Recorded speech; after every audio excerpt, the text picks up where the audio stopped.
we will, I think, continue this kind of neurotic behavior until it either is our undoing or until we awaken to archaic values. And that's why the weekend is called what it is.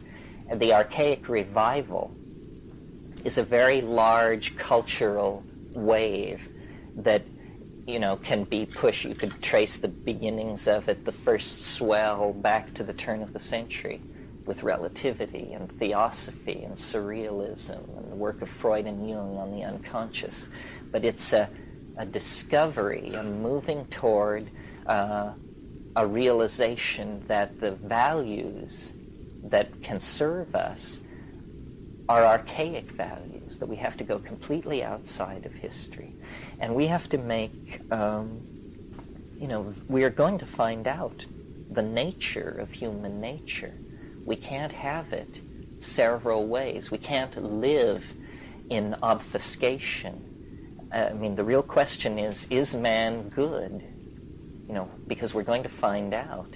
Because as we move more and more into this cultural domain that I call the imagination, nothing lies between us and the expression of our dreams, And so far, our dreams have been, I think, expressed fairly shoddily.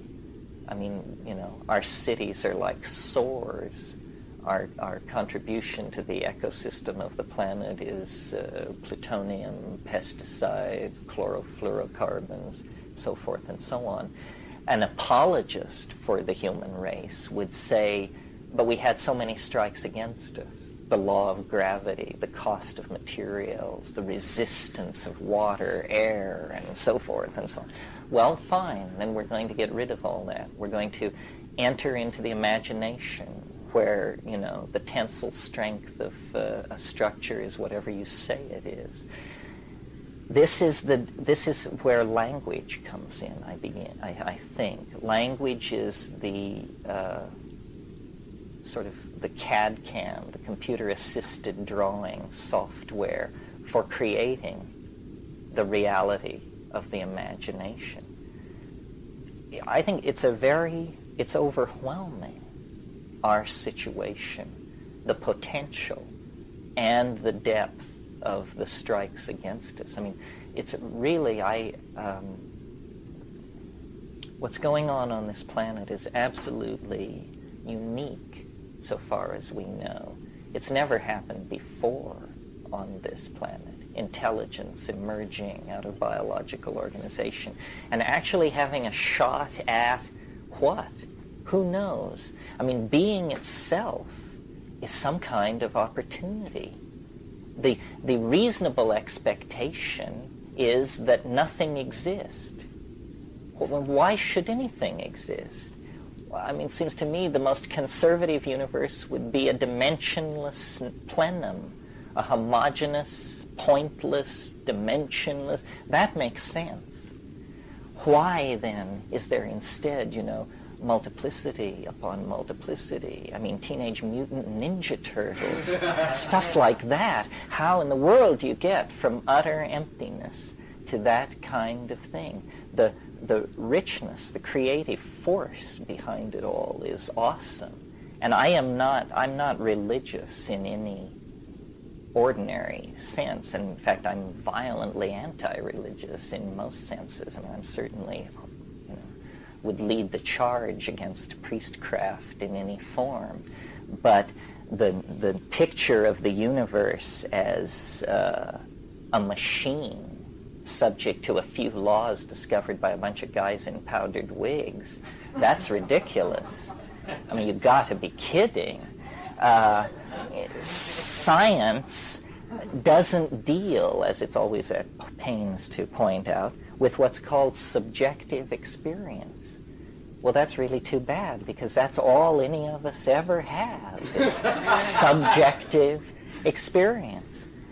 So we have, in the interests of, I don't know what exactly, a curious drive, an obsession of the Greeks, really, an obsession with the physical world. that we have not been able to disentangle ourselves. It's so that, we can measure the temperature of distant stars, but we don't know what we think about the woman we're living with. Stuff like that. Just such a completely overgrown and overdeveloped dichotomous situation that it makes no sense.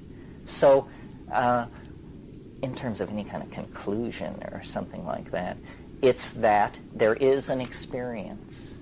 It's harmless, meaning it can't kill you. That's the guarantee there.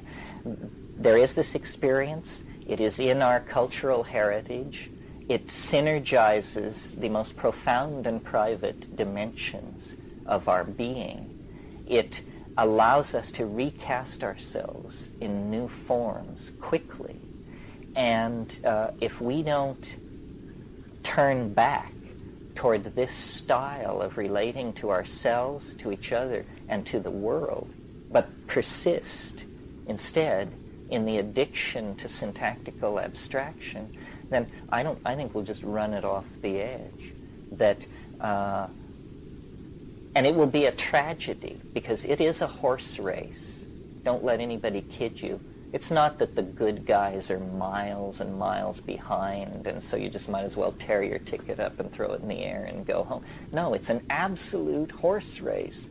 Neck and neck, photo finish, race between education and disaster. I mean, we are going to either burst out into a millennium of freedom and caring and decency, or we're going to toxify the whole thing and just turn it into an ash heap. And the responsibility falls largely on us. And we don't know. I mean, the momentum, the lethal momentum of these institutions is terrifying. Our position is like that of people who are attempting to turn a battleship 180 degrees, and we're doing it with an oar, I mean, the momentum of it is incredible. But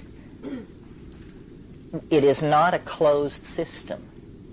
And I say this as a reasonable person. I mean, I want to keep stressing that I won't sit at the same table with the channelers and the people who have good news about Atlantis and all of this stuff. I mean, if this is your private thing, it's okay, but the rules of evidence preclude it being taken seriously until you get your act more together.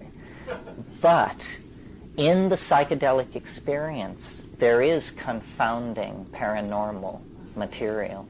It's the only place I've ever found it. I scoured India. These guys, as far as I can tell, it's a skin game. But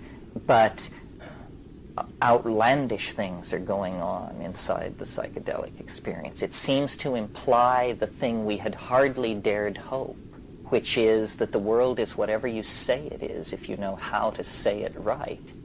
And then the whole task becomes, how do we take control of this language that allows us to say it right? I think I speak for most people here, serve the idea that matter is ultimately at the command of mind, but we need to move that forward as a demonstrable principle, because without that, the fear of most people is that we're imprisoned by physics in a sinking submarine. And yet when you go into these psychedelic spaces, what you discover is that all bets are off, that we can't even tell how weird it is.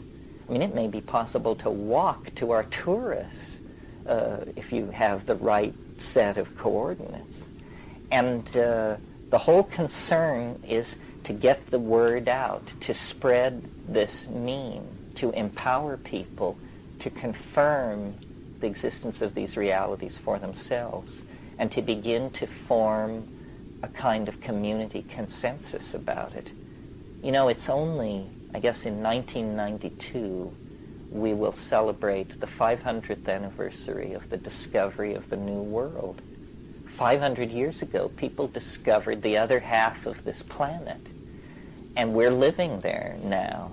This is the New World. 500 years ago, this didn't exist. What existed was a vast cataract patrolled by sea monsters, and the oceans of the world poured off this cataract into the infinite abyss, and that was the edge of the world. We, the psychedelic people, are like these early explorers coming back and saying, you know, I sailed west for 16 days and I didn't go mad. Instead, this is what happened. And I bring news of this, this, and this. And what we're accumulating are like the diaries of explorers. But there's a world there. It's a mental world, yes. But we are mental creatures. Take note of that. If we could go there, we would go there. And the thing is, we don't know that we can't go there. We have never taken the imagination seriously. We have never taken the self-management of culture seriously. We've always sort of thought things should just go along like a random walk. But now, because of the immense technical power that's come into our hands, the design process of the whole planet is now on our desk. And we're being asked to essentially step into stewardship of the entire planetary environment. We have to have then a vision. We have to have a dream, not a vision or a dream, the vision, the dream. And it can't come from the personality of individual human beings. It has to come out of the bones of the planet. Yeah. And this is, I think, what the psychedelic experience is broadcasting. It's broadcasting the hologrammatic, fractal, altogether, all at once image of totality that our religions have sensed and called God, that the shaman have learned to use as a vast kind of computer for extracting information and for generating healing energy. But it is that there is some kind of controlling, minded, integrated thing behind nature. And we're not going to understand that this weekend, next week, or ever. This is not a relationship of solving a problem.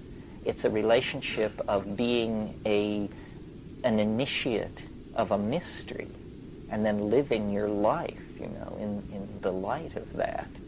And the task of understanding is endless, because understanding is simply the integrated coordination of pattern.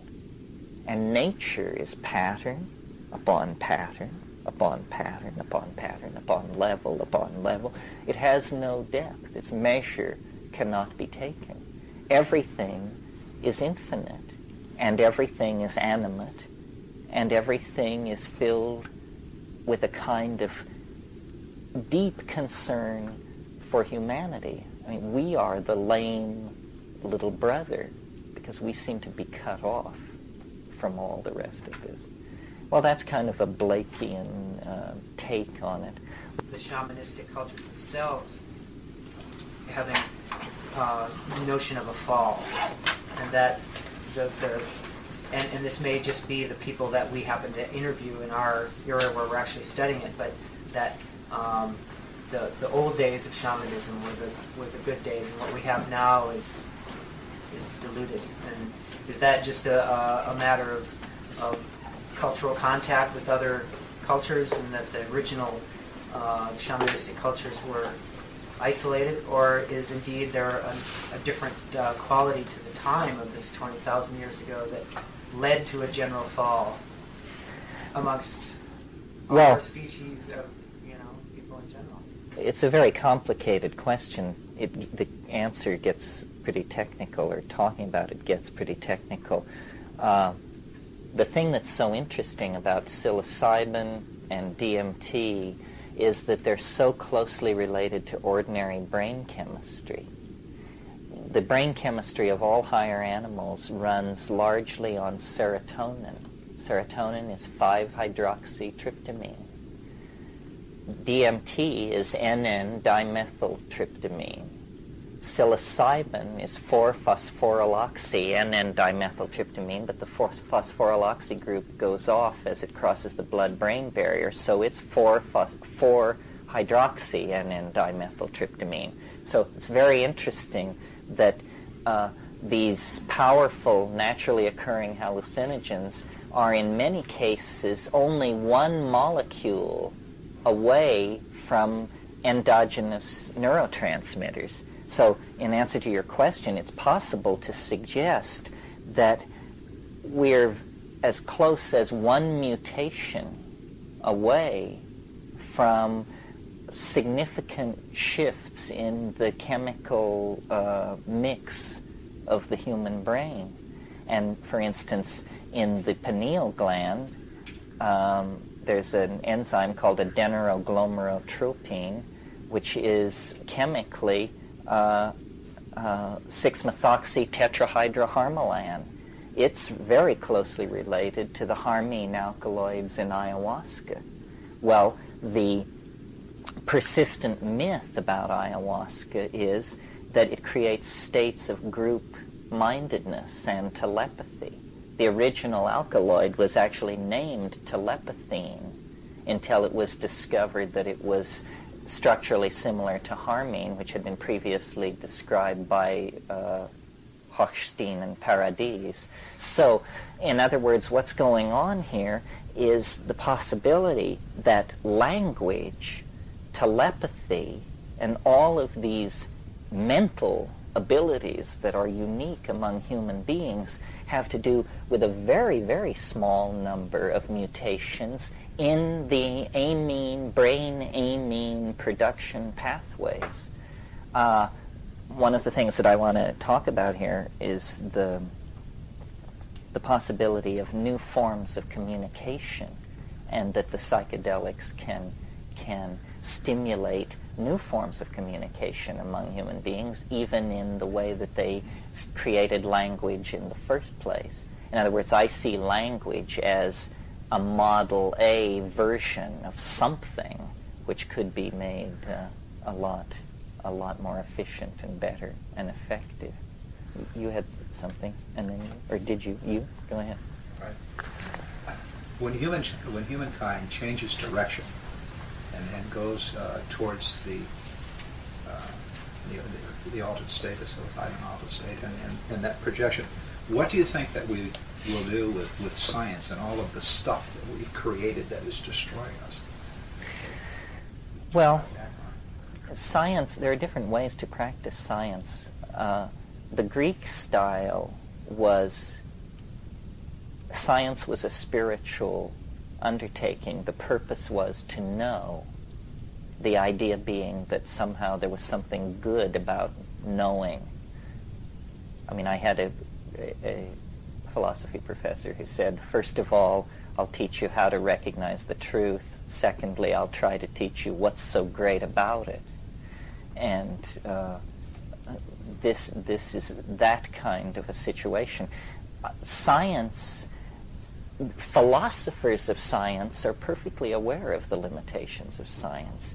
It's the thousands and thousands of workbench scientists who think of themselves as servants of a world religion who create the problem.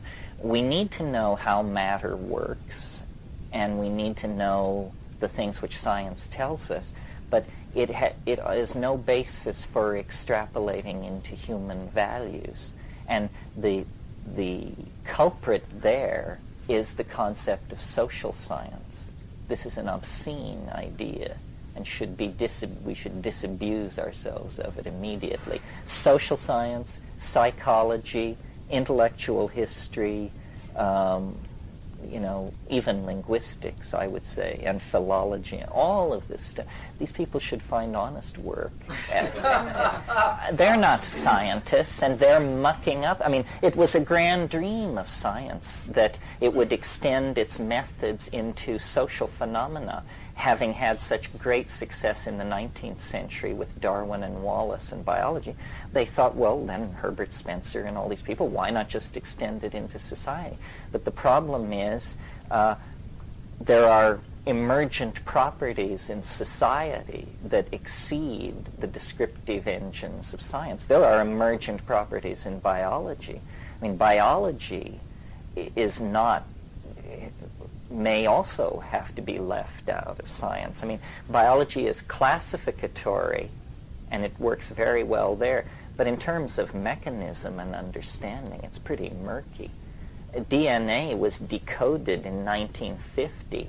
The molecular geneticists promised a golden age shortly to follow, and it's 40 years later, and they still don't understand gene expression or what all this stuff is in the DNA. It's been very disappointing, considering what was promised. I think science is an art. Everything is an art, because we have no sure knowledge of anything. I mean, maybe mathematics is not an art, because there, you work from artificially constructed premises. I'm very keen on science. I just don't like its philosophical pontifications. As a method, it's been very effective, but it's bred great pride in it, and it's thought that it could turn itself to domains where it was completely inappropriate. I have a lot of questions, but I want to try to limit them to maybe a few, one or two. I haven't tried mushrooms yet. I sent away to get to grow them. But a lot of the things that you've been explaining and describing,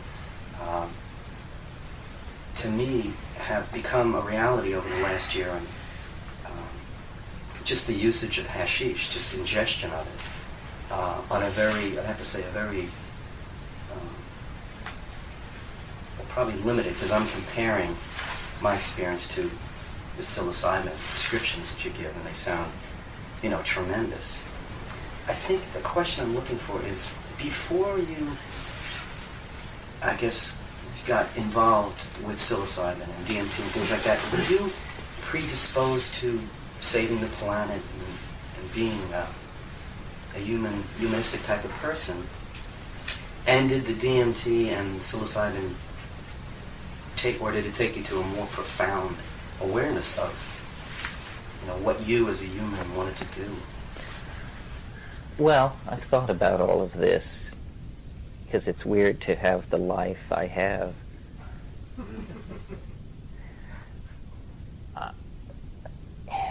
It's so strange. I mean, until I went into therapy, I thought I had the most ordinary family in the world, and then once you're in therapy, you discover, that no, it was the most insane scene you've ever heard of, and you just didn't notice. But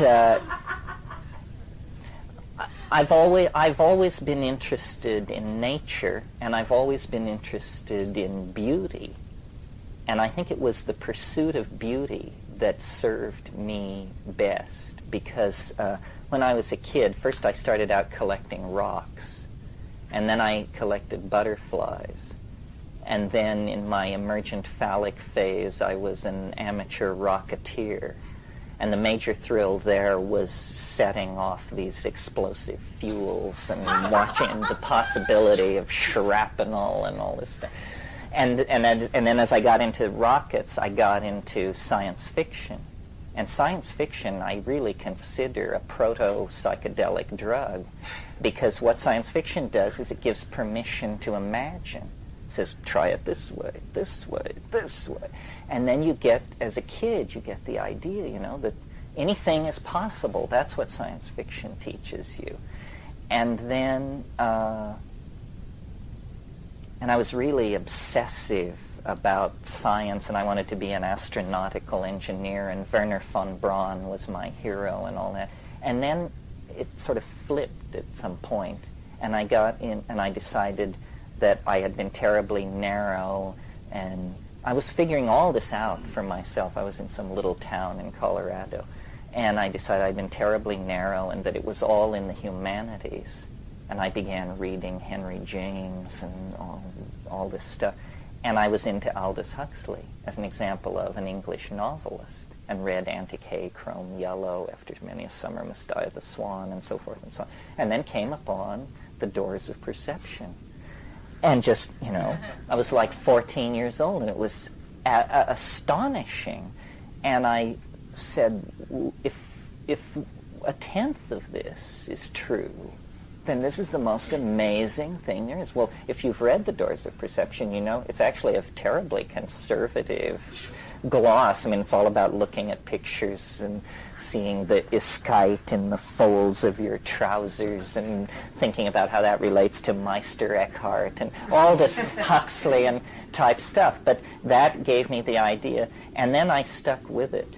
I stuck with it somehow and found marijuana, and that went on to LSD. And then my great good fortune, I think, is that just a few months after I took LSD, somebody brought me DMT. And you know, DMT is a miracle. I mean, DMT is like something that fell out of a flying saucer. I mean, it is so strong and so psychedelic. I mean, I can't imagine being more smashed than that, or wanting to be. I mean, it's more like a near-death experience than any near-death experience I ever heard anybody describe. They sound absolutely pedestrian compared to a DMT trip where, you know, you're sure you're dead. You say, what the hell else could it be? You know?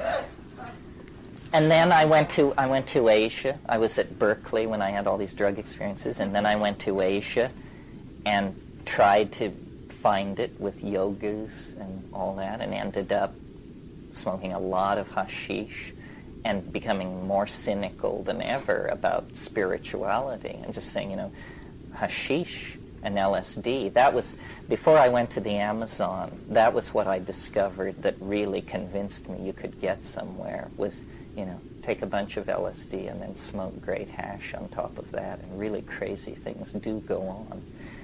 And then I went to the Amazon, and, you know, incredible shamanism is happening there. I mean, they don't hold back. The method I used in India was I would just say, you know, what can you show me? You know, I've read all these books. I know how to manipulate all this multisyllabic mumbo-jumbo, but just one thing. And you say, oh, no, he's not everything very pushy. So, but then when you go to South America, then they just say, okay, let's go out in the forest, we'll get this stuff, we'll cook it up, and tonight we'll show you our best trick.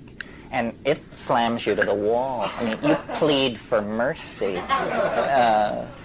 And it was a vindication, because the thing I want to stress, and I don't know if it's as important to you as it is to me, but you do not have to sell out to any form of airheadism.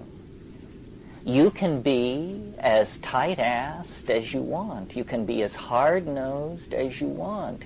You can be as demanding, analytical, rational as you want. And the thing is bigger than you are. It'll just take you apart. It'll make you weep like a baby.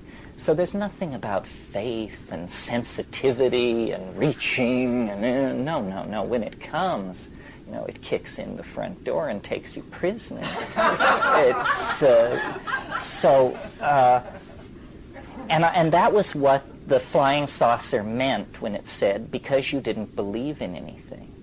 This is the way to get somewhere. You'll never get anywhere if you believe in stuff, because, you know, it'll take you 6 months to work through Babaji, and then you have to go on to somebody else, and life is just not long enough to give all these guys a crack at your enlightenment.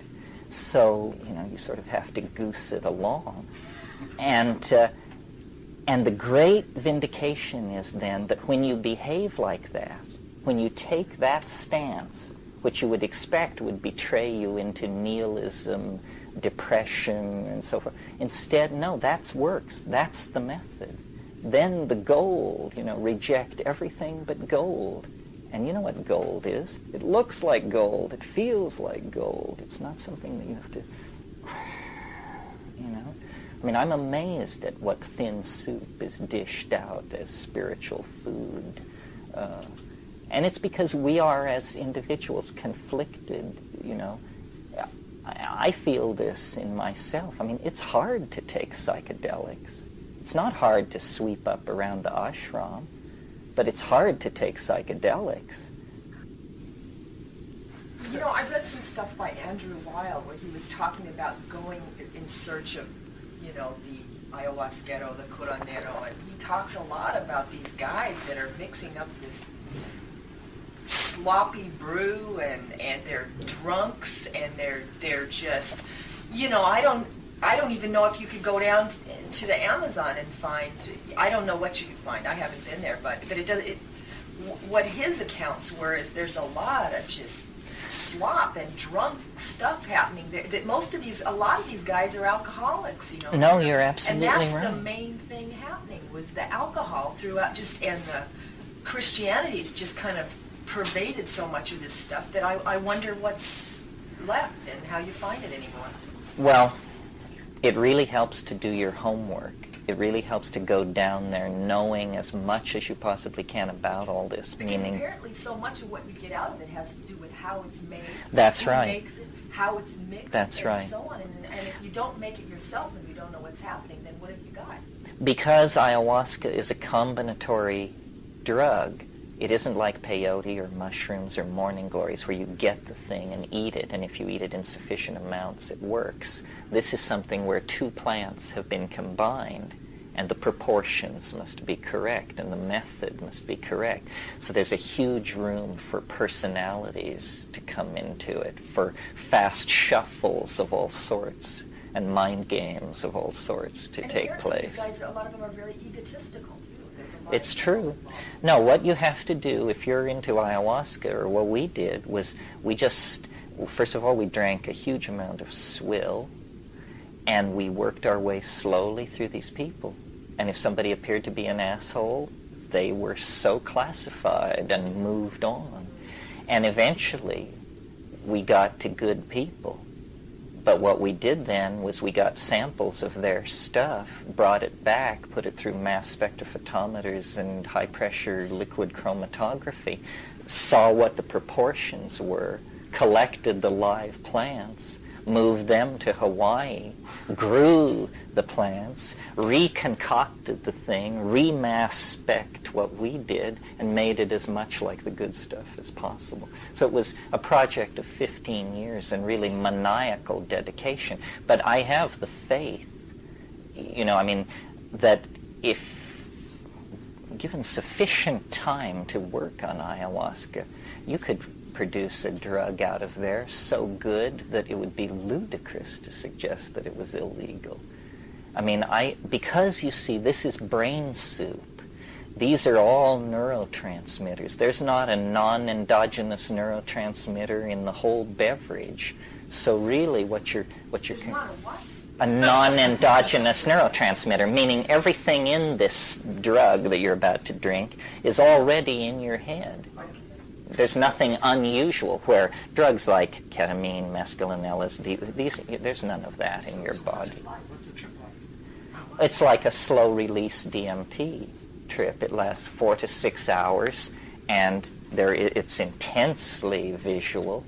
And unlike psilocybin, it doesn't have this outer space, science fiction, mega apocalyptarian kind of take on it, which is what psilocybin does. Psilocybin shows you the machines preparing to transport the faithful away from a burning earth. That's not what ayahuasca is about. It's about nature, water, flow, life, energy. It's almost, when MDMA was so hot and people called it an empathy drug and said it makes you empathetic with the people you're with, ayahuasca makes you empathetic with the people you're not with. And that's a much more profound experience because there's so much more of them, I don't understand how you mean that, empathetic with the people you're not with. I don't quite get it. You feel the poignancy of the human situation. You feel, I'm usually in a hut somewhere surrounded by a bunch of Indians, and suddenly I understand what the songs are about. And they're always about the same thing. They're about the water and the people and the life and the fish and lost love, but you have this heart opening things, say, the folk, this is their mystery, this is their real. I'm getting it now. I'm feeling, this huge wave of the wisdom of the folk, and they say this to you in Peru. They say, this is our university. You went to Harvard, we went to ayahuasca. Yeah. I'm wondering if you can comment on morning, rather ginseng weed, which I believe is the same thing as morning glory seeds. No, it's different. But I'm curious about ginseng weed because it grows wild all over. It's on the property, it's all down the highway. It's toxic also. It's quite toxic. It's used shamanically in pre-contact California. The California Indians had what was called the Tolach religion, and they used Jimson weed seeds to initiate people at puberty, boys mostly. It's I'm kind of Pollyannish about drugs. I mean, I'm after a certain thing, which these tryptamine hallucinogens do, and I tend to not pursue these other things too far. I didn't like Datura. It's very hard to have the degree of clarity that I think you should have on a drug. The tryptamine hallucinogens don't interfere with your clarity at all. You know who you are, where you are, what you're doing. I've seen people on Datura. I had an experience with someone on Datura where in the course of the conversation it came out that the guy thought we were in his apartment and I had actually encountered him in the marketplace. Well, that's a serious delusion. That's a serious problem. When I took Datura, all this was in Nepal years ago, I did have peculiar experiences. I mean, it is magical. It is delusory. Reality begins to come apart. These wraith-like, ghost-like creatures would come through my window, and I was waiting to get high, and then my attention would drift, and these things would come through my window, and they would let loose these sheets of newsprint that would flutter down over my life, and I would fall forward reading these things that were, and as I read, amazement would grow in me and say, this is it, this is the answer, this is it. And then I would pull out and say, is it working? Is anything happening? And that went on, so there were several passes of that, and then it caused me to throw my leg up around my neck, and I got into this kind of thing. And I very carefully unfolded myself and lay back down, and then it happened again. And I thought to myself, I'm really glad I'm alone, because I think this would freak anybody out. And but it was definitely strange. I mean, the guy down the hall from me, I had taken it, he had taken it, and he had the impression in the night that this woman that he was scheming on came to him and that they made love. And in the middle of the night, I got up to go to the John, and I had to cross through his room, and it was also my impression that she was in bed with him. Well, when we sorted it out the next morning, she'd been 30 miles away throughout the whole incident and had never been there. So it's interesting. There are a lot of altered states. Maybe that's a good point to make. There are all kinds of strange states of mind, and many plant-induced.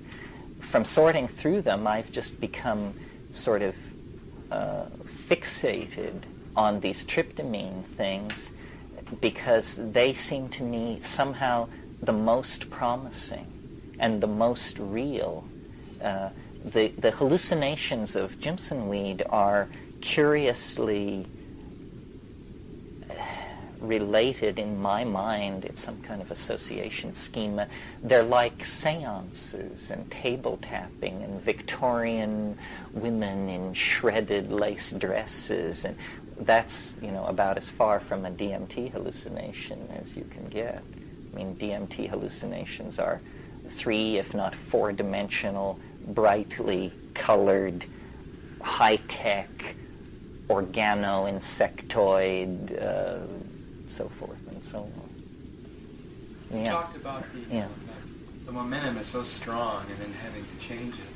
And like I think of all the people that are opposed to drugs, and they think every drug is the same and so forth. Like it just seems like an impossible task to be able to educate where these drugs would be available, and then people could take them and then they see the world in a healthier way. What do you have to say about a question like that? Well, it's this struggle about human nature, defining human nature, Is it good to take certain drugs? Is it always bad to take drugs? Can you always tell a drug from a food, from a spice? What do these words really mean? All we can do is what we are doing, which is replicate the mean. Hold these workshops, try to build a core of consensus about what we're talking about. And this is itself quite elusive, you see, because what we're talking about is a mental event, less focused than, let us say, orgasm. But even if you're talking about orgasm, here we use this word, but it must mean something different to everybody. Well, the problem is much worse with the psychedelic experience, because nobody wants to be left out. So anybody who's ever taken anything thinks they've had the psychedelic experience and feels fully qualified to hold an opinion on it, when in fact it's pretty elusive, the real thing.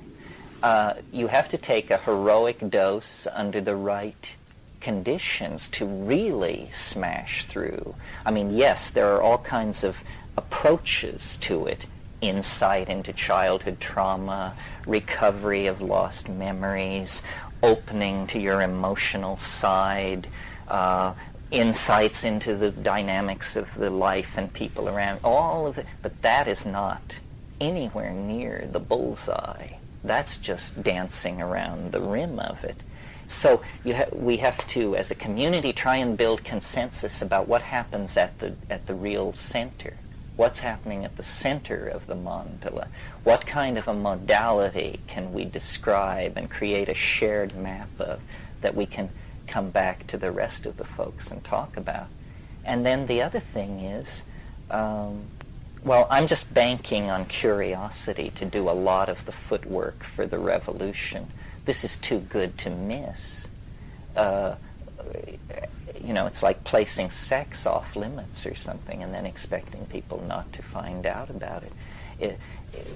Now that Marxism has collapsed, if we don't substitute something for consumer values, then we're just going to rape the earth in an effort to create crap for everybody. Well, the only counterpoise to consumer values, to materialism, is spiritualism. And I don't mean some bloodless, carol-singing kind of namby-pamby abstraction. I mean there has to be as much inner richness as there previously was outer richness.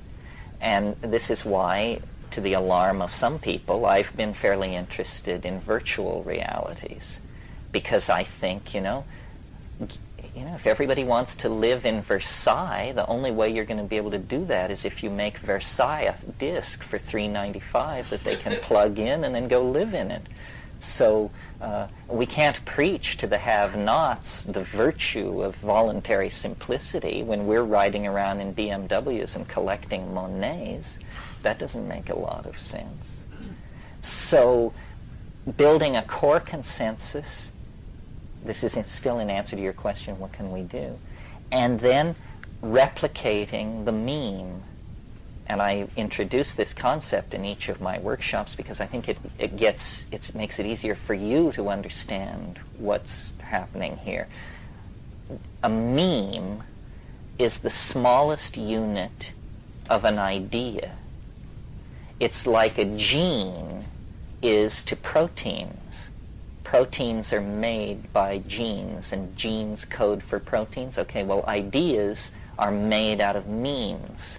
And you link a few memes together, and you have an idea. memes, like genes, can be replicated. You replicate them by either telling the meme to many people or telling a lot of people all at once. And then these people you've told, they become potential replicators of the meme. And there is a domain of culture that is like an environment of competing ideas. And the memes go off and live in this ideological environment. And some flourish, and some are consumed by others, and some are incorporated into others. And the idea is to keep the psychedelic meme alive, and to make it grow, and to allow its claim to be heard. It's not in danger of dying. It's a very persistent meme. It's been around for about 20,000 years, and it's been highly repressed in many cultures for the last couple of thousand years. Yet we're trying to rebirth it. So thinking about it that way, thinking of yourself as a replicator of this thing which wishes to move through society, gives a mechanical model for understanding what is really ideological war. A war about the definition of human nature. That's what's at stake. What shall we become? What can we become? There's no question that we need a greater consciousness of who we are.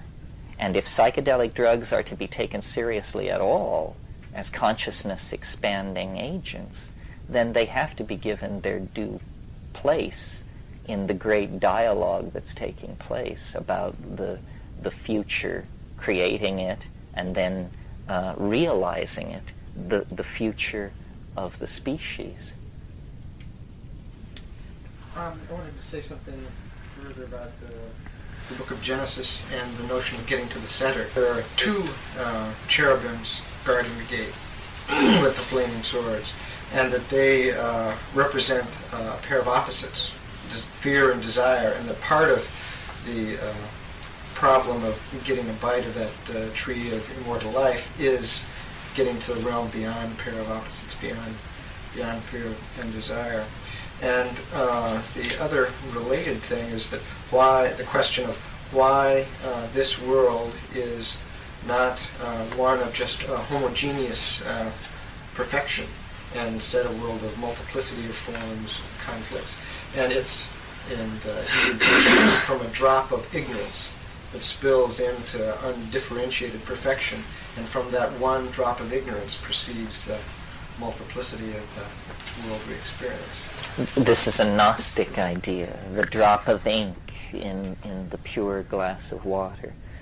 Yeah, well, Gnosticism was the idea. I mean, it had many forms, but the basic idea was that light had been scattered through the universe, and that the task of salvation was to gather this light together and to somehow transmit it back to its source in some higher dimension, which is a pretty good metaphor. One of the issues that comes up in these workshops inevitably, and I confess I don't have a real answer for this, is, are we a part of nature and the stewards of nature, or are we out of nature? Are we of another ontos and sculpted for a different destiny? It's very clear that the life of the planet and our success as a conscious species, these two things have to either be split away from each other, or one is going to be the undoing of the other. And this is a real problem. This problem haunts Western thinking. It's nothing new. Is nature God, or is nature the devil? I mean, that's the harshest statement of this problem. One of the ways of detecting breast cancer is with thermography, where they look for a hot spot on the breast, and that's a suspicious area.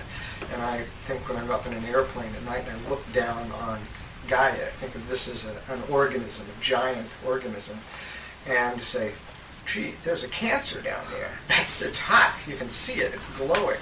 And you go down there, and what you find is, if you look upon us as sort of the cells which have gone awry, and the way in which we've gone awry is the nature of our consciousness, in that it's focused in terms of time and space and causality. And then the thumb, the prehensile, the ability to do something about it, because I don't know for sure, but I imagine that the dolphins could have their consciousness with a sense of time, and they might have some of the same time, space, causality understanding of the physical world that we do, but they lack the ability to do anything about To it. project force into the world. So that given those two qualities, this quality of our minds to look upon the world through in this way, time, space, and causality, and that thumb, we have become the Cancer on the organism of the Earth. Well, see, It's quite a negative thought. It is negative, and I'm not sure that I buy into it, and I'm not sure that I don't buy into it either. This is the question. Is the evolution of historical society and science and all the ugly adumbrations of that, sexism, fascism, racism, is that part of the process? Or is it a breaking away? Is there some good in it? Was history for something, or would we have just been better off without it? And I don't know. Sometimes I think of Western civilization as the prodigal son. You know, we went forth, we left our father's house, which was the archaic style of existence. We left our father's house, and we wandered into matter and cut deals with demonic forces, and millennia have passed, and now the earth is polluted, and we are back at the longhouse saying to these people, do you have any wisdom that can save us from our fate? Well, they do, to a degree. I mean, they have this deep insight into natural dynamics and curing, and maybe more. I mean, maybe there is magic in this world. But we know some things, too. I mean, we can summon the energy of the stars, if necessary, down to the deserts of this planet, or to the cities of our enemies, if necessary. And this is no small accomplishment on any scale. This is quite impressive. I mean, my God, that cytoplasm could create a strategy for triggering fusion. It's amazing.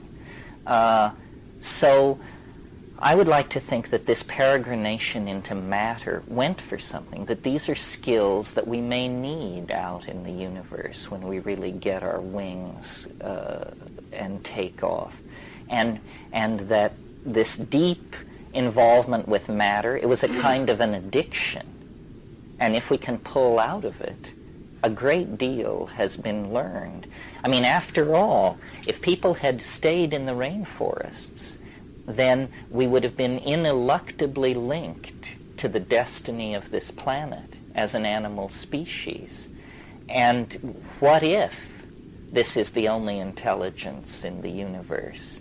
Then I would think we have a certain obligation to preserve it past the life of the existence of the solar system. So if we're not willing to commit ourselves at any phase of our evolution to a technical phase that involves mastery over matter, then we have no more defense against the larger universe than raccoons and katydids if push comes to shove. I don't know. I mean, I stress that there's no easy resolution on this. It haunts all thinking about conservation. I mean, I thought throughout the 80s, why aren't the conservationist space colony enthusiasts? Why don't the Save the World people support the high-tech solutions that would move industry off the planet? Why are these various factions unable to make common cause behind a very large vision? And I don't know, but I think as pressure mounts for solutions, this will have to be done. I mean, I would like to live in a world where the entire Earth was a bioreserve. I would like to live in a situation where the idea that there would be heavy industry inside the bioreserve would be thought an abomination. All that stuff can be done on the moon or in the asteroid belts. It's as inappropriate as having a nuclear power plant in the middle of a rainforest to have heavy industry on the surface of the Earth. We need to think on very large time scales, and we need to figure out how to create political machinery to do that. We've been living a potlatch existence, just a frenzied, consumerist kind of unthinking abuse. And I think the best inoculation for that style of life is a stiff dose of psychedelics. You can't evade it. You know, it dissolves boundaries. It allows you to feel what you're doing. I mean, the level of denial in this society is incredible. My God, we don't feel it. We read the newspaper, but we don't feel what it's telling us. You know, because if we felt it, we would probably be an emotional wreck. But there's something to be said for opening up to some of that. There's a notion in therapy that if you want the client to actually make progress, you raise the alarm level. Guy comes to you for therapy, you say to him, you think you've got problems? You have no idea what problems you have. And then work from there. So it's very serious business. It's trying to steer a society back toward a faith that was lost. I mean, God is like a lost continent in the human mind, and it's the only continent where there is safe harbor in the present historical situation. Well, why don't we knock off, and we'll meet at 4 o'clock. Thanks very much. Well, I'll just say a little bit about myself and how I relate to this. I don't really like to talk about it in those terms, but since this is the getting to know each other thing, it's very important to what I understand that everybody else understand that there's nothing special about it or me. In other words, for what I'm trying to do to make sense, this access to this transcendental realm has to be democratically available.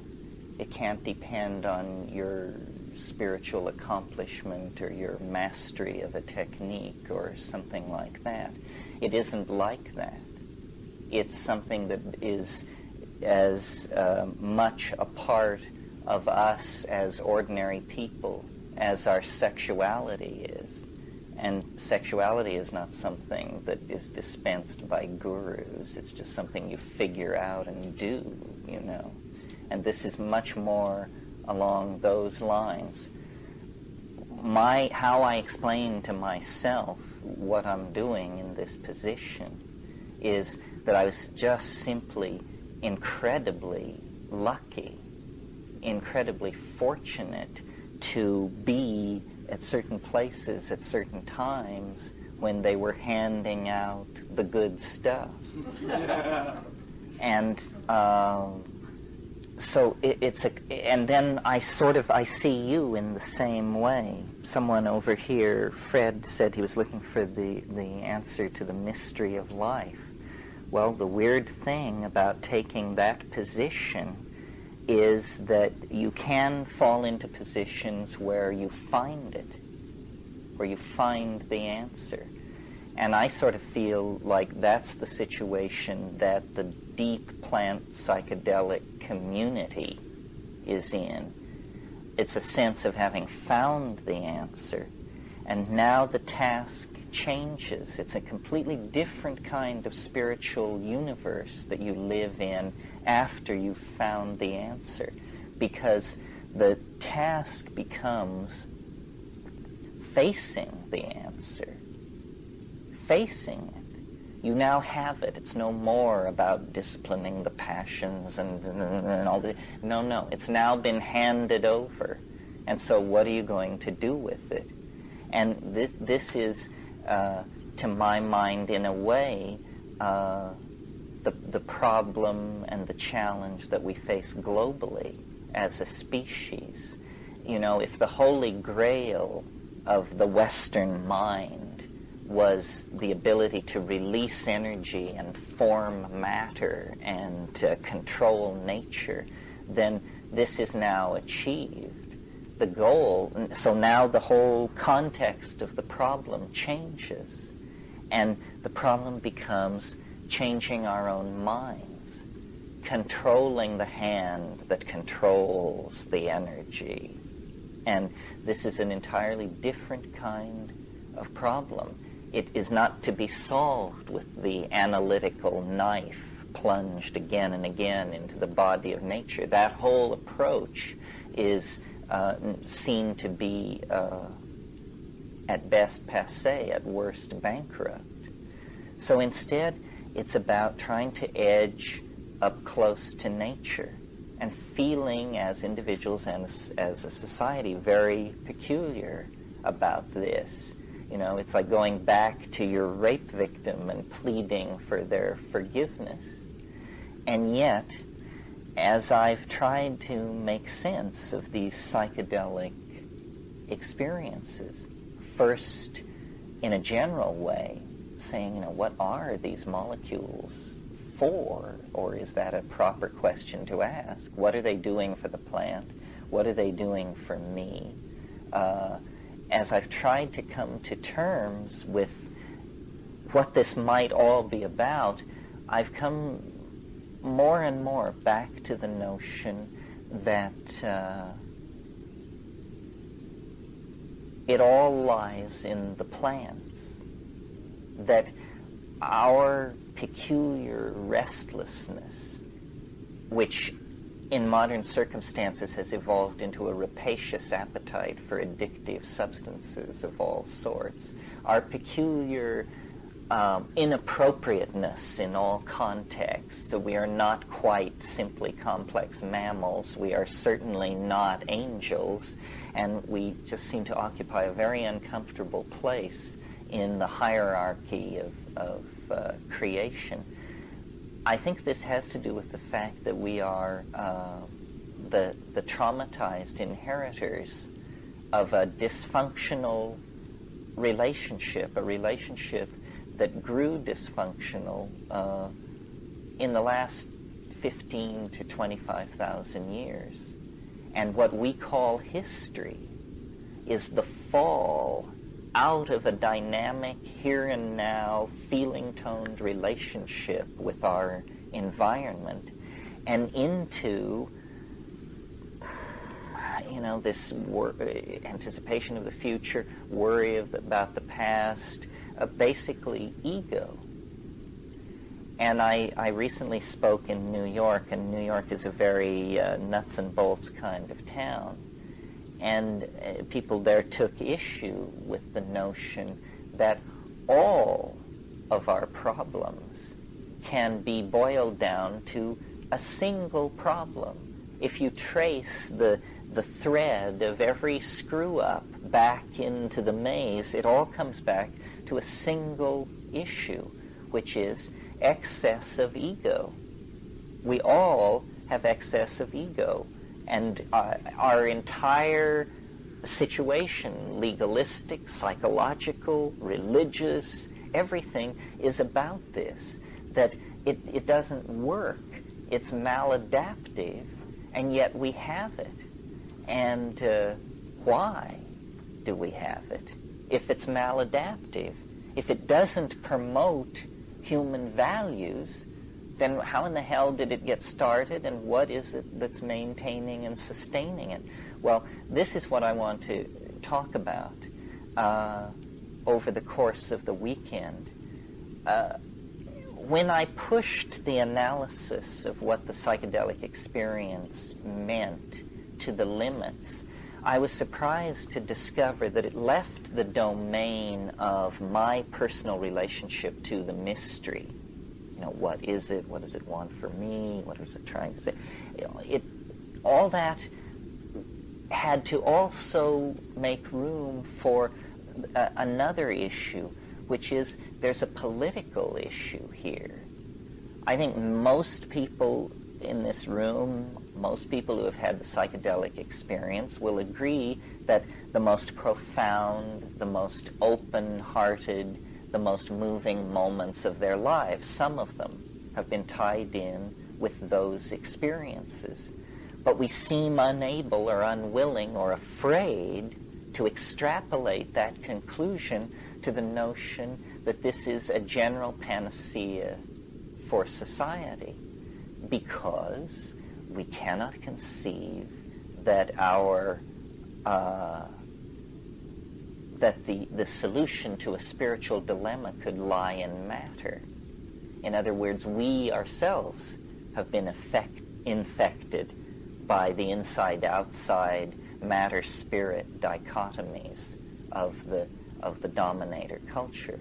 But the notion that man, notice the gender thrust here, the notion that man could somehow bootstrap himself to Godhead without reference to nature seems to me highly peculiar and simply nothing more than an expression of hubris, pride, a belief, that we can do it our way and alone. So all of this is very, the shelf life is short on all of these issues because the planet is in a state of terminal crisis. Does that have anything to do with the psychedelic experience, or are these separate issues? How can they be separate issues if the psychedelic experience is a mirror of the state of the individual and collective psyche, and if the planet is on a collision course with some kind of terminal crisis? It seems to me then that nature is struggling to right this disequilibrated planetary ecosystem. So in a sense, there is nothing to be done except to watch and wait. But on the other hand, we are not apart from nature. We are, in some sense, a portion of nature which is the most reactive and energetic, because we are reactive and energetic in the domain of epigenetic codes. We can foment rapid change. Until recently, it was a truism of thinking about society that all change had to be gradual. This myth has now been exploded. We know that, you just take them all out and hang them, and then that's not gradual, and then you've got a new world. And this has been done in several places with excellent success recently. So change need not be gradual. And in fact, I think we're entering into a historical domain where very little change will be gradual. Gradual change was a luxury of the past. Well, how to come to terms with these processes, patterns, forming and reforming in our lives, in our relationships, in our families, in our businesses, in the extended relationships we have with people. What is needed, you see, is a kind of collective breakthrough in apperception. I was thinking in the hot tub today, the most politically potent thing you can do for somebody is to educate them, to give them the facts. The facts are now so horrifying, and the means of delivering the facts so effective that there is no excuse for everyone not beginning to act in an informed manner. And I think this is happening. For instance, a few months ago I was in Belize, which is an extremely poor country, a little chip of land in the armpit of the Yucatan that used to be British Honduras. I didn't know there were countries this funky in the Western Hemisphere. I thought you had to go, you know. They have the fortune, good or ill, of speaking English as a national language. So when the British left, they just simply pointed dishes to the sky, and they get 270 channels of American television. It has completely educated the entire population of the country into an extremely sophisticated strategy for surviving in the real world of the present moment. They understand that their only resource is their nature. So they have made the entire country into a nature reserve. They understand that tourism is their only hope, and that for tourism to work, they must halt the destruction of their environment. This informing people at distant points of the value systems operating at the centers where values are being created allows people to position themselves for success. I mean, a lot is being lost. You cannot pretend that the situation we're in is unambiguously rosy. It isn't. It's extremely complicated.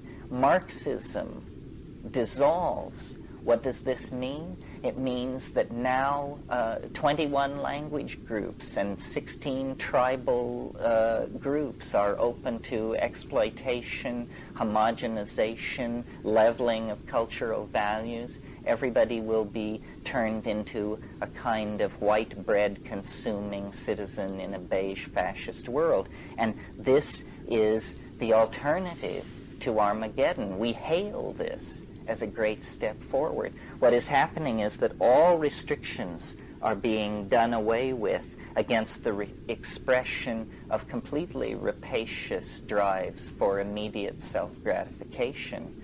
Until 18 months ago, only half the world had permission to behave like assholes. Now this permission is being extended to everyone as quickly as possible as a right, you know, your right to join in the looting of the planet. Well, certainly Stalinism is a bad thing, but is the only ideological counterpoise to that to be high-tech, mindless consumer fascism? I don't think so. In fact, I know not, because there isn't enough metal in the planet to put a Volvo in every driveway of 3.5 billion or 4 billion people. So the search for a serious revolution in values is on. It cannot, it must come from the spiritual realm. And the spiritual realm, in practical terms, means the imagination. The frontier of our species is the imagination. Now we have to take that slogan and somehow turn it into a technology. How can we go to the place where ideas come from? How can we somehow separate our architectonic fantasies from the ongoing momentum of the planet? Both are valid, you see, but we have to recognize that what we are is almost an ontological transformation of life. We are to life what life is to the inorganic realm, and we need to separate ourselves from the planet. The planet, the entire planet, should be a bioreserve. How many of these oxygen-rich, water-heavy worlds are there? Now, of course, it's pie in the sky to talk about moving all heavy industry into space or to the asteroid belt or something like that. But on the other hand, when you extrapolate a visionless future, even as much as 3 or 4 decades into the future, you see the accumulation of problems on such a scale that then there will be no pulling out of the power dive. Because once a society passes a certain point in the process of dissolution, you just don't make a decision to change. I mean, it's too late. You don't have the engineering skills. You don't have the technical community. You don't have the resource extraction ability. It's all slipped through your fingers.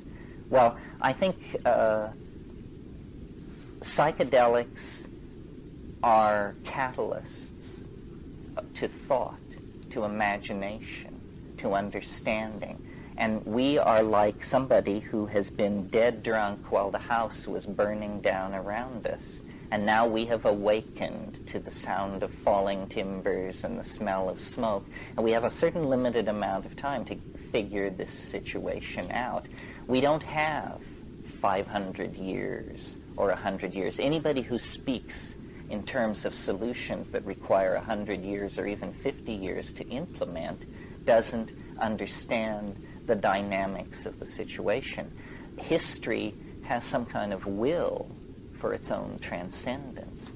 And I think we are now so close to the dropping of the mask and the realization of what the game was all along, that the sense of this nearby revelation informs all of our lives.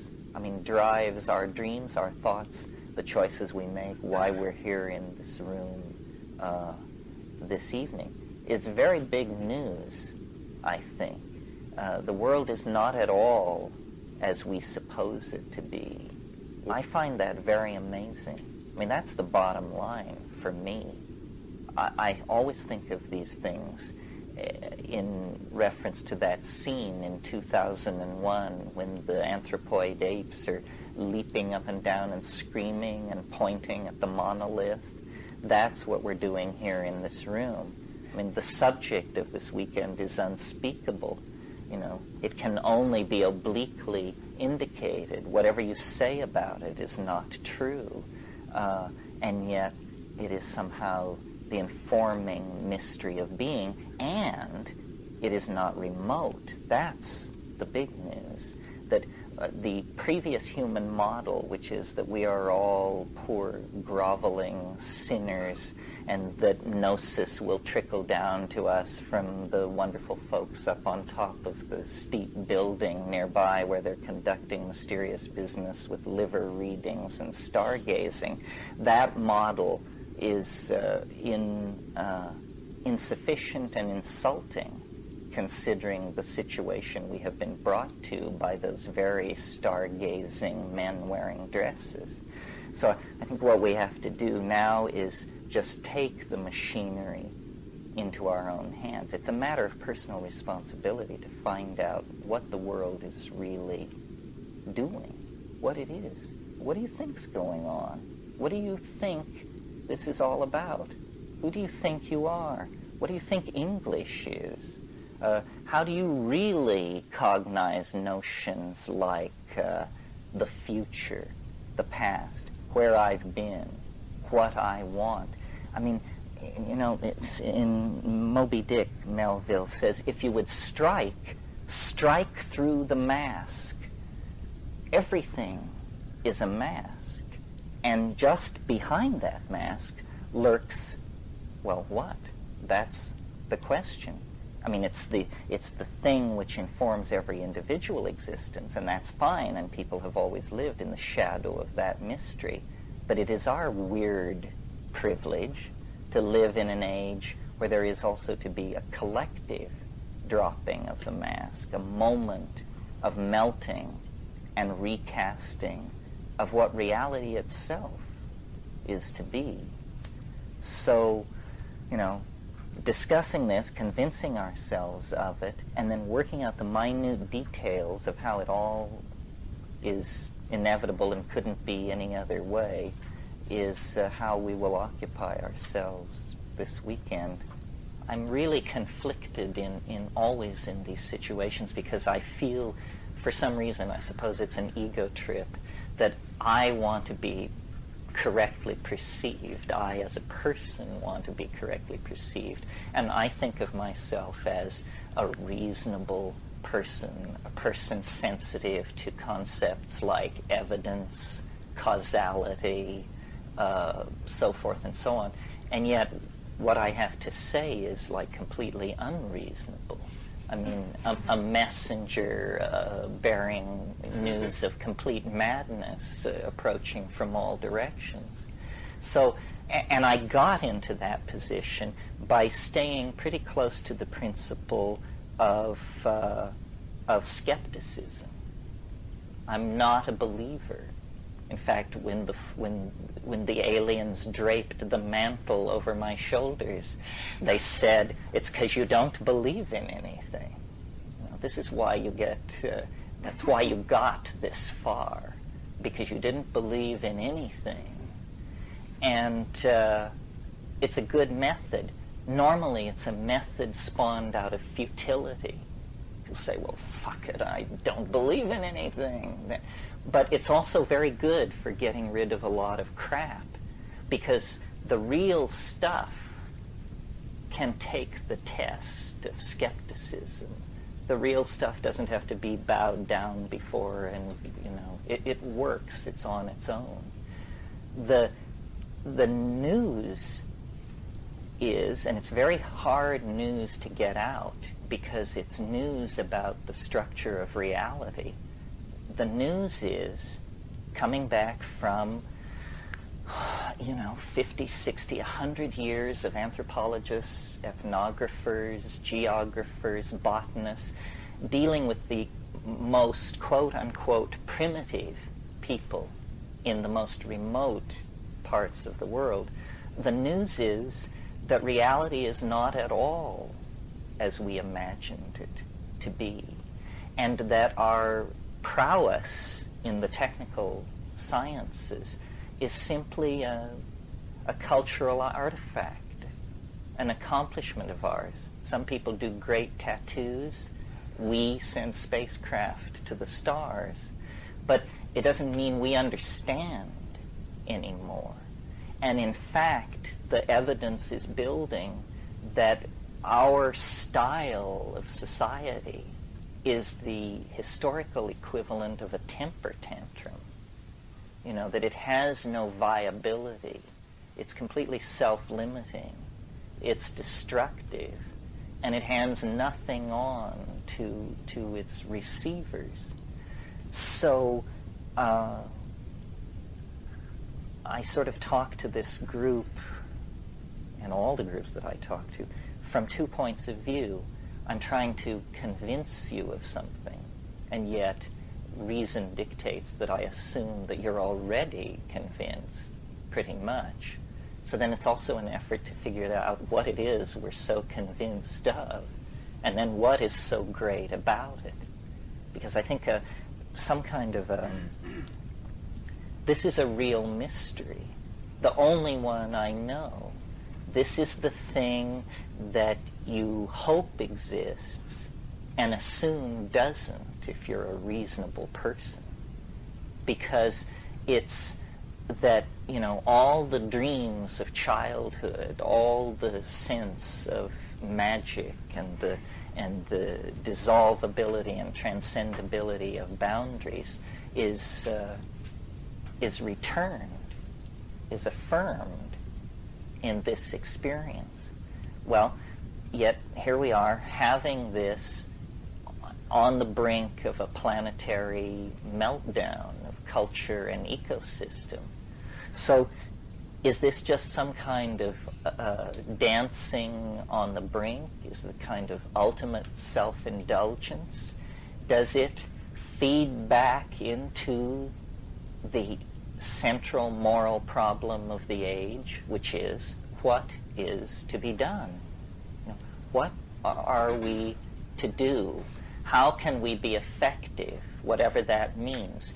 Is there a discernible role for each of us to play in the metamorphosis and near death of the planet that we are now experiencing? Or are we simply to witness it? Well, I don't think there's any point in thinking about these kinds of questions unless you draw back to the big picture, to first premises. a good example of what I mean is, suppose we save the rainforests and stabilize the population and so forth and so on, and then 50 years down the line, the sun explodes. It means we didn't get it. We were not reading correctly the message nature was trying to hand to us. And so we did the wrong thing and are going to be blown out of the water for such churlishness. So what's important is to figure out what is going on before you start pushing in the process. And I don't think you can do it from within a culture. In other words, if you're a person of decent intent and moderate intelligence, and you read the great minds of your culture and study their thought, it's insufficient because everybody is bound within an illusion of language. The entire enterprise of culture is this illusion of language. Homer was as sick with it as Heidegger. So there's no going back or getting, no classic recension. What we have to do is reach past to some kind of experience. It must be anchored in an experience. But there is this thing about being human, which we as a culture have ignored, repressed, don't want to talk about, face, or think about, which is you can get loaded. And nobody knows quite what to make of this. We dance around it with the same kind of furious, ambiguous intensity that we also reserve for sex, which is also a boundary-dissolving, momentary loss of self into some kind of greater whole. And it also just drives us into a frenzy. I mean, we establish boundaries, we have hierarchies, we push it this way and that. It just drives us up the wall.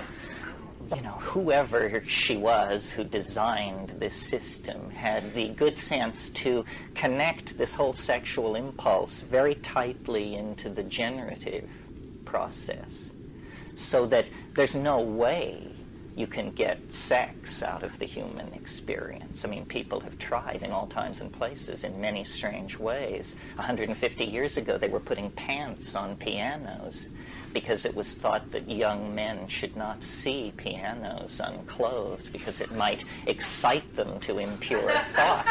And this is real. In England, in our culture, not New Guinea or the moon, but in England, pianos wore pants. But the psychedelic option is sort of like an appendix. You can have it, but you don't need it, apparently. Apparently. That's the key thing. In other words, whether or not you have the psychedelic experience does not stand between you and the ability to pass on your genes into time. It does not stand between you and continued existence, like the autonomic reflex of breathing. It's a kind of potential loop in development, which we can, as culturally coordinated creatures, choose to follow or choose not to follow. But this development is very recent. Until, pick a number, 10,000 years ago, the onset of puberty, which was, a wave of hormonal release, basically, the onset of puberty was the signal to the social mechanisms of the people to begin the administration of psychedelic plants, to carry people into adulthood, to carry them into a feeling-toned relationship with the mythological material that they had learned as children, but that they now would be expected to exemplify as realized adults within the lung or culture or whatever it is that they are. We, in our anxiety about all this, and I'll talk about why I'm sure it will come out, but for the present just to say, we have interfered with this. And we have enforced upon ourselves a kind of infantilism. Now, this is a phenomenon that's well known. It's called neoteny. Neoteny is the preservation of adult characteristics into adulthood. Childhood characters or infantile characteristics, or even fetal characteristics. So, for instance, all primate fetuses are hairless, but only the human being retains this fetal characteristic throughout life.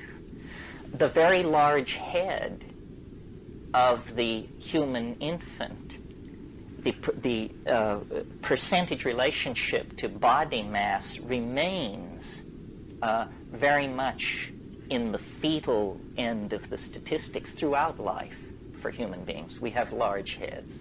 The very prolonged period in which cultural skills are acquired, up to 16 years.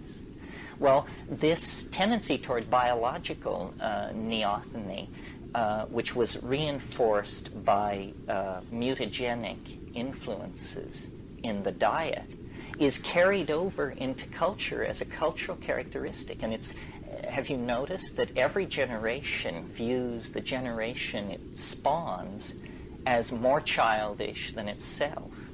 And we look back to our rugged grandparents who slogged across the plains, and I suppose they look back to people in chainmail who were only 4 feet high, who, could go without eating for 6 months or something. And it just we have become more and more soft, more and more infantile. And the final phase of this was just the decision that we never needed to grow up at all.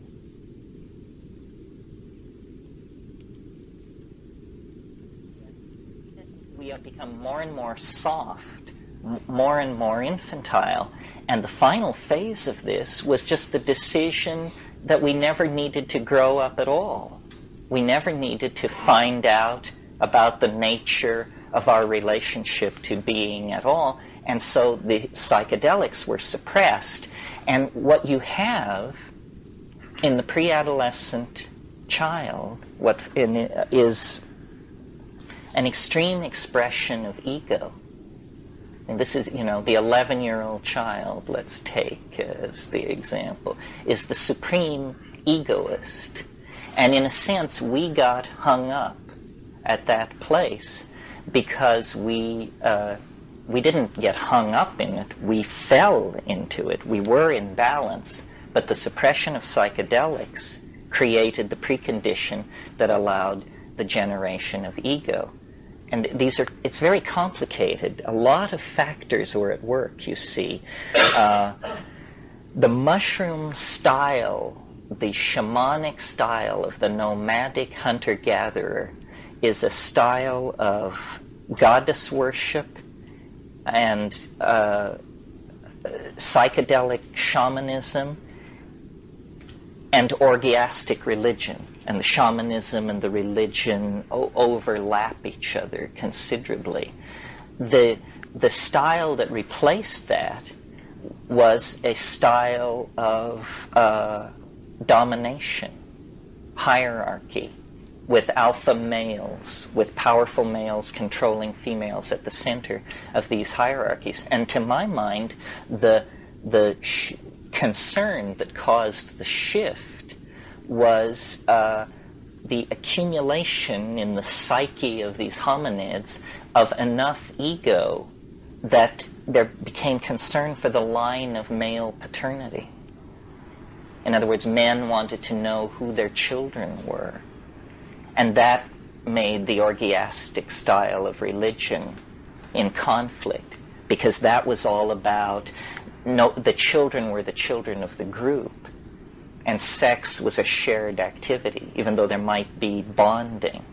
But once men got it into their heads that they wanted to know who their offspring were, then females had to be controlled very rigidly, and there had to be control of sexual... And the whole thing just turned into a nightmare. My women, my property, my children, my food, my territory, so on and so forth. Well, you see, what had been going on before was a true incipient symbiosis. And this is, I think, the new idea that I want to communicate, and that I'm absolutely, one, serious about, and two, literal about, that our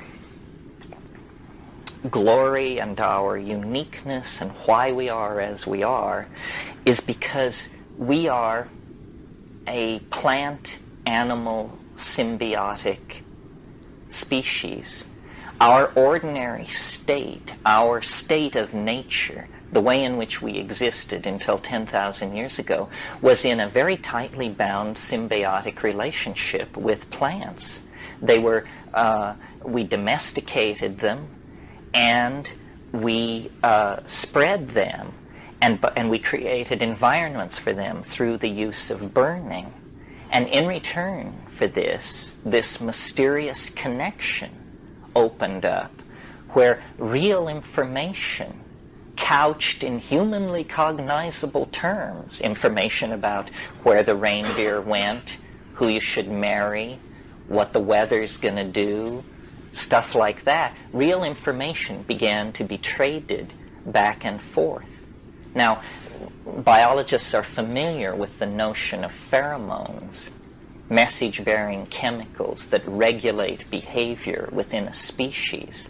But we're just getting ready to go to the next level and recognize the possibility of what have been called exopheromones, pheromones that regulate behavior between species. And it's very clear that, in climaxed ecosystems of great age, such as the equatorial tropics of this planet, exopheromonal interactions become the major mediating force in all the evolutionary exchanges going on. The old notion of competition and survival of the fittest is now seen to be bankrupt. The way nature works is it's the species that can make itself most necessary to other species, the one that can cut energy deals with the most of its neighbors, that is the successful one. So you maximize cooperation, you maximize dependency, you maximize integration. This is the successful evolutionary strategy. I mean, of course you can be a jaguar and crash around in the forest and eat things immediately smaller than you, but jaguars will be a memory in the fossil record of this planet when the plants will still exist, given, that man were not part of the picture. So the dynamic of life dictates that these energy levels be held very close. Is that outside of the natural, or no? Well, no, I think, nothing is outside of the natural, but all of this can be explained in terms of climatological flux on the African continent. Very briefly, the primates evolved in Africa. Out of the primates came the hominids, which were these gray-seal, upright, opposable thumb, binocular vision, and there were a number of these, and they existed for, over the past 6 million years. But Africa and the planet, because of repeated glaciation, is subject to cycles of drying. And every time the ice moved south, primate populations were bottled up in Africa. And we know there have been 4 glaciations. Immediately the last one, the ice melted 20,000 years ago. And out of Africa, that last time, came pastoralists, people who had domesticated cattle and had a style of following cattle around rather than being just strictly hunter-gatherers. Well, I maintain what happened was these arboreal, tree canopy living apes came under pressure as the continent dried up to expand their diet because the forests were disappearing and being replaced by grassland. Well, most animal species eat only 1 or 2 kinds of food. This is a general rule in nature, and it's in order to hold down exposure to mutagenic influence. But when an animal population is in a situation of food scarcity, the logical thing to do is to begin to test food sources and to expand your repertoire of food. Well, that's what these primates coming out of the trees did. Number one, they began eating meat, which gave them a real interest that they had never had before in these ungulate mammals that were evolving in the grasslands. And they began to test all kinds of other foods in the environment. Well, when you do that, you are exposing your population to mutation. And mutation rates soar. And it was during this period that the human brain size doubled in like 1.5 million years. Someone said it was the most rapid evolutionary expansion of a major organ ever seen in the fossil record. Nothing like it ever happened. Why? What was making this happen? Well, it looks like probably huge numbers of mutations were taking place in this population because people were literally eating anything they could get their hands on. And in this environment of the grasslands, the mushrooms were growing on the dung of these ungulate animals. Well, now a weird thing about psilocybin is that in very low doses so low that you don't feel anything, your vision improves. They've done tests with this, and there is an improvement in visual acuity on psilocybin at low doses. Well, you can imagine the evolutionary impact of something like this on a hunting-gathering population where visual acuity is all that stands between you and grim starvation. It means a population of animals, a population of these evolving hominids that accept the mushroom into their diet, have just been given a tremendous leg up on nearby competing troops that don't have it. It's like chemical binoculars. So immediately then there is a reason, an evolutionary reason, for mushrooms to be eaten and for the spread, for mushrooms to be accepted into the diet as an item and so forth and so on. Well, so then you take slightly more mushrooms, and like all alkaloids and it's a CNS arousal. It means you feel alert, you feel interested, you want a boogie, and also if you're male, you can sustain an erection. So arousal means arousal. So then this stuff is an enzyme promoting sexual activity at that level. Well, sexual activity, the number of copulations that occur within a population is directly related to the number of successful impregnations. So suddenly you have these horny primates, be a lot of more interest in sexual contact and partners and all that. This means that these psilocybin-using creatures that are now more successful at hunting and more interested in sex have all kinds of pressures on them that will force them to outbreed the dull, uninteresting folks who don't use mushrooms at this point. Well, so then yet higher doses, it changes, and it's no longer about sexual activity or clarity of vision. It becomes about the psychedelic trip, this tremendum, which is as awesome to you and me as it was to these so-called primitive folks 20,000 years ago. We don't know what to make of it. They didn't know what to make of it. They founded a religion about it. We're trying to start the engine of the same religion all over again. And the way in which this religious ecstasis manifests itself is in language activity, in cognition, but in glossolalia, in spontaneous outbursts of syntactically organized vocal activity. Well, the great mystery of human emergence, of course, is language. What is it? Where did it come from? How did it ever get going on such a scale? So forth and so on.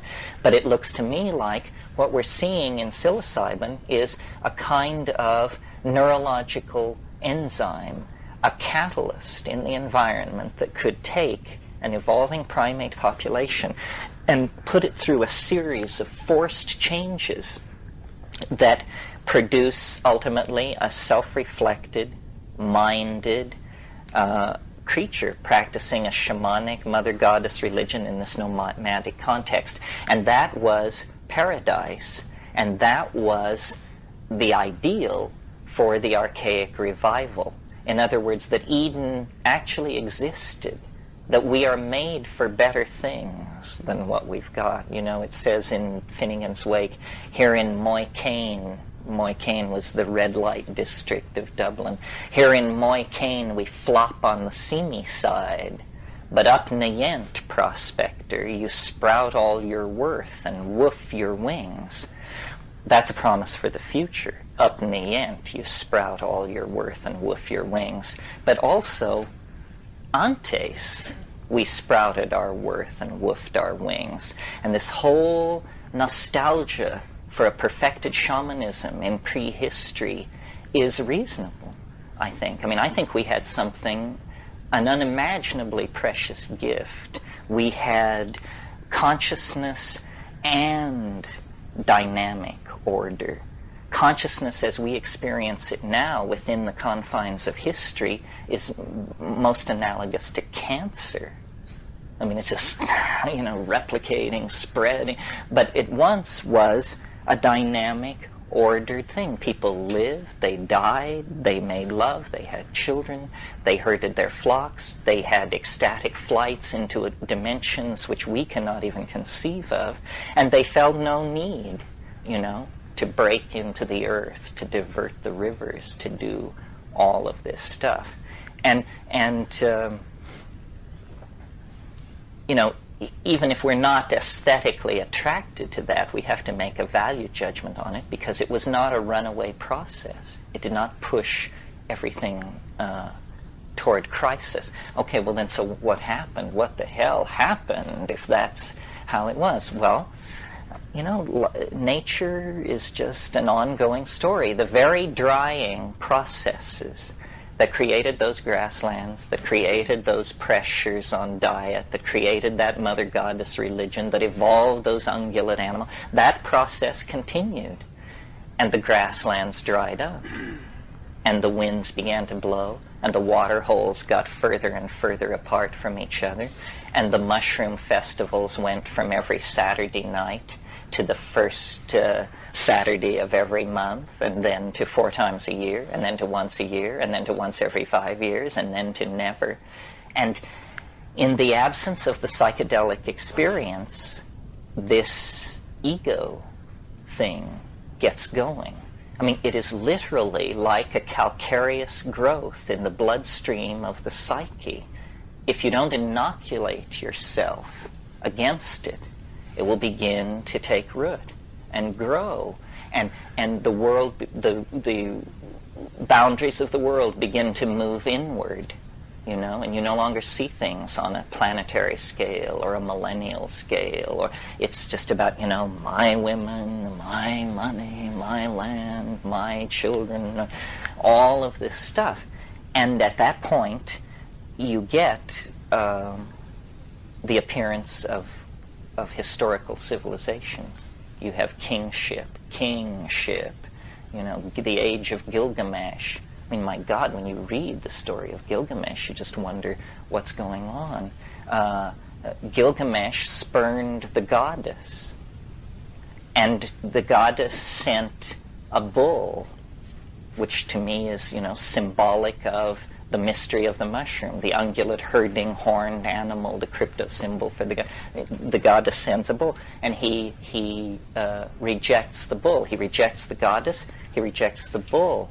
Then he takes Enkidu, the shaman figure, and forces him to go with him into the wilderness. And what do they do in the wilderness? This oldest of all myths, this story of the first men. What do? They cut down the tree of life. That's what they do. They cut down the tree of life, and then they, you know, it goes forward. The earliest strata of mythology that comes out of these Middle Eastern civilizations is full of this male-female nature-artificial tension. The story of Genesis is a similar thing. I mean, what's happening in Genesis is history's first drug bust. A woman is involved with a plant, and the plant opens their eyes, and they see that they are naked, which happens to be the case. They are naked. So in other words, they see, they grok their true existential condition. And Yahweh, wandering around mumbling to himself in the garden, says, this thing that these people have done, what if they eat of the fruit of the tree of life? Then they will be as we are. So it's very clear that there is concern to withhold knowledge, that human beings are to be held in an inferior position. Otherwise, if they were to eat of the fruit of the tree of life, of knowledge, they would be as we are. So there's this whole tension. And in the story in Genesis, you'll recall Adam and Eve are cast out of Eden, and an angel is set at the east of Eden with a burning sword. Well, what I take this to be about is it's a story from a strata where already the shift to the dominator culture has taken place. But they're looking backward at the partnership society on the grasslands of Africa. And the angel with the burning sword is nothing more than the sun. That they literally were cast out of Eden. Eden disappeared around them. It dried up and blew away. And there was nowhere to go but the Nile Valley and Palestine. And these people who appear in the Nile Valley and Palestine at about 9,800 BC, called Natufean, come out of nowhere with a very high culture and a tremendous ability to exploit plant resources. And I think they are the remnants of this partnership culture. And you see the way in which all this ties into the present and attempts to be more than just a kind of cultural reconstruction of prehistory is we're trying to understand who we are, why we are the way we are. Well, the major thing that now that we have transcended ideology, and nobody gives a hoot whether you're a Marxist or any of that anymore because we've all seen through that, the new issue is human nature. And it evolves around this drug thing. Is it the true and purest expression of human nature that you should drink nothing but cold water and eat nothing but raw vegetables, and any departure from this is an abomination? And then when you get to drugs, this is really an abomination. What should be our relationship to substances, and why are we the addictive creatures that we are? I mean, I know that elephants intoxicate on papayas and bumblebees get loaded on sugar water and this and that, but human beings addict to dozens of substances, to behaviors. I mean, all kinds of things. A guy goes out in the morning to pick up his paper off his porch, and it's not there. And he has a heart attack. He has to sit down. My God, what am I going to... And he has to have instant relief from the traumatic crisis of the non-presence of the morning information fix. And the phenomenon of falling in love, which doesn't really happen with other animals. I mean, other animals bond, but they don't go bananas in the way that we do on this issue. We're chemically highly cued in a way that a lot of animals around us aren't. So then history, because of this addictive drive within us that we have, because of this disrupted symbiotic relationship in prehistory. See, we're looking for the score, but we can't quite find it. Imperialism doesn't do it. Heroin doesn't do it. Sadomasochism doesn't do it. Nothing quite does it. But we keep trying stuff. Cocaine, money, fascism, mercantilism, ideology, all of this stuff. We are very, very restless. And the path of our restless, frantic peregrinations across the intellectual landscape is what we call history. You know, it's our effort to try and get straight, get back to something which we feel we deserve and that we lost, and that we don't know quite what it was. Well, meanwhile, in the rainforests, in the Arctic tundra, these little brown people have been keeping the gnosis going, never questioning, never doubting, millennia after millennia, going into these hyperdimensional mind spaces and operating there. While this has been going on, we have been elaborating positivism, scientific philosophy, building atom smashers, so forth and so on. We have created, then, out of our infantile cultural style, what Erich Fromm would call a fecal cultural style, because we just excrete stuff, you know, all kinds of stuff. They have held this mystery. But they, to my mind, the mistake that has been made is that it's been thought that they understood it, that we now go to the shamans and they will explain to us what the inner skinny is on all this. That isn't it. There's no explaining this. Once you've been there, you know the futility of a notion like understanding the psychedelic experience. It's like understanding the ocean or understanding a planetary ecology. We think that things are to be understood, but some things are simply to be, you know, what's the word, appreciated, imbibed, to be in the darshan of them. Well, let's talk a little bit more as we were this morning. I talked more than I intended to this morning. What is anybody's take on this, or did anybody not get their licks in this morning? Yeah. You mentioned the odd and the strange and the weird. Other than hallucinogens, you know, how can we fool this brain away from the ego? It's pretty difficult. Yeah. I think that's why we're in the situation we're in. Talking about things we could do every day, not once a month, I guess. Well, there's no substitute for awareness in any situation.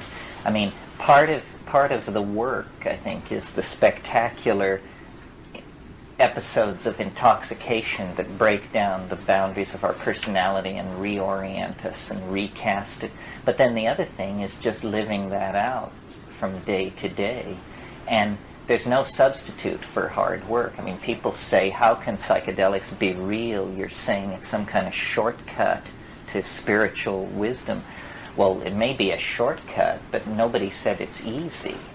It isn't easy. No. It just is that it's ultimately effective. I don't know. I find myself preaching a doctrine that is hardly welcome in the touchy-feely circles that I'm usually teaching in, which is stifle it. Now, there's a doctrine to take home from the New Age. Stifle it, you know. The ego is much too large. I mean, we need an ego, yes. That's so that if you take somebody to dinner, you know whose mouth to put food in. That's having an ego. But above and beyond that, it becomes sort of superfluous. It's a habit. It's a bad habit. It's an infantile response that has been culturally supported to the point where it's become institutionalized. Do you believe a person needs a strong enough ego before they can transcend or transform it, though? The reason I'm saying that is because I've seen a lot of teenagers in the city, and then they experiment a lot with drugs, and especially with psychedelics. And sometimes I wonder if they're really getting anything out of that early experimentation. I didn't get into psychedelics until my late 20s, so Well, see, it's a real complicated question. Civilizations evolve folkways to deal with the drugs that they're interested in, and this takes hundreds, thousands of years. part of the question I hear you asking is, you say that these drugs dissolve the ego, but aren't some people in a weakened ego condition when they come upon them? And I think probably you're right. It's not clear that the onset of puberty, when there's a good deal of psychosexual and endocrine confusion going on anyway, is the precise right moment that you want to drop these psychedelics on somebody, although this is done in many traditional societies. But the problem is that in societies where there is shamanism, there's an understood way to do it. There's an understood way to initiate somebody. Kids growing up on the streets taking drugs of all sorts in doses of all sorts, it's very hard to sort it out. You know, I mean, people don't have intent, they don't have focus, they don't have information. They're just, everything is so fragmented in modern life. Part of what all this yammering about shamanism might eventually lead to is the reformation of psychotherapy along the lines of a shamanic style, so that then people could have these voyages, could have the insight into their problems that you get from psychedelics.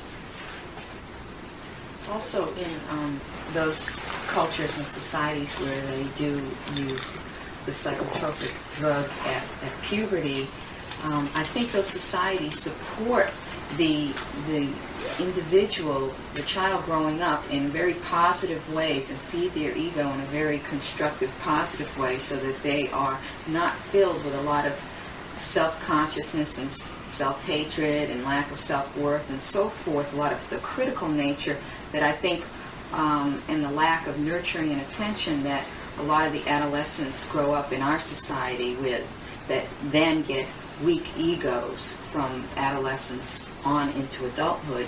And I think the developmental quality of life in different cultures has a lot to do with one's ability to utilize the drug, the plants effectively.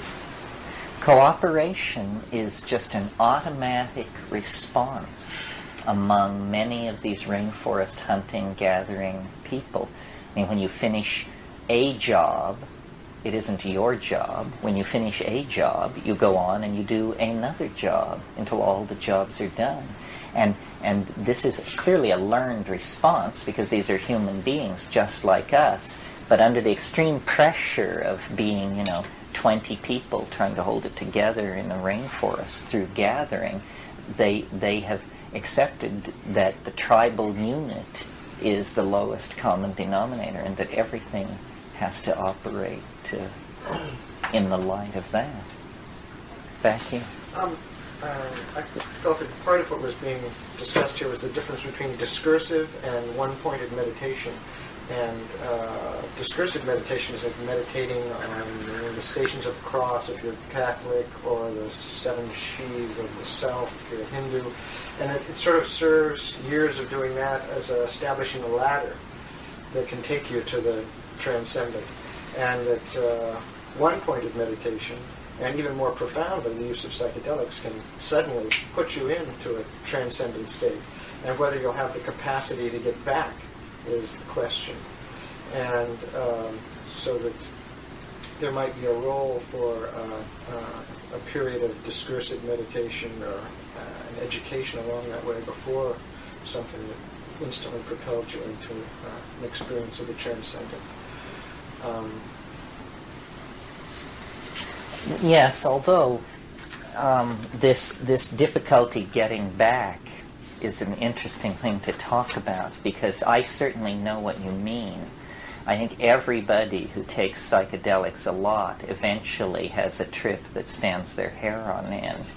And the reasonable fear I've always felt about psychedelics was not that it would kill you. That's not reasonable. But the somewhat murkier question, could it drive you mad, is a little harder to just Of course not. Because, hell, why not? I mean, it's definitely rubbing up against those areas. But I have real faith that it is, it's like flipping a coin and getting it to land on its edge. The psychedelic experience represents such a state of disequilibrium that in almost all cases, the entire system is striving to return to normal and will do so very quickly. My life is built around one spectacular exception where my brother took a bunch of things and had a theory and proceeded to sail off for the better part of 3 weeks. And this sort of brings up another issue.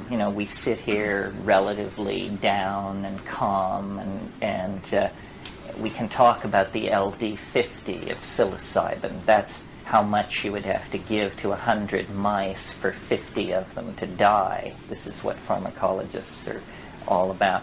But when you're actually stoned in these places, you realize, or you have the apparent realization, that of course the mind is in control. And talking about safety, you're only as safe as you think you are, literally. And if for a moment you decide you're not safe, the state is very fragile. It's skittery.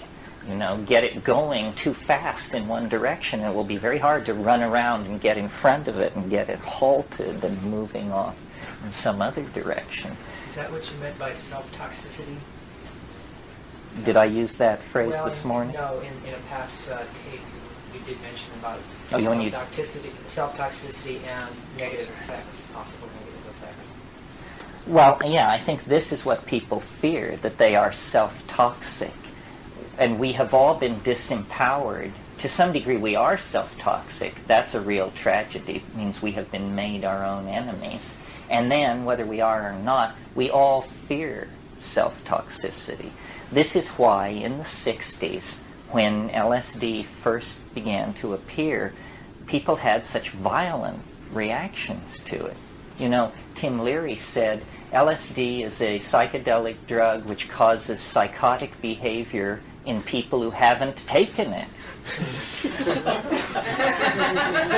This is absolutely true. Well, why would a drug that you don't take cause you to become psychotic? It's because the mere fact of its existence is so threatening to you because you know that you're self-toxic. That's what I always felt in the 60s. These people all know they're crazy, and they don't want to get near anything which would perturb their psychic dynamics. They know beyond a shadow of a doubt that they're certifiably insane, and they don't want to hear about it. So they're not going to be delving into something which shines a Klieg light on the mechanics of the psyche. It's the last thing that they are interested in. If the definition of ego is the sort of reality testing mode of the psyche, the psyche's ability to perceive reality, then it almost seems that the psychedelic experience augments the ego to a new level rather than extinguishes the ego. That it gives a truer picture of reality. Well, Freud had this concept that he called the superego. And this term has somewhat fallen out of use, and because we all tend to be a little more Jungian than that, and we talk about the collective unconscious. But in a way, though I'm more sympathetic to Jung, I like the phrase superego because the phrase collective unconscious is a kind of blah concept. It's like a data bank, a repository, where superego seems to imply organization, intelligence, focus, awareness. And what seems to emerge from these psychedelic experiences is that where we expected disorder or the absence of organization, we find order, and we find mindedness. The superego seems to be everywhere. So in a way, it is like that. It is that you're becoming more informed but it diminishes your personal importance, the physical atom of your body. You know, I mean, we believe, and it may be true, but the question is, how important is it, that we are each unique, and that somehow in this uniqueness is our worth, and that if something were to happen to you, we can't replace you with me, and you can't stand in for me. But, back off to where you're looking at a scale of 1,000 years of this stuff, and you see that each one of us actually is expendable, and that the general processes in which we are embedded are so large that it probably doesn't matter who you are. And I could have been you, and you could have been me. Well then, once you've got that nailed down, being becomes a whole different project. Being is something out there that you do. You garden well, you bear and raise children, you feed people, you build objects. It becomes something outside of yourself rather than something interiorized. And I think, thousands and thousands of generations of people were born and lived and went into the ground with this kind of a psychology. And we are all imprisoned by our cultural expectations to such a degree that the real problem is to make ourselves realize how blind we are, how much what we've been taught, the words we use, the expectations we have, hem us in. And the psychedelics show that cultural relativism, not as an exercise, not as something that you're convinced of by rational argument, but that you just see it immediately. See, I think that we are very malleable creatures and have held many positions in the last 10,000 years vis-a-vis these structures which we call the ego, the superego, the self, the unconscious. It's more fluid than we imagine. Language may have emerged only 40,000 years ago. Well, imagine that. Language is the software without which we wouldn't be people.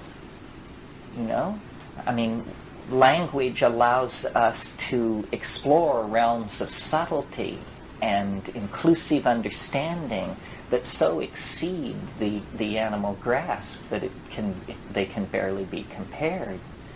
I think probably in the beginning that language was something that women held almost as a magical power.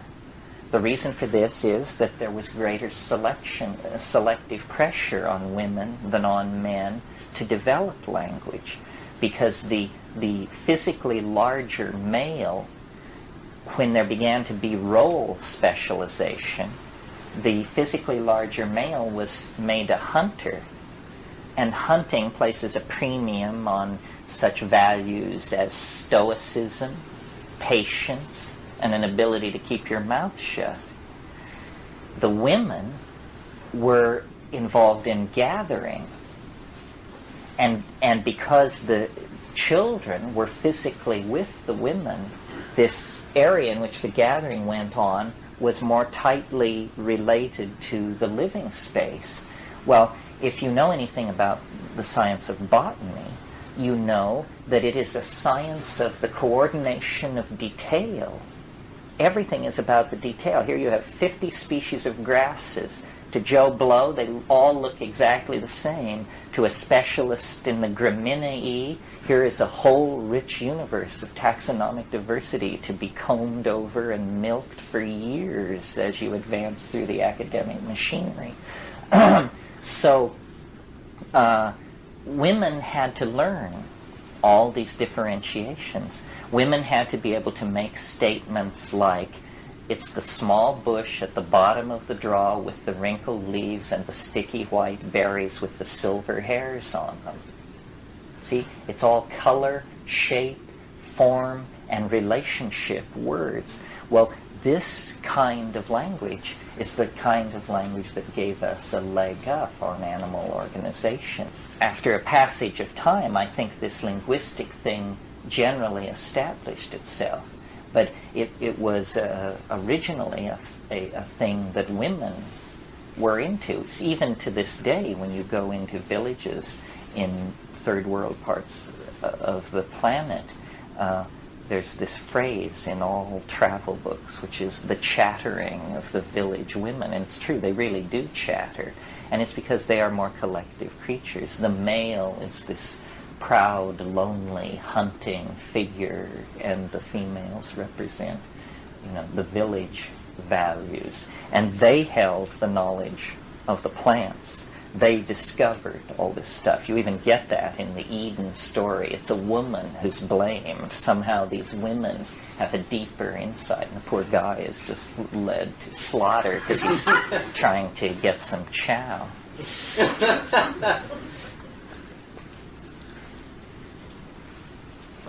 Perhaps an appropriate image would be one of climbing a temple. I can always think of Borobudur, which is probably the most impressive temple that I've ever visited.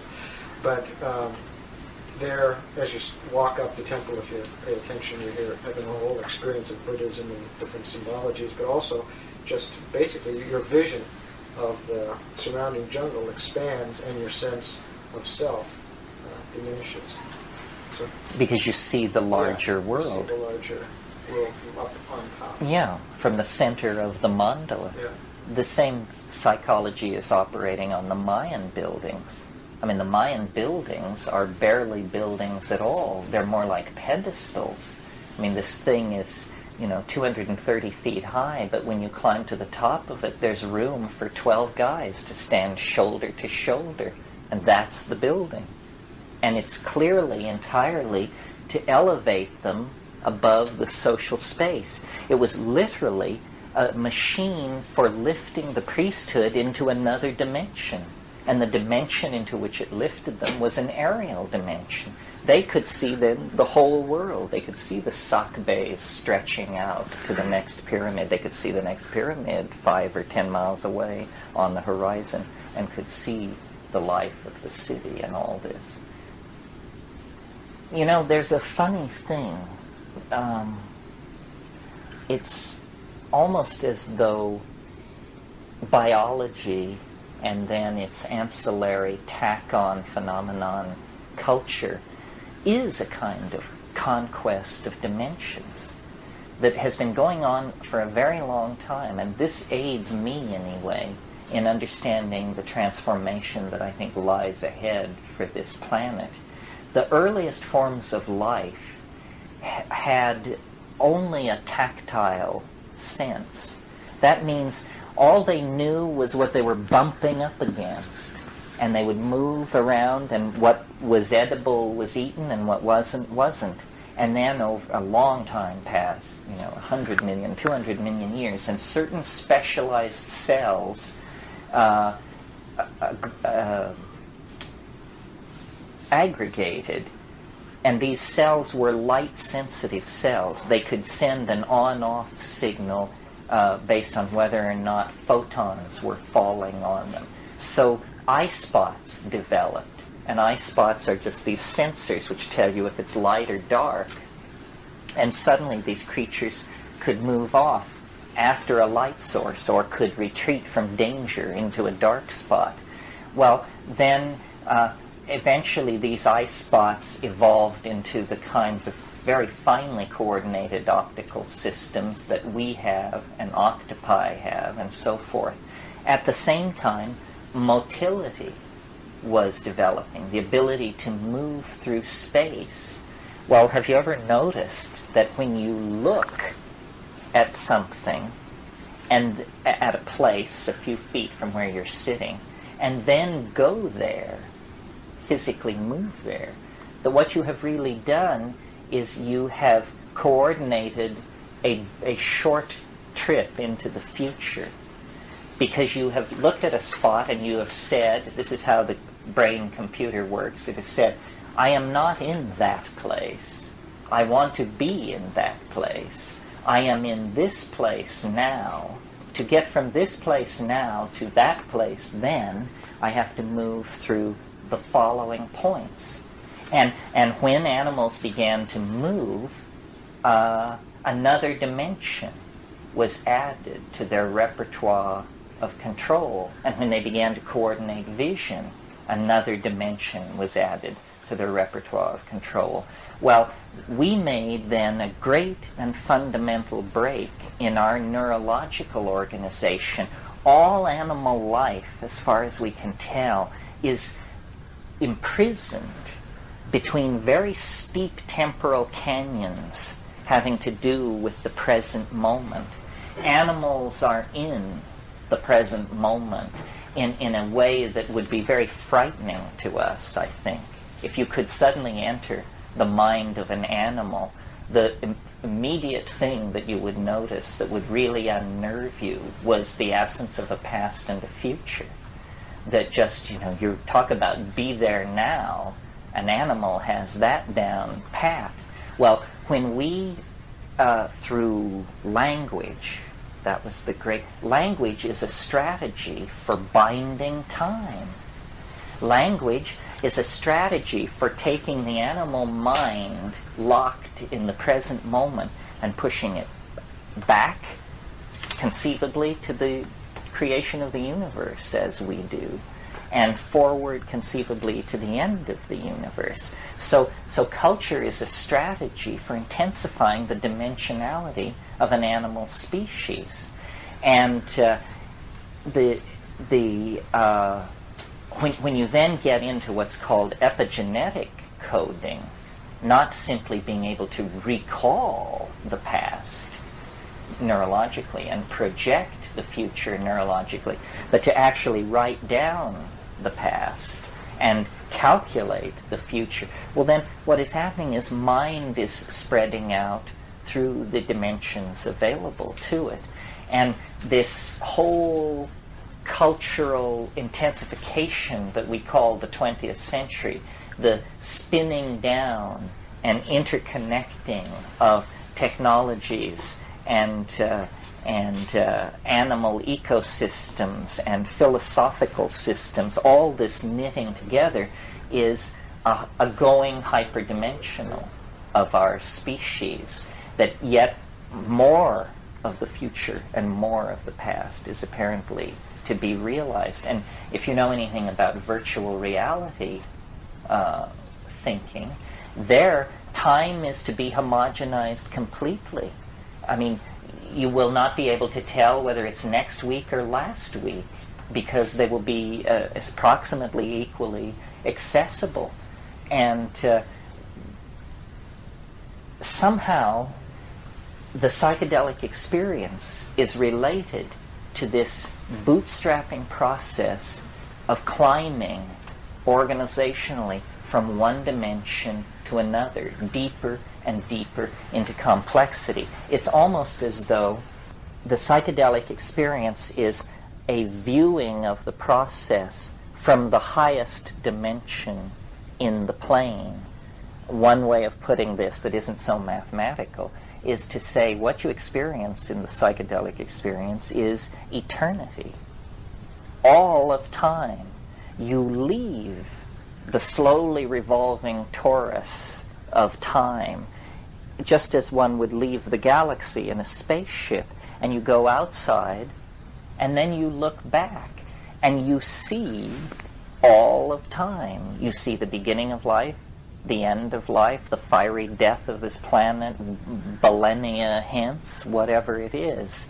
And I think that this is a true vision, that this is what shamans have achieved. This is what we, with all our sophistication, are confounded by. A shaman is someone who has seen the end. A shaman is somebody who has seen it all. They've run the movie, and run the movie, and run the movie, and they've satisfied themselves that they understand the movie. Then they go back to their place in the movie, and they live it with a small smile, because they know the end. They know how things work. They know what life is. And when you have even a piece of that action, you can get a real handle on peace of mind, on true authenticity, because it's in the tumbling, forward-rushing chaos of the lower dimensional slices of time that we lose it, that we become confused. Who am I? What do I want? Where am I? Who should I be with? What should I give myself to? This is a voice speaking from chaos. I remember once at a period of turmoil in my life, I took mushrooms to try and resolve my personal difficulties. And I said, I'll think of a question. You know, they say you should think of a question. So I said, I'll think of a question. The question was, am I doing the right thing? And it's in the point in the trip, I posed this question to it. And the answer was, what kind of a chicken shit question is that to ask an extraterrestrial intellect? Well, so then I got it, that was a chicken shit question, and that I had been completely misunderstanding the nature of the relationship. This wasn't some kind of little glass ball that gives yes or no when you turn it upside down. This is, I don't know, words fail, but nobody to expect psychotherapy for free from anyway. The problem with determinism is it says everything can't happen anyway except the way that it's happening. Now, the problem with that is that it makes the concept of thinking irrelevant. Because you're thinking what you're thinking because you couldn't think anything else. Therefore, the notion of truth or judgment or all of that is completely shot down. So a totally determined universe is the most ultimately uninteresting that there can be. Nevertheless, the universe clearly is, to some degree, highly determined. I mean, we know to within nanoseconds the time of the sunrise tomorrow, and unless there's a serious instability, it will be on time. So there is a degree of predictability. My rap is sort of divided into two parts, and I'm very shy about the second half. The first half is easy for me. It's that psychedelics are wonderful, you should take them, this is the way to save the world, so forth and so on. The second part of the rap is, here's what I've learned from psychedelics, and then not some general kind of feel-good thing, but something that requires a blackboard and tensor equations of the third degree and so forth and so on. And I'm very shy about putting that out. My personal approach to psychedelics, before I realized that you could save the world with them, when I just thought that this was some kind of thing, self-exploration, my notion was what it's good for is ideas. It's for generating ideas. And I don't really like the word generating, because you don't generate them, you hunt them. You get in your little boat and you paddle out onto the dark water, and then, you put your feet up and you wait, and you set your nets and you wait, and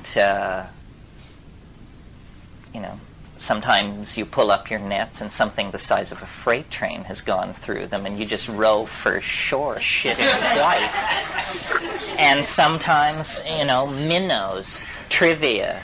Why does our little finger just fit our nostril? And, the mysteries of the animal body, or all kinds of stuff. But occasionally, and it's worth fishing a lifetime, occasionally something will come into the nets that is not so small as to be trivial and not so large as to be incomprehensible. And this thing can be wrestled with for hours and eventually brought home to show the startled folks back on shore. And this showing the startled folks back on shore makes history. All these ideas come out of interaction with these plants. The number of ideas which, when you pick up a straight encyclopedia are to be traced back to herders and people who kept animals. People say, astrology, astronomy, it was invented by people watching their flocks. The calendar, time, was invented by people watching their flocks. All this other, well, they weren't only watching their flocks, they were also watching the cow pies of their flocks for mushrooms. And, music, all of these Pythagorean insights into order, I think, come out of this herding, domesticated animal husbandry, we call it, husbandry, because it's a model of caring for nature. And these ideas are the inspiration and the purpose, to my mind. I mean, the social purpose, because I can, get rid of my stuff and feel better about how I was abused in childhood and this and that and the other thing with psychedelics. But that's all personal growth stuff. But an idea, can be shared. You can take it and you can lay it at somebody's feet. And where do they come from? When you ask the question, where do the ideas come from? This is Platonic Philosophy 101, ladies and gentlemen. This is why the Greeks gave up fishing, to discuss this problem. Where do the ideas come from? And we are no closer to understanding that. And yet the ideas are the signposts of our destiny. They guide us forward, and yet we know not from whence nor whither. Well, I think now, so Plato's take on that was, he said, well, there must be a perfect world somewhere where all these things exist and the numbers and everything, there's a perfect form for everything in a higher dimensional world called the archetypes. Well, 2,000 years of philosophical sophistication have shown certain problems with that point of view, but fewer than you might think. I mean, the mystery of form, the problem of form, what is it? Where does it come from? What sustains it? We are nothing more than form. If it weren't for form, we would be no different than the dirt under our feet. And form intrudes into matter, and then it withdraws. And when it withdraws, they put you in a hole and put dirt on top of you. So it's very important to understand, what is this coming and going of form? If we take this pillow and saw it in two, it's a pretty undramatic event. If we take one of us and saw us in two, it's an extremely dramatic event. And what is the difference there? It's that this object is three-dimensional, and this object is four-dimensional. This object has a quality about it called being alive. Being alive, also technically known as metabolism, means that material is moving along temporal gradients within the confines of this organism. Material is not moving along any gradients within this thing. It's just where it is. There it sits. But in here, a form is being maintained from within. And if I were to die, the form would collapse. Here, no form is being maintained except the form imposed. This is an imposed form. It has no sense of itself, and it doesn't sustain itself from any kind of internal integrity. But higher dimensional objects, like animals and plants and human beings, have this quality. Well, so then what we've been talking about here, albeit sloppily, is the fact that we seem to occupy a higher dimension in the natural order than other things. And this higher dimension has to do with the fact that we have a little piece of mind, a little chunk of this higher order organization. Well then, going toward that, as visionaries, as users of psychedelics, society keeps adjusting its trim tabs, as it were, to mirror this transcendental goal. And this is what we want to become. We want to become like the sensed object in our imagination. And shamanism is a pipeline about this. It's almost as though the end state, well, here's a model for it. It's almost as though the ordinary causal flow of information from the past to the future must make a place for like a 3 to 5% backward flow. And this is what we call intuition. It's that vague, unformed knowing that comes without any baggage of causal mechanism, but it's true knowledge. You know how it's going to be. Well, it may be that that time is somehow information permeable, that future potential states of existence are actually somehow in resonance with states of existence in the present and in the past. Our models of how the world works are very, very simple. I mean, basically we operate with mechanical push-pull models that are appropriate to very simple mechanical systems, and yet we know that we are far more complex even than the most complex physical systems.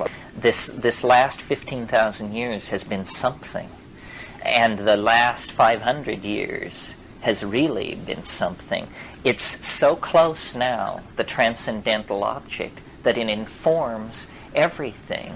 The metaphor, the model to hold on in your mind as you gaze at the earth in its travail is the metaphor of birth, not death. That a gestation process of 20,000 years is coming to an end. Culture using, language using, minded creatures are coming to some kind of fermentative climax. And we cannot extrapolate the human career on this planet centuries into the future. It ain't going to be like that. It's an absurd question to ask the question, what will the world be like in 500 years? What the world will be like in 500 years is unimaginable, because in the next 40 years, we are going to pass through this quantized transition where we actually become insiders and players in the game. History is a state of becoming. It's a state of moving from the inarticulate, unreflecting, animal style of organization to the self-reflecting, minded, conscious, energy-controlling style. But to get from one to the other takes about 20,000 years, and it's a bitch. You don't know where you are. You don't know up from down. You cannot tell what is happening. There's just migrations and warfare and pogroms and gene mixing and hysteria of every sort and Messiah this and religion that, and they're slaughtering these people and these people are doing that. And it's like a bad dream. It's like a psychedelic trip is what it's like. It's a 15 to 25,000 year dash to authentic being from the animal body. And it would have been a lot easier to understand if 10,000 years ago we hadn't cut the telephone wire to nature. Because from then on we haven't been able to figure out what's going on. And it's been left to men with large egos to figure out what was going on. And what they figured out was going on was that there was a lot of free women, land, animals, and money that needed to be organized for their pleasure, because they lost the connection to this planetary birth process. Now, and like a birth process, I mean, the metaphor is worth pursuing, because a birth is violent, blood is shed, there's moaning and groaning and thrashing around, and yet this is not an automobile accident. This is not a human tragedy. This is how life works. This is centrally scripted in to how human beings operate. If this didn't happen, we wouldn't be here. Well, and yet, if you've ever been pregnant or been around a pregnant person, this is a wonderful state of equilibrium, of self-satisfaction, of completion, and yet the very fact that it exists ensures that it's going to be rent, it's going to be torn, it's going to end violently in separation of these two beings. But then there are all kinds of births. There's stillbirth, the most disturbing and unsettling of all. There's, breech. There's cesarean. There's bad presentation. There's easy labors, hard labors. And I think this is the choice that we still have some choices left. And a choice still to be made is it going to be a hard labor or an easy labor? It's how fast we educate ourselves. That's the lubrication in the birth canal of this pup. How fast we educate ourselves. Are we going to fight it, or are we going to go with it? And it's really frightening. I mean, because what we want is, first of all, forgiveness for what we've done, which ain't likely to come. And then we want to go back and paint ourselves blue and be tribal and turn our back on all of this. But I don't think it's going to be like that. It's propelling us to some kind of higher order. The faith is that history must have been for something, and that everything is to be knitted together, and everything is to be reborn anew. And I don't think this is not a religious doctrine exactly. It's more like the biological faith. I mean, we see it everywhere. We see it in the birth that I was just describing. We see it in the metamorphosis of insects. Heraclitus said, "Puntit rea," all flows. And I think that this is the hardest thing to learn. It certainly has been the hardest thing for me to learn in my life. And I assume then, by extrapolation, maybe this is one of the hard things to come to terms with. Everything flows. Nothing lasts. I mean, not the travail, not the horror, not the women you love, not the women who drive you crazy, not the children you love, not the children that drive you crazy. Everything is in the process of changing into something else, even at the very moment that you recognize its coherence as an entity. And this is the bad news that the ego doesn't want to hear. This is what the ego is created to deny, because the ego is, it's the effort of flesh to make diamond, and it can't be done. You cannot make an indestructible, adamantine, clear substance. It can't be done. But it's all tied up with our fear of death. We assume that if we release ourselves into this flow, we will be swept away, that our identity will cease to exist, that we will somehow not be there. This is an artifact of language. It's a horrible misunderstanding about who we are and how the whole system is working. Are you using language as a meta word more than just the syntactic, syllables that we're using? Well, no, that's all I mean. But I'm really aware of what a funny thing it is. You talk about other dimensions. Language is like an informational creature of some sort. I mean, languages live, they reproduce themselves. Virus. Yes, it's a kind of virus. William Burroughs said this. He said English is a virus from outer space.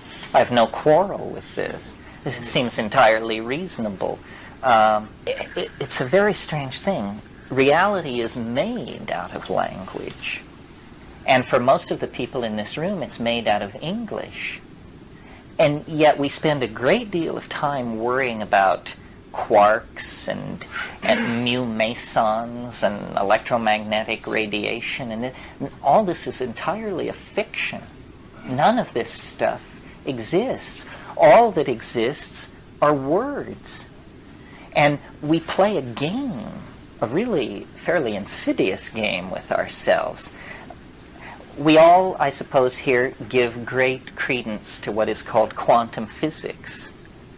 Is there anyone here who would care to explain to the group several of the core doctrines of quantum physics, or any core doctrine? And by explain, I don't mean a verbal gloss. I mean give us the hardcore equations. Well, no one seems to be coming forth. And yet, this is our truth. How crazy are you if your truth is something you can't even understand? And that's the situation that we're in. We believe that somewhere among us, somebody understands these tensor equations of the third degree, and that if it got real tight, we could go to them and they would then explain what reality is. Well, this is a head full of shit, this kind of thinking. What you are actually dealing with is what Wittgenstein called the present at hand. The present at hand. Good phrase, because it implies that only that which can be grasped matters.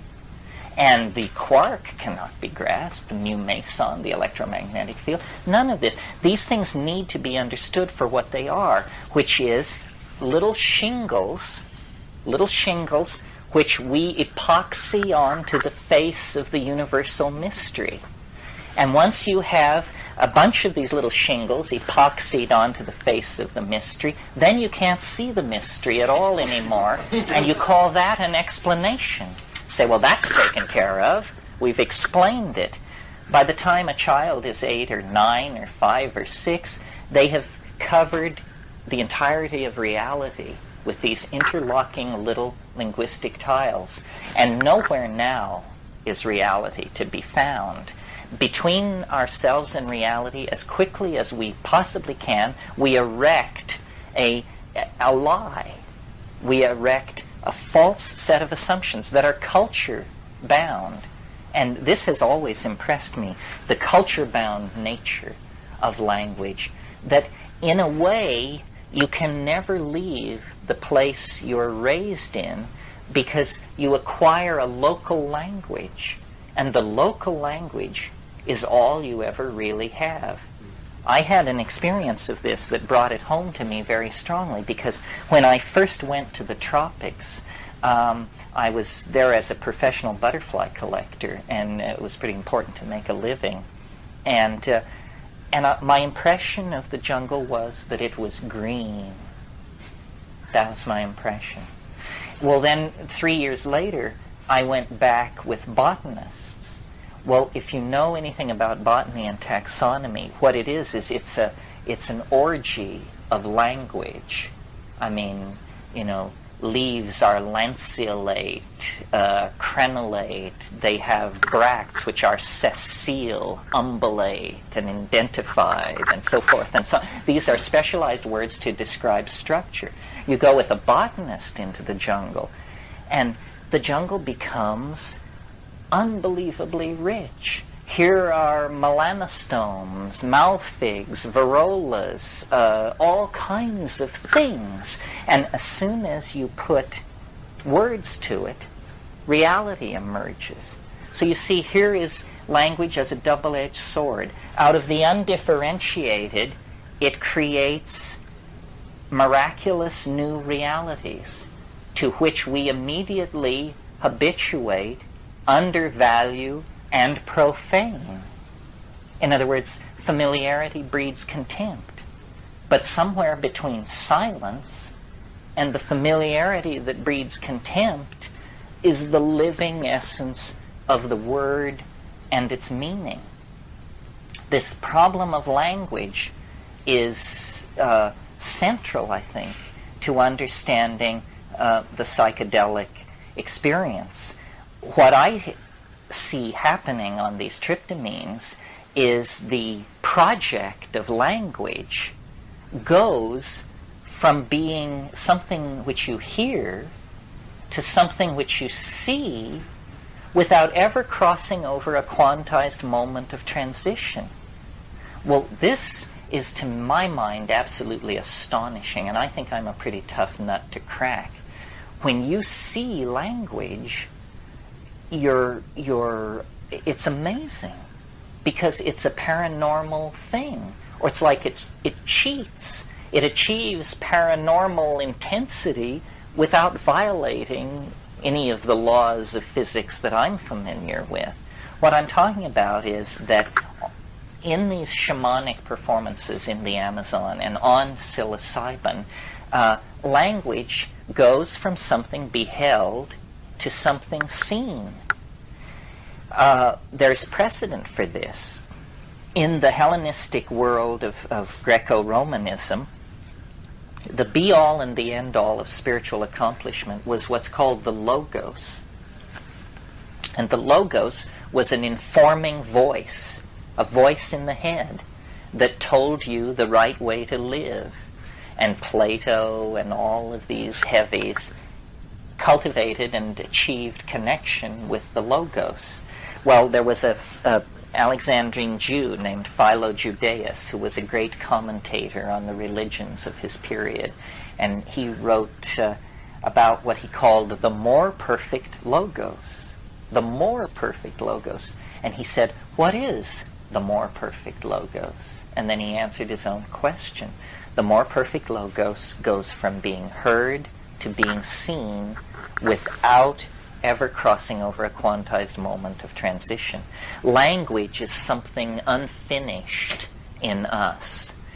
It's something that was catalyzed out of animal organization by hallucinogenic activation of brain states, and it is something that is in the act of perfecting itself. And when it is completed, my faith is that words will be seen, not heard. The whole way in which we organize our language around visual metaphors when we talk about clarity. So if someone is able to communicate, we say, she spoke clearly. That's a visual metaphor. We say, I see what you mean. I see what you mean. That means I understand you. I see what you mean. He painted a picture. It means unconsciously, at the unconscious level, we connect visual metaphors and the visual sense with clarity of understanding. And what's happening in the ayahuasca cults, in the mushroom intoxications and so forth, is an invocation of the visible logos. It comes into being in the shared space. You control it with sound. I mean, you discover that sound is something that you can see. And this is, I referred to this morning and when I talked about how we may be a one gene mutation away from a transformation of language. You can sit, feel perfectly normal, not feel wired or depressed, not have visual activity in the visual field, and then you generate a tone like and you see that it's a certain shade of lemon yellow with a chartreuse edge running on it. And then you and it shifts to pink blue. Well, you begin to experiment with this and you discover very quickly that you can do more than just generate colors. You can generate modalities. You can generate shapes. As you begin to relax into an unconscious expression of syntax, form begins to behave itself in the space in front of you. And that language may have existed a very long time before anybody got the idea that you could use a certain sound, like glass, to mean a certain complex object. Because on psilocybin, glossolalia is frequently triggered. glossolalia is normally presented as speaking in tongues, a religious phenomenon of fundamentalism, and the fundamentalist spin on it is that these are ancient biblical languages and that you're being possessed by an angel or something. But in fact, at the primitive level of religion worldwide, glossolalia is frequently met with. And all of us have an ability to relax away from meaning and still retain syntax. It's just something you would never do because we're programmed to always mean something when we speak. But in fact, babies don't do this at all. They love to babble, and they only late in the process learn to attach meaning. Well, so then under language in the humble service of meaning, there is language for itself, sort of the ding-on-siche of language. And well, I'll give an example of it and then discuss what's going on. Ni de gewund wai haxikivichni morgum voapakten didikin hipikektet. Dejigeve wai hambikikitit efmo oktive indidikt quahavagenket kifidut ulmikin dital. Okay, now what's happening here? First of all, ordinarily, we associate this speed of vocal noise with words. Words are small mouth noises. That's all they are. You see, if you're going to have a creature which communicates among the members of its species, you have to have a low energy form of communication. Otherwise, you'd be exhausted from the effort to communicate. Well, small mouth noises are great. A person can talk for about 12 hours without stopping fairly effortlessly. I mean, if you've got water and a little dope rolled, and it's not a problem. Well, do you know how much information a person could convey in 12 hours if they were, say, reading the telephone book aloud? It's pretty amazing. So this thing I just did, it had syntax, but it had no meaning. In other words, if you listen to it, you hear that sounds repeat, rhythms repeat, there appear to be prefixes, suffixes, certain kinds of declensions. It's all there, folks. It just doesn't mean anything. But it turns out that the activity of language feels like language, whether it means anything or not. Well, in the psychedelic state, you discover this same set of tinker toys that was used to create the little speech I just did can be used to create sculptures that are free form, that this hi huai waxi q vini mau hakti kipipit, it looks a certain way. What's important is not how it sounds. What's important is how it looks. In the Amazon, in these ayahuasca cults, they have what they call icaros, magical songs. Icaros are visual art. They are intended that way, and they're criticized that way, and their success or failure is judged entirely in the visual domain, and yet they are made out of sound. And what they convey are very complex feelings. You could almost say three-dimensional feelings. Feelings so complex that they won't lay down and be a sound like hate, fear, revulsion. They won't do that. They can only be laid out as grammatical objects of a higher order. And I think that this process is happening in human beings, the push toward visible language. But it's being accelerated by the psychedelics, and that we are trying to become for each other visual objects, and we are trying to become capable of generating these things. Now, why I hold these conclusions is because in the DMT flash, which is the most intense quintessence, most quintessential distillation of this kind of stuff, you encounter the shamanic entities, the spirits, the ancestors. And this is really confounding. I mean, we can put up with shifting cobwebs of color and weird insights about our nostrils and our little fingers, but not entities. And yet, in that space, these things exist. And they're preaching this ontological transformation of language. This is how entities in hyperspace communicate. It's as though everything has had one dimension added onto it. It's as though we are existing in some kind of squashed version of a larger superspace that can simply be mentally unfolded through the act of encountering a psychedelic substance. I think it's big news that these entities exist. Now, if you were to go to a shaman in a classical culture and say, what's it about? What's going on here? They would unhesitatingly tell you that these are the ancestors. Say, oh yes, these are the ancestors. We cure using the ancestors. And this is, I think, very unsettling for us as Westerners. We'd much rather accept the notion of friendly extraterrestrials communicating through the mushroom than that this is the dearly departed.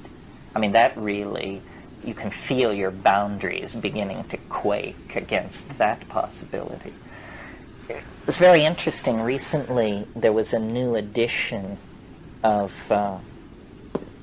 Evans Vence's The Fairy Faith in Celtic Countries, which if you've never read it, it's quite an interesting book. Y.E. Evans Vance was an American who became a great scholar of Mahayana Buddhism and wrote the Tibetan Book of the Dead, the Tibetan Book of the Great Liberation, Tibetan Yoga and Secret Doctrines, and so forth. But his doctoral thesis when he was a young folklore student at Cambridge in 1911 was he wanted to study the fairy faith. And he went to Brittany and Wales and Ireland and interviewed the oldest people in the districts, the crones and the old people. And it's a wonderful book to read because these people just tell these stories, and it's absolutely convincing. I mean, the fairies are real, the fairy faith is real. And when you asked, when Evans Vance asked these people, you know, what's going on, they said, well, these are the dead. When you die, you stay around, but you're in an invisible realm, and it's an ecology of souls. My phrase, not his, an ecology of souls. But this is what is revealed on DMT, is entities that are so strange. Why are they there? What do they want? And they're not, if they are ancestors, they're not my ancestors. In other words, when I broke in there, I didn't find my mother and my grandparents. It wasn't like that. There was no personal, it isn't like that. But there is this sense of affection, interest, caring. Well, we have the doctrine of purgatory in Western theology in the Catholic Church. I had always assumed, thinking about it, that purgatory must have been a doctrine that the church fathers, Irenaeus and Eusebius and that crowd, had written into the gospel message for their own purposes. I discovered, to my amazement, that that isn't what happened at all. That St. Patrick is the person responsible for purgatory, because he wrote purgatory into Christian doctrine in order to convert the Celtic peasantry of Ireland to the idea that fairyland and the Christian afterlife were the same place. And it was thought such a good idea in Rome that the doctrine became canon law generally for the church. So purgatory is a spruced up, cleaned up version of Irish fairyland to make it a little more palatable. Well, you see, this is where our anxieties come in, and where it's hard to push it much further than this. An extraterrestrial contact, I think we could probably ride that through, and it would be amazing, but it would be tolerable. But if what's happening is that at the end of history are waiting the dead, and that our notion of reality is so skewed that we don't even know the most basic facts about the cycles of life and death and rebirth, then it's going to be quite astonishing for us, I think, to come to terms with this. And yet, this is what shamans live with. This is what they tell you. They say, a shaman is a person who can pass daily through the gates of death and return. We see into the other realm. We see into hyperspace. As inheritors of the rational tradition, this is pretty hard for us to swallow, because I think, maybe it's not true anymore, but in my personal process of rejecting Catholicism, I did manage to convince myself that when you're dead, it's over with. And it's been very hard for me to fight my way back to the notion that that might be just 100% malarkey and nothing more than a conservative first try. And now I think much more in terms of dimensionality, and that I don't know what a form is, but the process of the fertilization of an egg, of any organism, it doesn't have to be a human being, the life of that organism, and then its death and dissolution, is the process of a form descending from hyperspace, clothing itself in matter, and then withdrawing from matter, returning to hyperspace. And this concept of hyperspace is very, very necessary to understanding this stuff, because if you look at what shamans do that is so confounding, they find lost objects, they cure disease, they rescue lost souls, they discern secret acts, infidelities, thefts, poisonings, stuff like that. All of these magical things that they do are completely non-mysterious if we grant the idea of a higher spatial dimension. I mean, if there's a higher spatial dimension, then, this section is not zipped. There's a part of it which is completely open to the world. This room is not closed. There's one direction in which it's absolutely open to the air. In other words, in hyperspace, nothing is hidden. Yeah. Give yourself a chance to breathe for a moment. Why do you think it is? I mean, we as human beings have evolved with pretty much all the equipment we need to get along and do things. Why do you think it is that we have evolved with such a poor understanding or no understanding of these matters of which you speak? The afterlife, the rebirth. I mean, we hear it. Many people, they hear it and they have a curiosity and they go towards it. But few people understand it. Well, I think this is a very recent phenomenon culture is a narrowing, obviously. I mean, if a man can have 10 wives, 2 wives, no wives, 1 wife, well, then you go into a culture, you're going to make a choice. And all cultures represent narrowing of choices. We don't know how we could be. We don't know what we could be if we were free to evolve ourselves. I think that's the starting line that we're edging up on. We're about to have a chance to create a global culture, to decide, to essentially clean our basement and decide what we're going to save and what we're going to keep. This sense of not being connected is, to my mind, entirely rooted to what I've said here several times, the problem of the ego, but then to, get a little more specific and maybe slightly more offensive, it's the monotheistic religions that have to take a real knock for the present situation. Monotheism as a philosophical reflex is understandable but simple-minded. I mean, it's what an 8-year-old would get to, one God. Reasonable, economical, seems to fit the situation pretty well. So what's wrong with that? Well, what's wrong with it is you've got to be a little more sensitive. Philosophy is not practiced in a void. And as Jungians know well, we mirror ourselves in our gods. Our religions are a set of permissions for how we as individuals can be. And monotheism presents us with a notion that God should be omnipresent, omnipotent, omniscient, and unforgiving. And male. Well, this is nobody you would invite to a garden party. This is what we call an asshole, Somebody who corners you, who's never wrong, who's totally full of their opinion, who just wants to tell you how the boar ate the cabbage and never doubts them. A boor.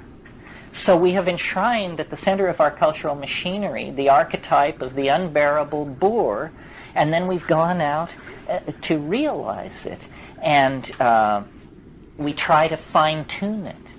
We say, okay, well, this Old Testament religion with all this ritual and dietary, this isn't it. So then along comes Christ and tries to fine-tune it.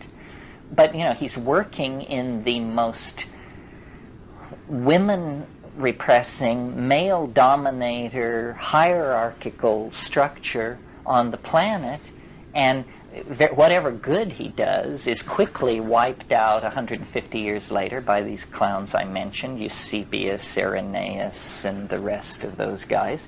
And then Islam comes along to twist the screws yet tighter on this monotheistic ideal.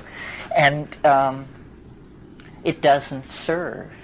And it was put in place because people tried to figure it out on their own. Monotheism is what you come to if, full of sincerity, you try to figure it out on your own. But if you will just forget being full of sincerity and take mushrooms, you will never come to this monotheistic conclusion. It just appears preposterous because the multiplicity, the shifting, unpredictable, boundaryless, maternal nature of things is what forces its presence into your consciousness. We are born in the mystery. It's all around us. Everything is provisional. And this is something worth talking about, I suppose, because it's a psychedelic point of view. Every society has always believed that it possessed 95% of the truth and that the next 5% would fall into place in the next 15 years. And yet these societies have just been all over the map, and we don't understand anything. And in fact, we have taken a more perverse turn than most. We have substituted the incomprehensible. That's why we get these quarks and mu mesons and tensor equations of the third degree. We actually worship incomprehensibility as the highest form of explanation of what's going on. Say, well, I don't know what's going on. Somebody must understand it. Well, I've got news for you. If you don't understand it, what good is it that somebody understands it somewhere? I mean, you're responsible for yourself. And yet, I think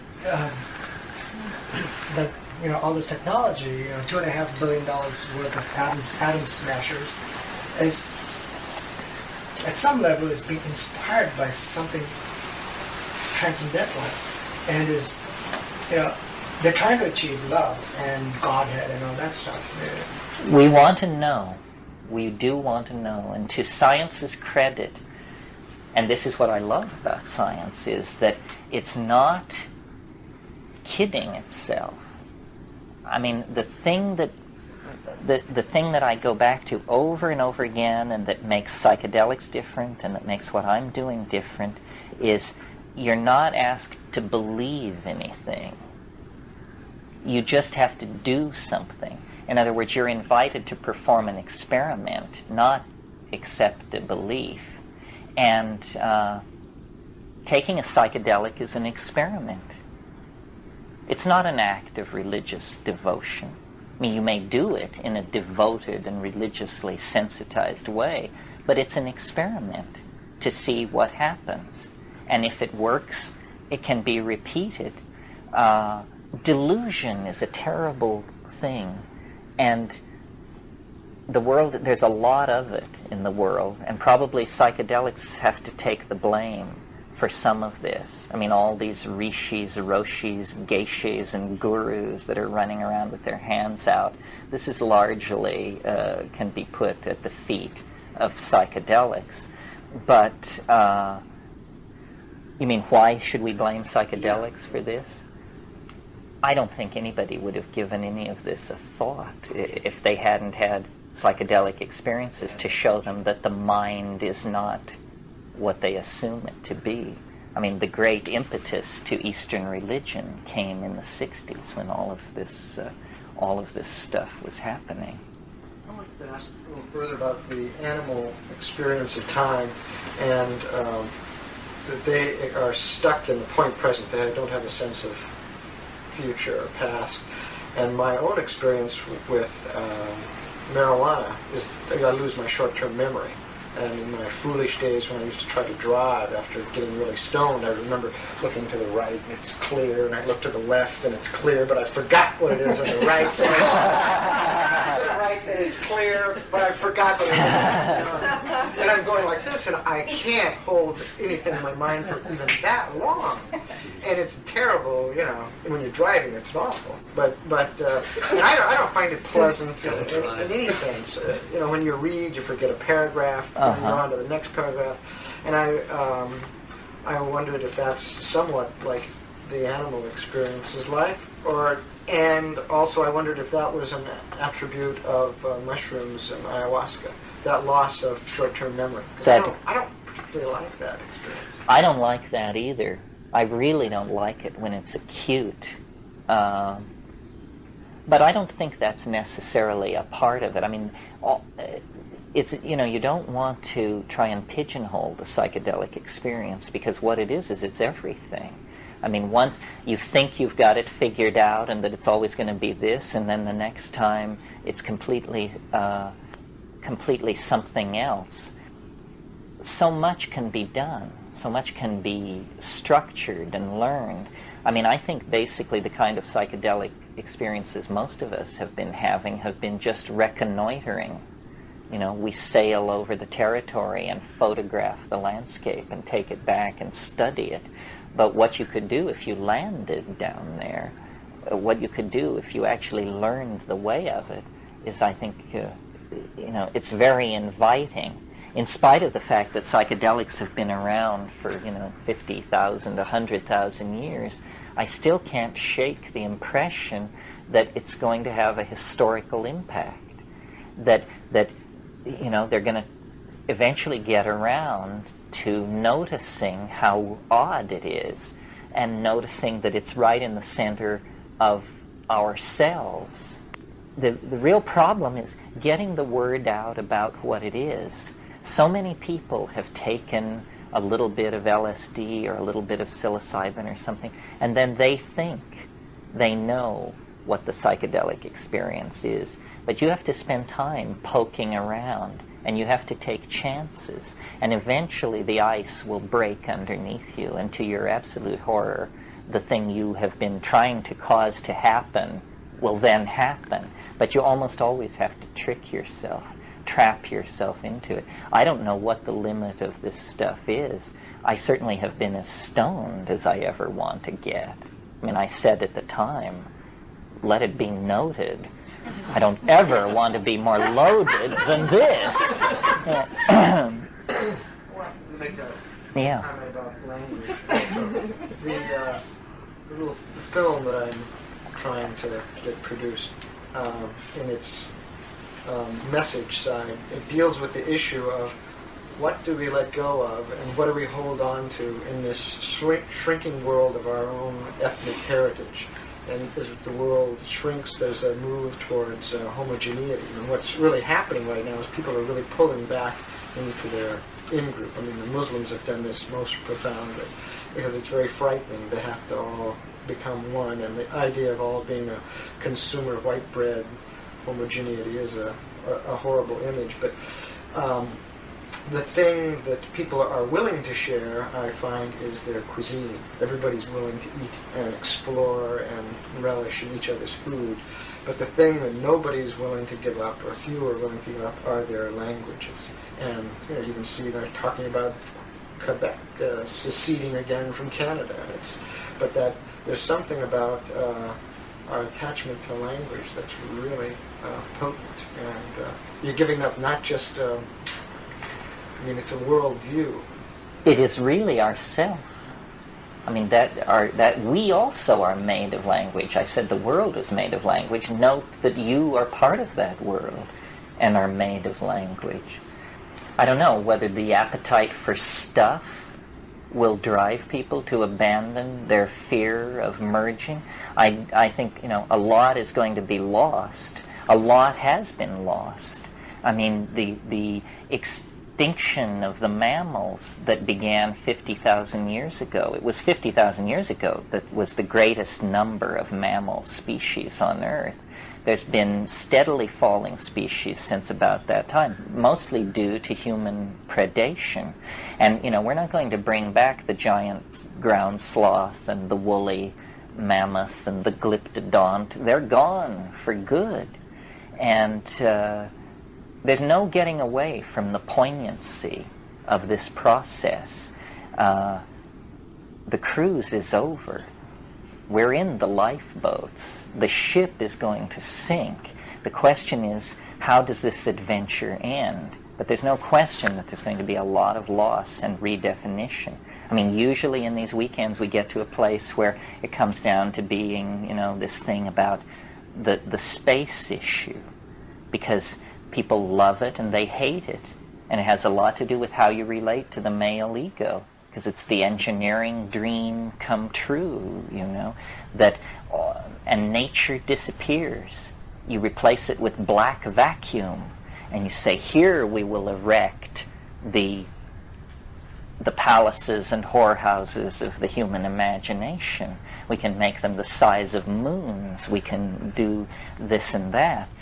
But and the beauty that is within us gives me a lot of hope for that.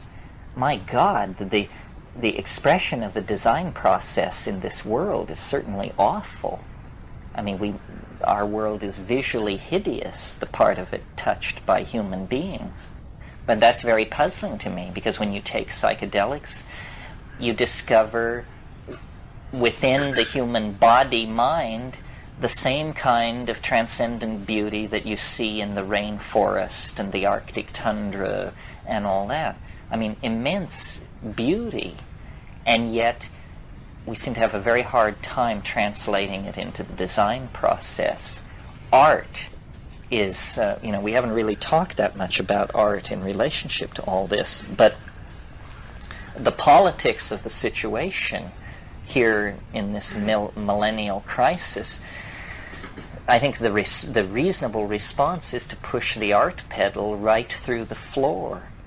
The way to escape the present cul-de-sac is an enormous outbreak of creativity of all sorts. We just need to overwhelm ourselves with creative expression. This could be very easily done. We've been in the habit of binding about 60% of our social energy into a standing crop of weapons.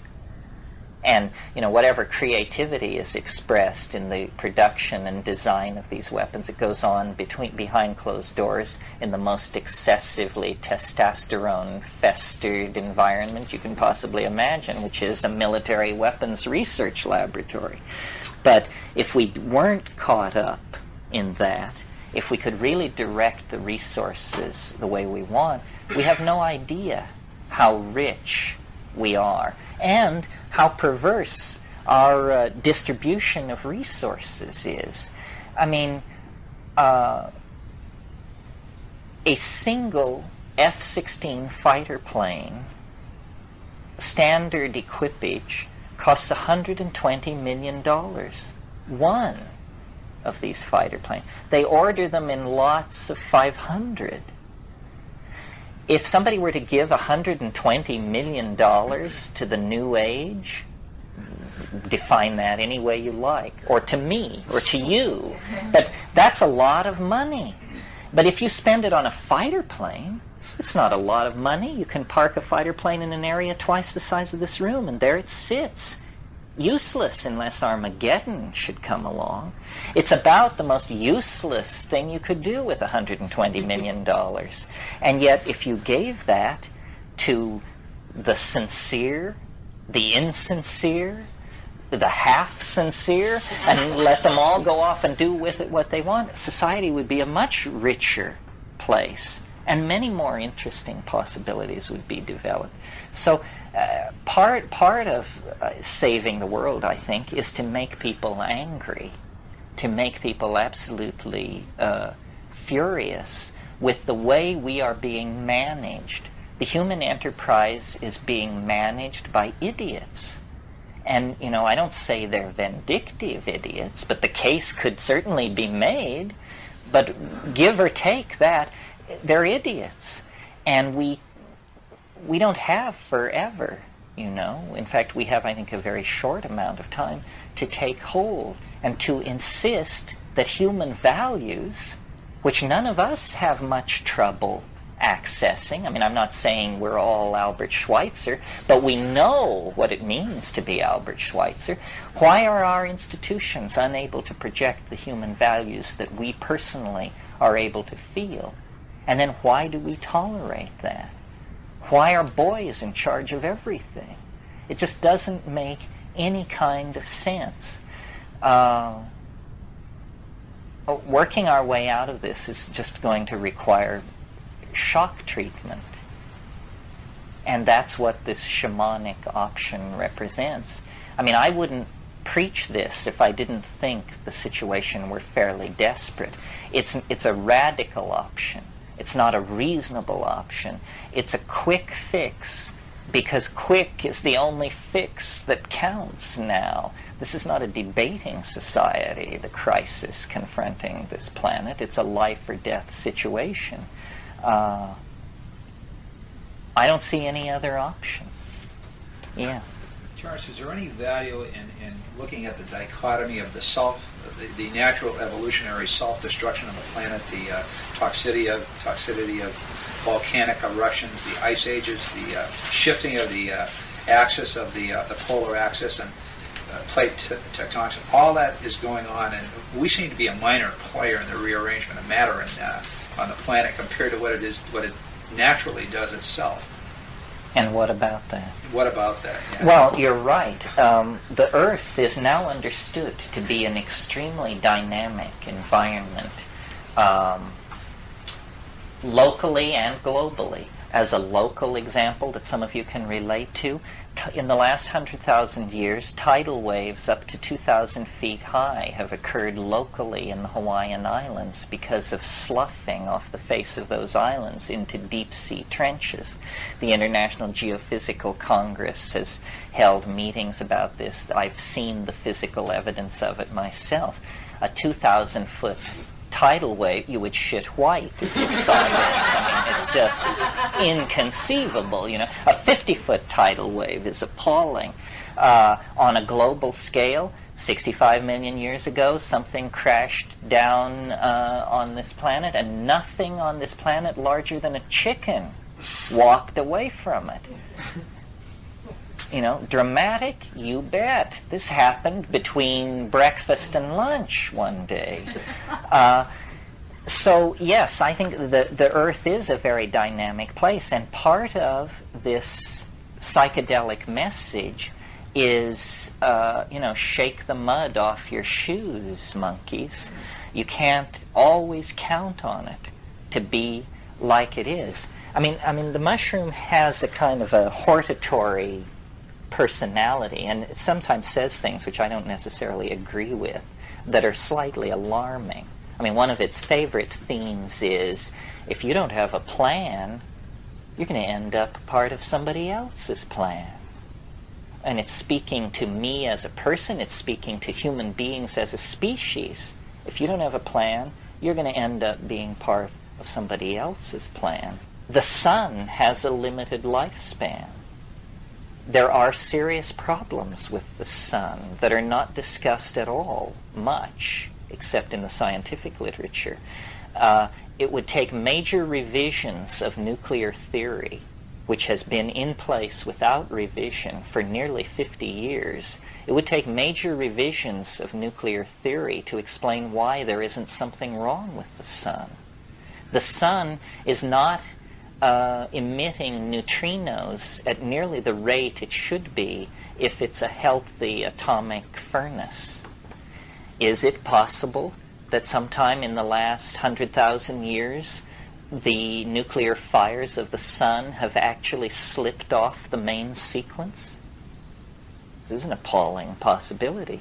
You see, if that were to happen, the neutrino flux from the nuclear furnace at the center of the sun would instantly drop.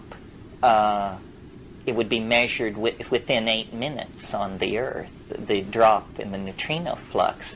But all physical manifestations of this process would not appear for about 70,000 years. The period of time it takes for core solar material to percolate to the surface. So the neutrino drop would be registered virtually instantly, but it would take 70,000 years for any other thing. Well, if that's what's happening, if the sun is going into some state of instability, well, then we look back in the geological record, and what do you see? 9 times in the past 5 million years, ice 5 miles deep has moved south from the poles. Well, what the hell is that about? And you go further back in the record, and you don't find this. People don't realize this. This planet existed for close to 5 billion years before there was glaciation. Glaciation is a brand new phenomenon on this planet. Why is it happening? Well, the obvious place to look is the energy dynamics of the home star. Is it possible, then, that we're riding an edge more precarious than we know? Is it possible that bios, life on this planet, actually senses limitations and constraints, and that we have been summoned? I mentioned stopgap solutions. We are a stopgap solution. About 2 million years ago, the biospheric mind of the planet said, my God, the sun has just gone off the main sequence. We have approximately 1 million years to organize some kind of arc out of here. A species must be deputized to release energy and to manipulate matter. This species must be brought forward and made dominant species over the earth. And out of that technology, we can perhaps fashion an escape. In other words, we are something that has been called forth out of nature because of unusual dynamics on a very large scale. Well, this is a possibility. Sure. I had a fantasy since I heard your tape about the evolution of the brain, the next evolution. That, it doesn't make any rational sense, but we don't always make rational sense of it. What about the mushroom growing within the brain? Actually not taking it in, but... I mean, becoming physically symbiotic. Yeah. Well, yeah. Brian Aldiss wrote a book called The Long Afternoon of Earth, in which he envisioned a human fungal symbiosis that was so close that people actually had a lump on their shoulder, and it went directly into the head. I find this kind of thing a little too creature feature. ish, but I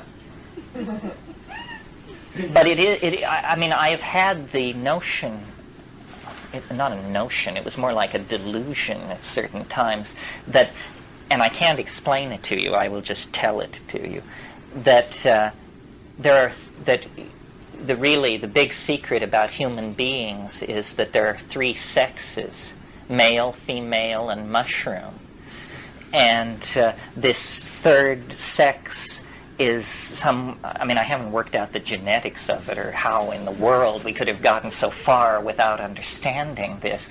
But it's that notion that it's wedded into us at that level. And of course the mushroom, I don't know if it's this way for women too, and it's subtle, it's smart, it's tricky, and it uses you against yourself, not viciously. It's just very matter-of-factly knows 100 times more about you than you do yourself, and it presents itself as this 4D girlfriend.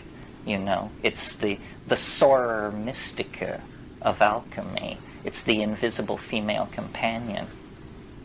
Yeah.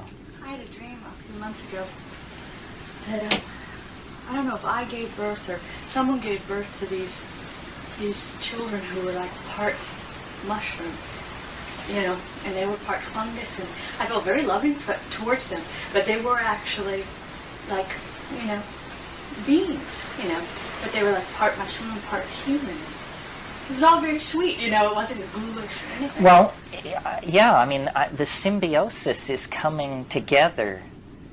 One of the funny insights that I had, that I don't try to make sense of, that I in fact don't believe, but I thought it, and it was an emotionally opening thought, though it's absurd on the face of it, was when I was in the Amazon, in these pastures, looking at these pastures full of these mushrooms, I kept thinking, it's the lost part of the human brain. It's that part of us is in these fields. That this mushroom, this is human flesh. This flesh. It's a strange kind of human, but hell, we're about to give legal rights to fetuses. We might as well extend legal rights to mushrooms and make them voting citizens. Because, you see, it's intelligent. It's intelligent. It loves you. It can blow your mind. It can make you laugh. It can make you cry. There's no other way to relate to something like that except to love it in spite of yourself. This is how you seduce someone. You make them laugh. You make them cry. You move them. You get them to drop their barriers. You get them to not be afraid. This is what it does to us. It seduces us back into this relationship, and I think we return to it with an immense sense of relief. It's just like, When I was in Guatemala, I did not take a deep breath for 3 weeks because I could feel the oppression, the artificiality of it. It's in the air, the evil, and you get used to it. But when you cross back into Mexico, you just say, my God, what was that? And that's what history is for us. We're living under siege conditions here. No wonder it's a little hard to connect up with your higher self. We're living in a foxhole, for God's sake. But, if we could realize our situation, then there would be a possibility of change. What I thought we would do this morning, because these things are so brief, is again return to the form of going around in the circle. And this time it's your last chance to ask a question, make a statement, voice a complaint, whatever you want to do, but just to try and, in other words, it's loose ends time, as rapidly as we can, to tie up loose ends, things people didn't understand, things people feel they need to hear more about, that sort of thing. And why don't we just start as we did before on this side and go around. I'd like to hear a more satisfactory explanation of what archaic revival means. I haven't got it straightened out. I suspect it means a return to a more stable state when there's too much chaos in the present, and I'm sure that's not what you mean. Well, that's partially what it is. It's based on the idea that when societies get into trouble, an unconscious response seems to be they search back through their own history to find a model that they can revivify or revitalize. The strongest example in our own history was when the medieval world broke apart and didn't make any sense anymore. The new middle class went back to classicism, to the Greeks and the Romans, to Roman law, Greek philosophy, and Greco-Roman architecture and mechanics and that sort of thing, and created classicism. Classicism was invented in the 14th century. But our problems are deeper than this. We can't go back to ancient Rome or ancient Egypt or something like that and expect to have real answers. We have to go back further to prehistory, to this archaic state, and there, in partnership, in genderless, self-organizing society, we begin to see the kinds of models that we have to somehow recreate in the modern world. Obviously, we can't in the modern world become mushroom-eating nomadic pastoralists, but we can study that approach to reality to try and learn from it how you live in equilibrium. That's the key thing that the archaic world knew that we don't know. How do you live in equilibrium so that your children may live in equilibrium?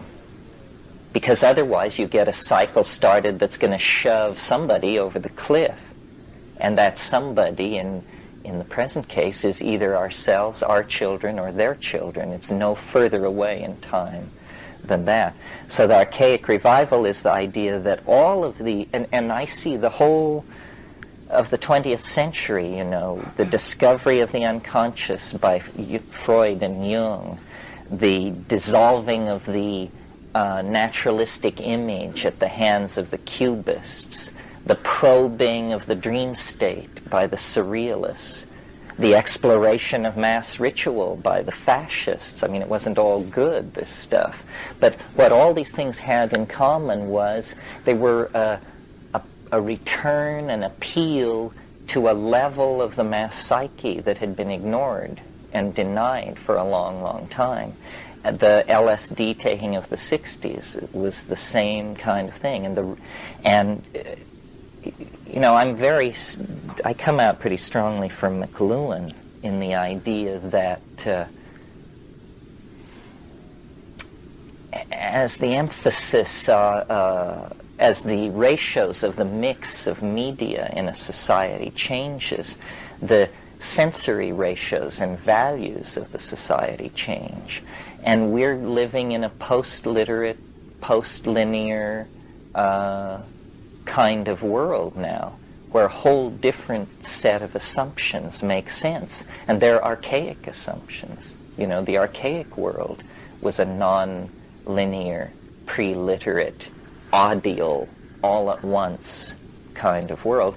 And the fact that our sensory ratios have shifted back in that direction makes us very sympathetic, very susceptible to this re-archaicization that wants to go on.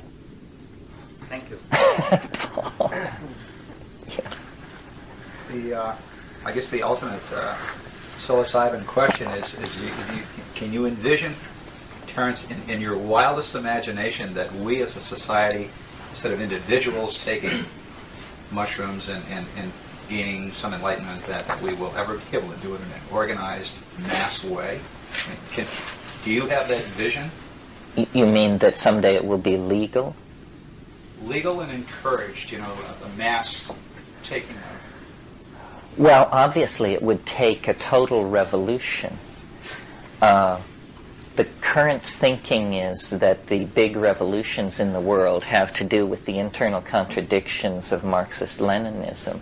But it may actually be that Marxist-Leninism was a kind of partner in a codependent relationship with consumer capitalism. And maybe revolution is just going to become something that everybody is into. God knows, we could use a perestroika. I mean, we too are ruled by constipated, lying bureaucrats who, what are the statistics that 97% of all incumbents are reelected, that there is less turnover in the United States Congress than there was in the higher echelons of the Communist Party of East Germany until the wall came down. I mean, we love to congratulate ourselves on the forward-leaning liberal society that we live in, and the truth is, it's a bunch of rattlesnake-handling fundamentalists that are much closer to Stalin than they are to FDR or anybody else like that. Still, I think that the culture crisis is going to become so intense and the world is going to become so weird, as we saw on the graph last night. Novelty is going to intensify and intensify and intensify. And even last year, when Eastern Europe was falling to pieces, very straight people were saying, gee, it seems as though history itself is accelerating. Well, then there was a lull, so that talk was dropped. But I think history is accelerating, and the next time it accelerates, the talk that this is happening will come around again much louder. And pretty soon, by the turn of the century, I think it's going to be hard to hide from anybody who's paying attention the fact that the entire social evolution of the planet seems to be caught in some kind of evolutionary meltdown that is imminent, And in that environment, psilocybin has a chance. The whole drug thing, leave alone psychedelics, the whole drug thing is properly understood as a civil rights issue. I mean, people should be able to take whatever drugs they damn well please, in the same way that they should be able to express their sexual preferences, in the same way that women should be allowed to vote. People of low incidence of light reflectivity should be treated like everybody else. I mean, all these things which are perfectly obvious. You cannot have a free society and regulate people's drug use. Any society which sets out to call itself free and democratic with the footnote that certain states of mind are forbidden is headed down the slippery slopes of totalitarianism. There ain't no way this can be avoided. So aside from our belief as a group in the wonderful healing and teaching potential of psychedelics, even if psychedelic drugs didn't exist, I would favor the legalization of all drugs, because I just think that you cannot treat people as though they were infantile. That's called paternalism. That's the old dominator game. We have to just admit, that we're all in this together and that nobody has cornered the market on the truth, for sure. Yeah. Could you talk a little bit more about seeing language? Well, this is to my mind, the pot of gold at the end of the rainbow of the psychedelic experience. These experiences get stronger and stronger and stronger, and then language becomes visible. And then if they become any stronger, you fall asleep. That seems to be about the outer limit of what the internal processors can tolerate. Seeing language, it's a mystery, it's a miracle, I don't know what it is. It's the thing which keeps me going with all of this, because it's the idea that we're just on the brink of some kind of transformation of how we communicate with each other that will change not only how we communicate, but who we are. Because see, if you could see what I mean rather than hear me and run to your internal dictionary and look up all my words and then reconstruct my meaning, but if you could just see what I mean, then you and I would be very much like the same person, because we would be looking at the same thing. So it's a tremendous, obviously language is what has knitted us together and made us social creatures. I mean, creatures of our body weight and so forth have styles where, the males and the females get together only for sex and once a year, like mountain lions or something like that. So, but obviously the presence of language and our social history as primates set us up for living as we do. And we have managed to create, through language, a monkey troop of 5 billion people. A monkey troop of 5 billion individuals united through the glue of language. So it's an intensification. And it's something shamans do. And I think it's, the real social magic of shamanism, at least in the Amazon, is based around these visible communication. I wanted to make a comment about the difference between seeing and hearing. And it's like the difference between sculpture and music. And music and language take place as a succession of elements through time, so it requires a duration to understand. But sculpture and seeing things, it's all in a single moment, that at least with sculpture, that the object's beheld in a single moment. The aesthetics of an object, of a sculptured object, is the relationship of part to part and part to the whole in a single moment. But music is this succession of elements in time. And somehow I think that relates to the thing. When you talk about seeing language, it's almost like seeing... I remember you talking about seeing little creatures, the words being creatures, and so then you're observing these creatures, and are they coming out like music through time, or can an idea, a sentence, be seen all at once? They're coming out through time, and a sentence can be seen all at once, because in a way your analogy is not apt, because sculpture is static, but these visible statements are like sculpture made of some magical substance which has an internalized program of change. The analogy I always make is to the eggs of Fabergé. These things are like machines, jewels, but you can also tell while you're looking at them that they're statements. They're like, you know how people talk about beautifully crafted sentences? Well, these are beautifully crafted sentences, but they're like exquisite, interlocking, mechanized things made out of ivory and glass and topaz and chrome, and just, and they're carrying on at a furious rate. They have a life in time. I would like to write a computer program that would be like a full paint type program, but it would be for the purpose of generating these kinds of objects, because I've seen them a fair bit and analyzed what's going on, and here's how it works. You have a dodecahedron or some other complex regular polygon so that it's made of surfaces, and then to each surface you assign a set of color and frequency changes. And then each surface can run its program independent of all the other surfaces. So you slowly build up a program on each surface. But then you can also cut into this polygon and remove chunks of it to reveal another polygon inside it that can have different programs written for each of its surfaces. And then you set these things slowly rotating one within another on several levels, and you're beginning to approach a really shoddy example of what these things are like that you see in this space. beats me, you know. Most of this stuff is reportage. Yeah. I've heard you speak often about these incredibly complex images that you've received on psilocybin or DMT.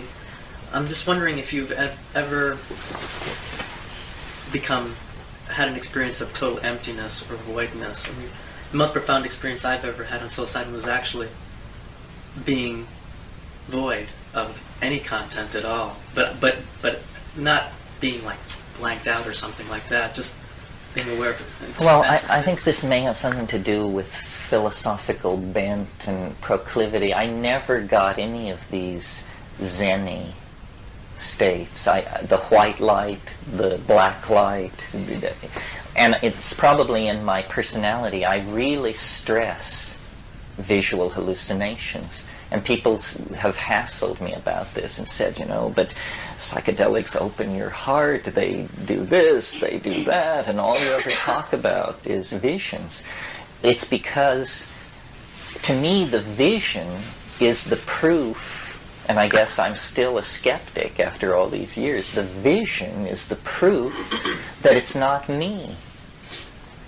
Because if I've never seen it before, hell, I'm willing to grant it's not me if I've never seen it before. How difficult a character do you have to be, So when there's things I've never seen before that are absolutely amazing, streaming past my closed eyelids, I have to grant that it isn't coming from me, and that thin thread can be the basis of a bridge to faith.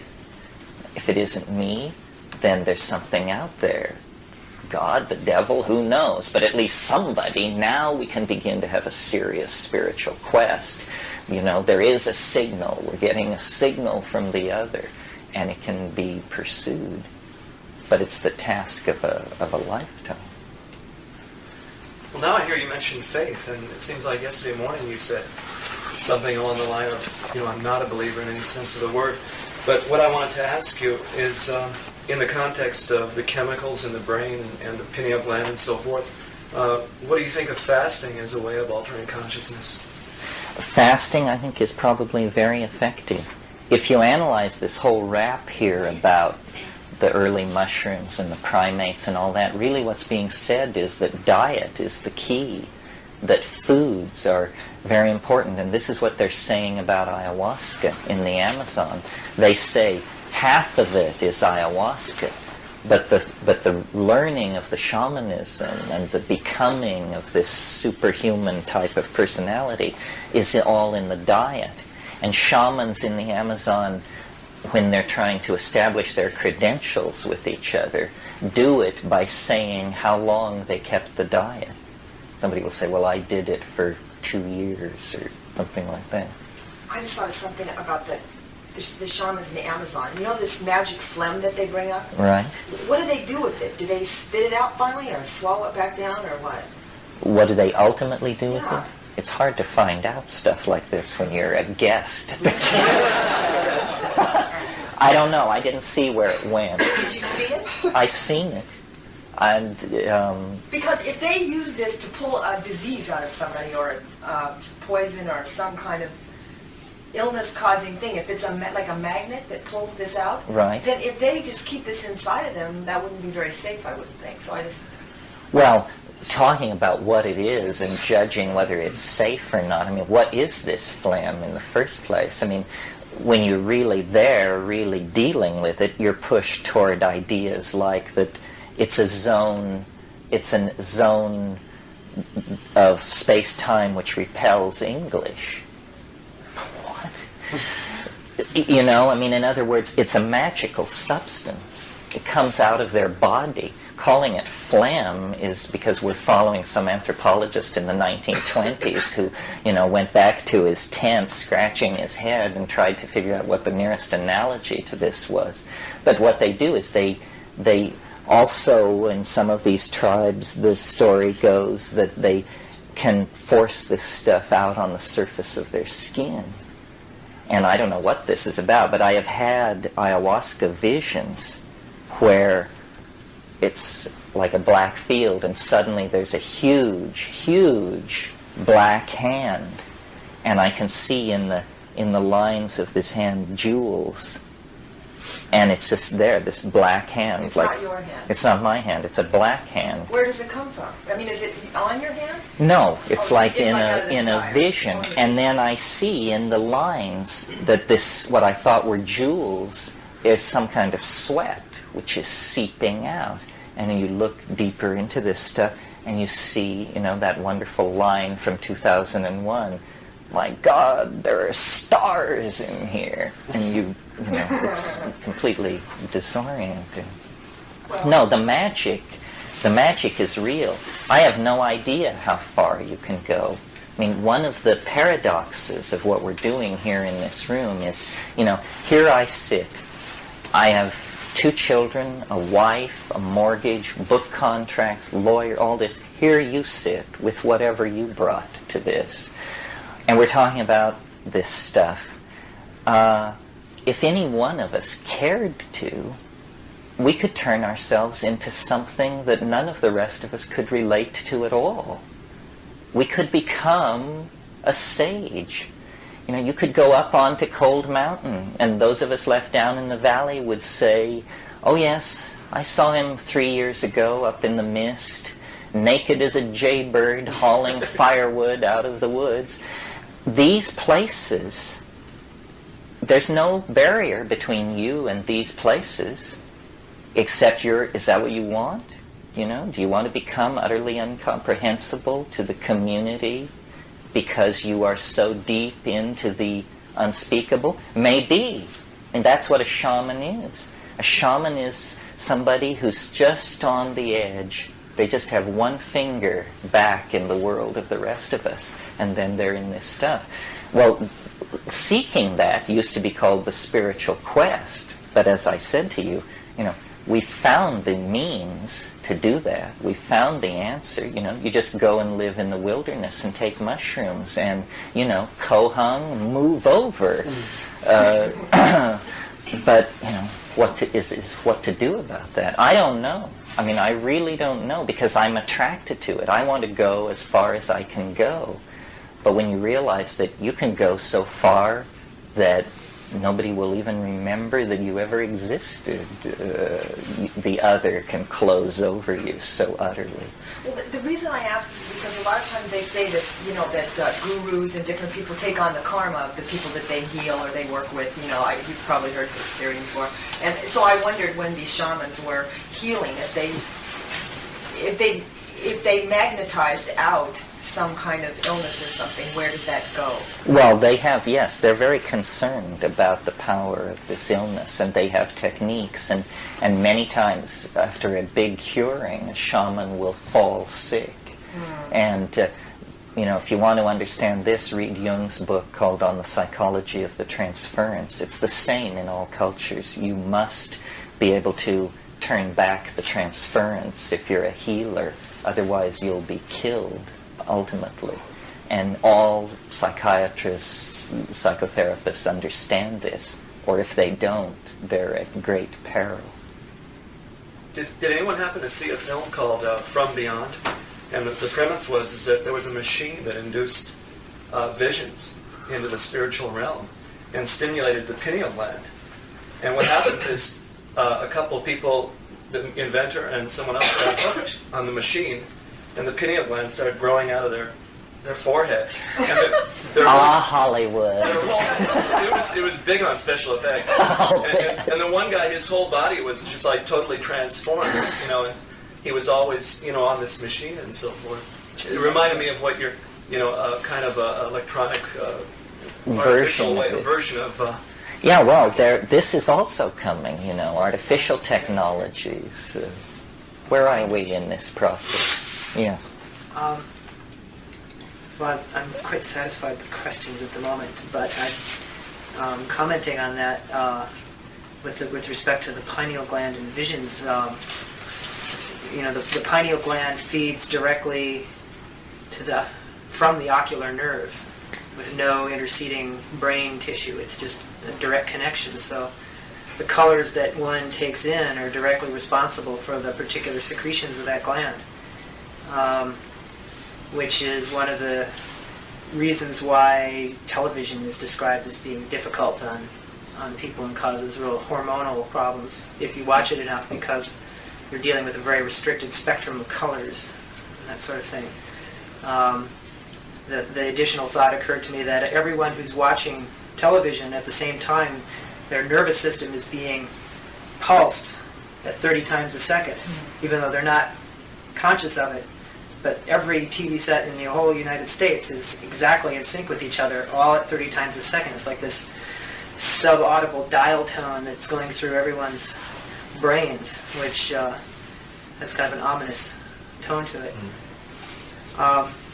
There was the one comment I wanted to make was, having recently read a book by Gurdjieff called Beelzebub's Tales to His Grandson, which is about the only book I've ever read that even pertains to the sort of cosmic timescale that Terence talks about enough. And one of the warnings in the beginning of the book was that if you read this with enough attention, that you'll eventually lose the taste for your favorite dessert, and the particularly attractive person across the street that you like to watch won't seem nearly so interesting anymore. So be forewarned, you may not want to read this stuff. And to a certain extent, I feel that's quite possible. Do you think the cosmic view kills the trivial, the joy of trivia? The joy of trivia. The curse of mysticism. Well, I don't know. Your thing about television and everybody being in sync, one of the most creative and eccentric explanations ever dreamed up for flying saucers rested on the fact that the guy said, in the United States, on an average evening, 40 million people are all in sync watching TV. And if there then is a storm on the sun, it acts as a kind of coherent energy beam which illuminates these millions of psyches that are all synchronized by watching television, and it causes an image of an archetype to be projected into space on the other side of the planet. Not my theory. Well, definitely in image processing, when you want to, computer image processing, when you want to draw a very fuzzy sort of pattern, quite often what you do is interfere with that another regular pattern on top of it, and see how these two patterns commingle, such that you'll get a accentuated thing as a result. And this 30 hertz dial tone is definitely sort of illuminating this other aspect of the imagination, it would seem. Maybe. You ought to read A Wrinkle in Time. Have you read that? No. Read A Wrinkle in Time. It's supposed to be a children's story. It's almost exactly what you just said. It's a great story. By? Madeline Linder. Read the whole trilogy. It's Yeah. great. It's almost exactly what you just said. Back there. I'm interested in what you feel your relationship is with these, whatever I'm calling beings that come to you. Are we their offspring somehow, or, Well, I don't know. I mean, this has puzzled me for a long, long time. When it first happened, I just thought that they were straight out extraterrestrials, and that this was some kind of weird technology where this was a contact between a species that evolved off planet, and then, but they're like they're interdimensional dwellers of some sort, and so then I thought, well, maybe they're just hyperspatial creatures of some sort in some other dimension that I can't even imagine. And then I thought maybe they're actually from the future. It's like maybe this is a future state of humanity, that we're actually going to look like this in 10 million years, and they're doing some kind of weird experiment with time, and I'm the Neanderthal that they're checking out. And then the other possibility, which I mentioned here, which is really unsettling, but in a lot of ways fills the bill better than any of these, which is they're souls of some sort. They're human beings. And when you try that on for size, it's pretty hair-raising because it feels right, and yet your mind boggles. I mean, I am not ready to believe that you can smoke a drug and cross over the Great Divide and return 10 minutes later. That really strains my credulity. Nevertheless, if you ask shamans, this is what they would say. After having many DMT trips, I came to realize that this place that you break into, where the gnomes greet you with this huge hooray, and all this linguistic machinery is happening and so forth, that alien as that place is, it's somebody's idea of a reassuring environment for a human being. It's somebody's idea of the equivalent of a playpen. And these colored machine linguistic object things are the equivalent of colored rattles and things strung on a string. And you're just sitting there, gaping. And they're saying, don't freak out, pay attention, learn to do this. I don't know. Maybe, first of all, nothing is impossible. No possible speculation is verboten, right? So maybe it is that we've gone too far. And maybe it is that this planet is doomed. And maybe it is that somehow that too is part of the plan. Borges had this idea. He said that he believed in what he called the soul of the species. And he said the soul of the species is not released into the higher dimensions until the last individual member of the species dies. As long as there is a single member of the species alive, the soul of the species is somehow in some kind of transient zone. But when the last member of a species died, then it goes off. Well, if you look at the fossil record, 95% of all the species that have ever lived on the Earth are extinct.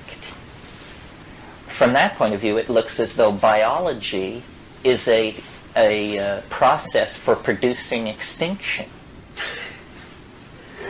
Well, then what is it? Is it that in the world of three-dimensional space and time and matter and energy, the DNA rears a form which inhabits a region of time and space called the body, and then at a certain point, this form withdraws into something, and what the matter that it had previously organized just falls to pieces.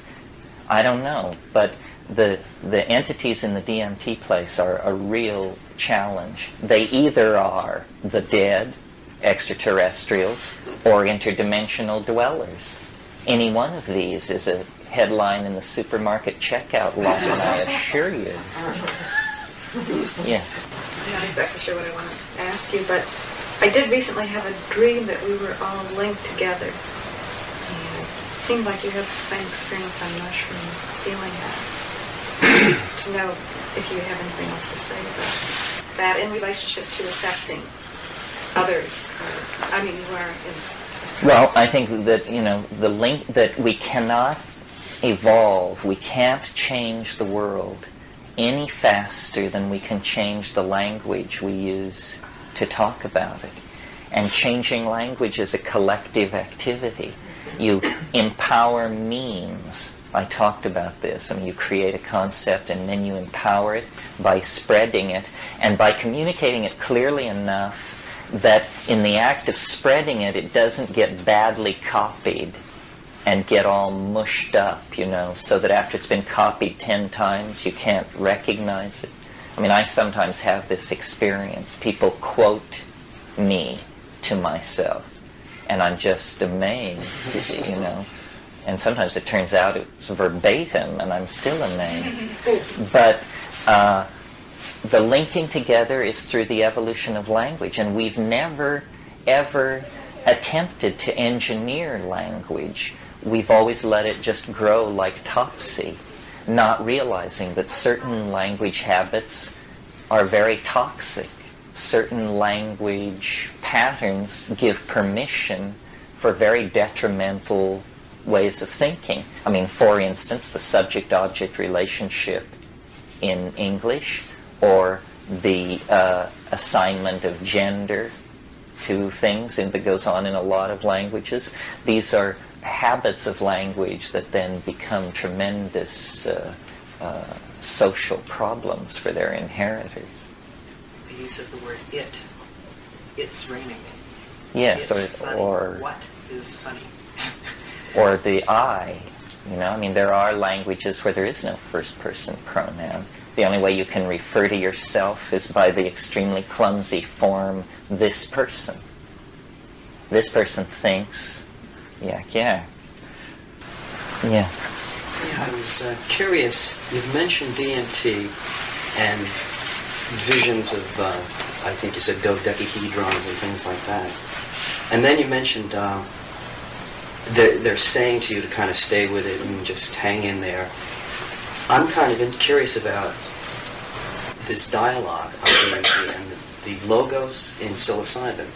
I mean, do they sound the same, or is it, you know, how do you know that it's just not your own Howard Cosell commenting in the back of the mind? Is there... How do you know it isn't your own mind? Yeah, and is there a way to break through to begin a dialogue, or does it just start going like a tape loop? No, it doesn't start going. You have to invoke it. This is an interesting thing if you're practically inclined. It won't speak to you. You have to speak to it. And you come into a certain place on the mushroom, which I now, based on having done it a number of times, recognize the territory and say, aha, it's now possible to communicate with the thing. And then you must know the old I Love Lucy episode where they do the thing about come in, little green men, come in, little green men. Ethel and Lucy are into this. Well, I tried that, and you hear this thing which sounds like the tinkling of bells, the distant tinkling of bells. And what it is it's literally, it's the elf troupe, or the elf troupe marching band and chowder society. and you can hear them getting nearer and nearer. It's like, and it gets louder and louder, and at a certain point you begin not to hear it, but to see it.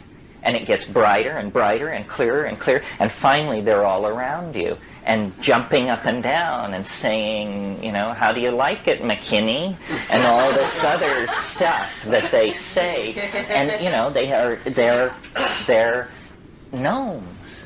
I mean, you couldn't miss it. And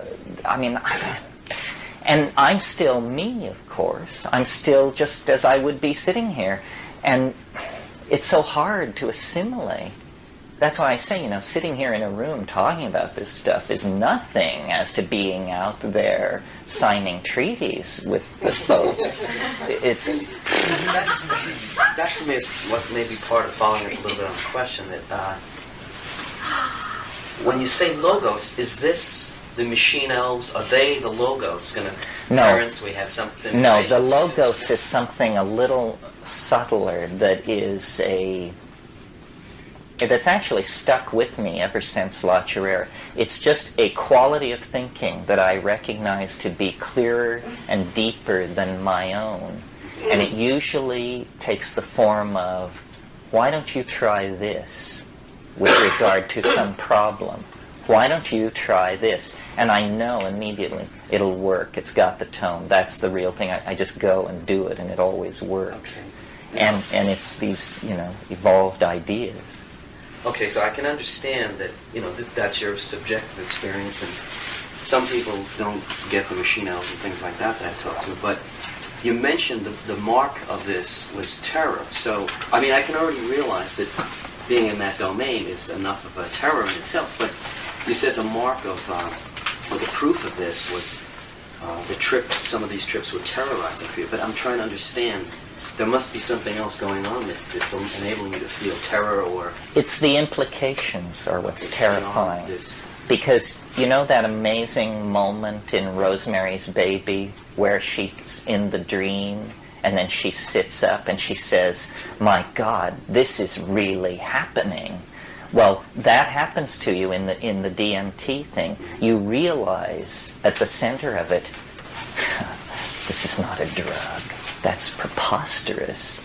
A drug? Are you kidding me? Drugs make you feel good or bad or fall down or disgrace yourself. This is not a drug. It's something masquerading as a drug. I mean, it's as appalling as if they were about to give you the umbilical examination that Whitley Strieber specializes in. I mean, you're inside a flying saucer. You're with things that in a moment before you would have laughed at the possibility that they even existed, and now you're there and you feel completely normal. You don't feel drugged or dulled or distanced or high or low. You just feel stoned, amazed at what has happened to reality and how it's all been replaced by this thing that not only did you never suspect its existence, but nobody ever suspected its existence. You talk about a well-kept secret that's only 2 tokes away. How do they keep the lid on this? That's the miracle to me. How do they keep the lid on this? Well, they have. Well, I'm not sure what my question is, but in the experience last night with the computer time program, you know, that was real exciting to me, and it kind of made me almost have the experience of traveling through time and having that awareness of history, and wondering now that you brought that out and we have the awareness, what do we really use it for? I mean, what is your vision for how it can truly be used? And if you understand history, you will see it in the present. It's an amazing tool for enriching your own experience. If you, when you go to get a hamburger at Hadrian's hamburger joint, know that this is happening because you're caught in a resonance related to the expeditions of the Roman Emperor Hadrian to Scotland. I mean, you're totally schizophrenic, of course, to entertain thoughts like this, but it makes life a lot more interesting. You, instead of seeing a linear thing with a fading past and an unpredictable future, you live in a super rich kind of baklava style of time, where time is folded and folded and folded, and the layers are very thin, and the stuff between is very sweet. Well, how have you used that personally in your life? Well, the other way you use it is, of course, it predicts the future. We saw the line going off into the future. Well, I've had it in my possession since 1972. So after you've watched it correctly predict the future for a while, months or years, however long it takes, you gain confidence in it. And as you gain confidence in it, you discover that it gives you permission to let go of anxiety about the future. You've got a map of the future. You know that August 91 is going to be a pain in the ass. You know that great triumph will come to you in January of 93, so why worry about it?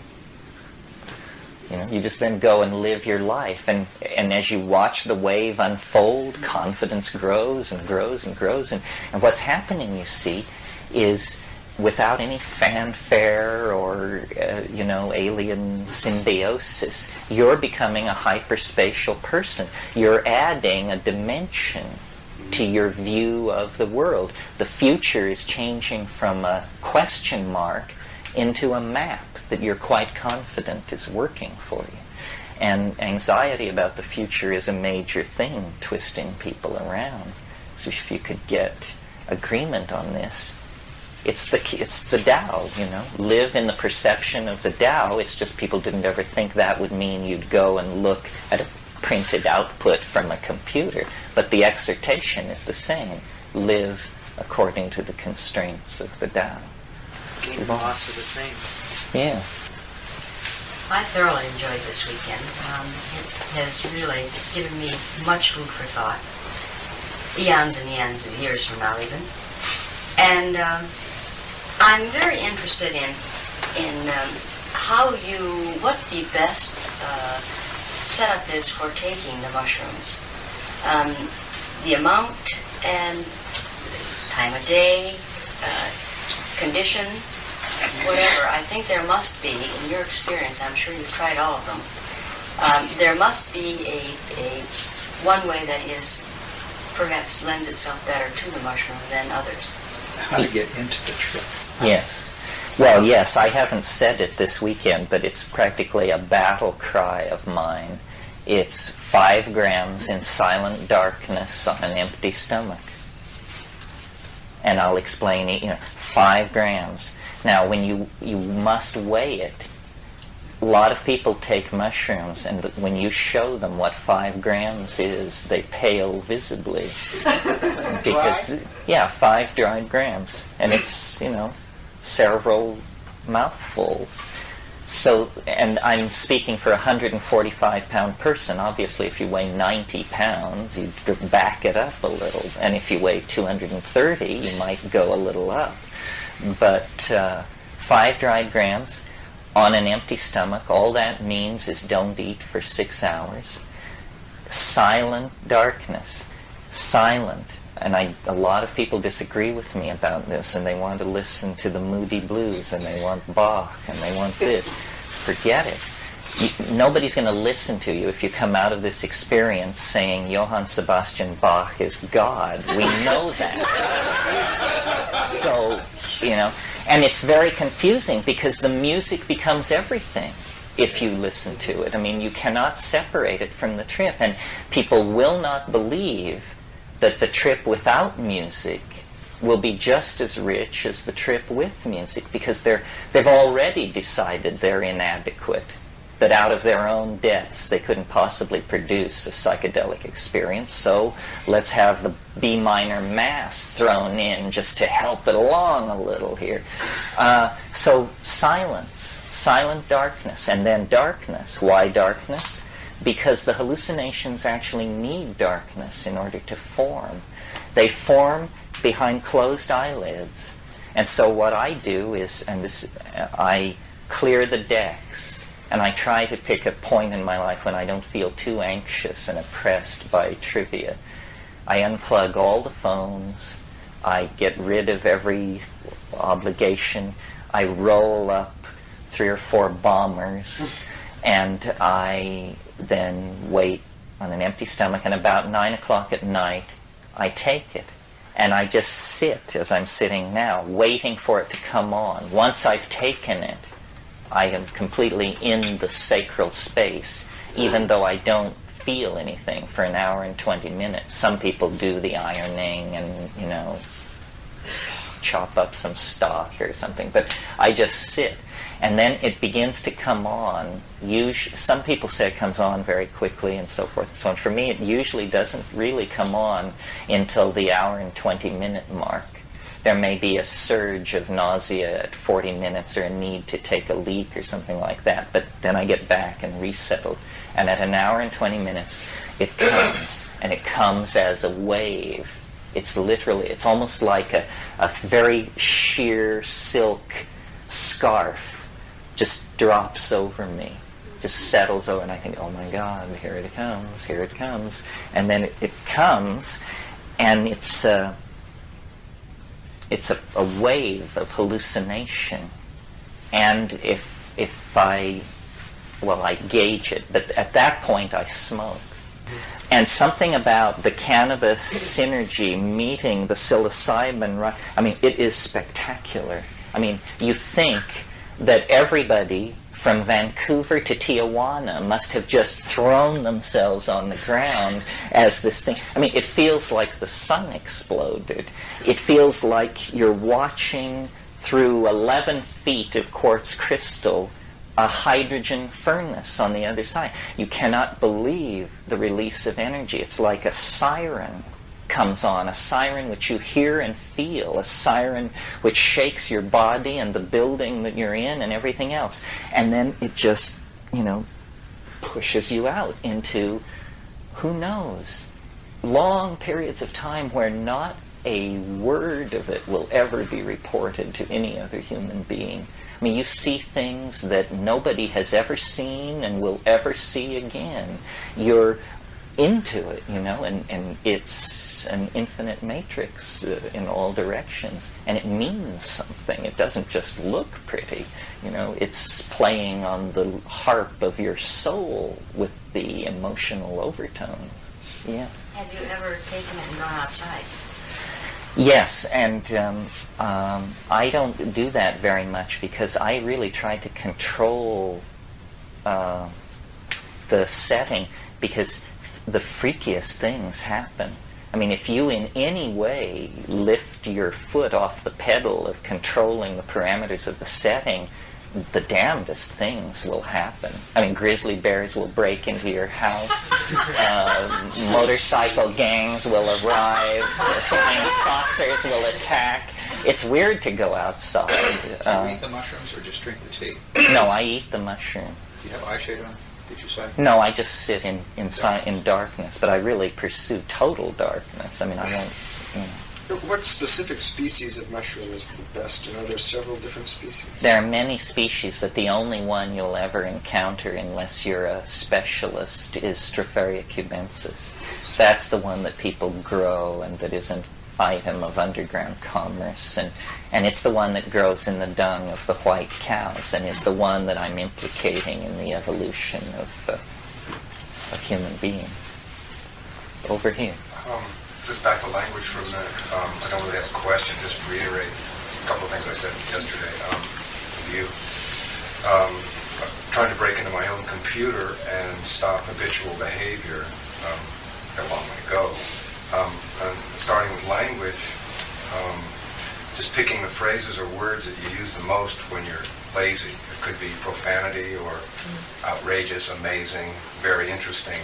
Awesome. There's a long, long list.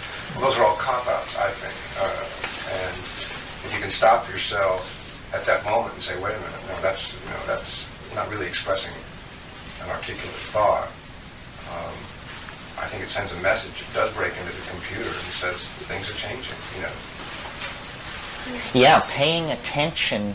I think we said in here at some point that the key to everything is paying attention. Awareness of awareness, the Buddhists call it. But your point is very good. If you truly have awareness of awareness, the best place to manifest that is in, I guess the Buddhists call it right speech, yes? Mm-hmm. Yes. So that it's always appropriate and sufficient and so forth. There's a book that some of you may know, and you might be interested if you don't know it. It's called Hallucinogens and Shamanism. It's edited by Michael Harner, but it has articles by a number of people. And it has really one of the most wonderful articles ever written about the mushrooms by Henry Munn, called The Mushrooms of Language. And he talks about how they are an inspiration to articulation. How even in these Mazatec villages, when people are not taking mushrooms, the way you can tell a shaman is by a speech style. And I saw this in the Amazon with the ayahuasqueros. They have a diction, a psychedelic diction that is careful, appropriate, always sensitive to the context of the listener, and so forth and so on. In other words, they are great teachers, educators, communicators, and I think it's the residual effect of this empowerment of speech. What was the name of the, Pardon me? what was the name of the book? Hallucinogens and Shamanism by Michael Harner. It's in paperback from Oxford University It's in Press. Is it in? No, it's not in the bookstore. It's an excellent anthology. It has articles about ayahuasca, about ibogaine, San Pedro. It's a good world survey of folk usage of hallucinogenic plants and extensive bibliographies that will lead you on if you're interested in some particular area. How long does your 5-gram trip last night? If I take it around 8:30 at night, by midnight I'm ready to call it an evening. I always eat before I sleep, because otherwise you'll wake up in the morning feeling really wasted and sort of hollow. But if you'll eat something fairly substantial right before you sleep at 1 in the morning, then you wake up the next morning, you feel great. Any difficulty getting to sleep? Oh, well, your mind is just roiling with thoughts. But on the other hand, you've come so far down from where you were an hour and a half before. That's when you smoke the third bomber. And that usually shoves you into unconsciousness. Yeah. One of the things, there have been many revolutions in geology and paleontology, such as plate tectonics and the original discovery of deep time. I mean, 150 years ago, you could consider yourself an intellectual and believe that the Earth was 5,000 years old. The discovery of deep time made a real difference. Then plate tectonics created a whole new vision. Well, now the latest wrinkle is the growing awareness that repeatedly in the life of the Earth, objects have come down that have just raised holy hell. I mean, this thing that came down 65 million years ago, you can't even conceive. I mean, it's like, pardon me? The 1904 Siberian? The Tunguska explosion, but that was a very small object. This thing which came down 65 million years ago, they estimate that a wall of Earth 3 miles high moved out at 3 times the speed of sound from the impacts. And can you imagine a mile-high wall of stone moving at twice the speed of sound? I mean, it's the kind of thing that tears planets to pieces. And it's happened before. It happened 220 million years ago. And then when you get back, way back, there's a scar on the Canadian shield that's 750 miles across. It's as large as Copernicus on the surface of the moon. 50,000 years ago, something fell in Arizona that created a crater half a mile wide. They estimate that everything within 800 miles of the epicenter died instantly. And that was only 50,000 years ago. So the Earth is a chaotic place. It's all very provisional. Where did you get that information? What you just described? Describing the explosion? The explosions, 50,000. You mean all the dates and all that? Yeah, I mean, you subscribe to some... Oh, my secret sources? as well as the glaciation. I mean, you're talking about times that I never read any of this in any books anywhere that I've seen. Well, I've discovered that there's a hierarchy of information in the United States, and that all that you get it from journals. It's all in journals. I subscribe to Science News, to Astronomy, to Archaeology, to Scientific American, and those are just the science, and then I get all the other stuff too as well.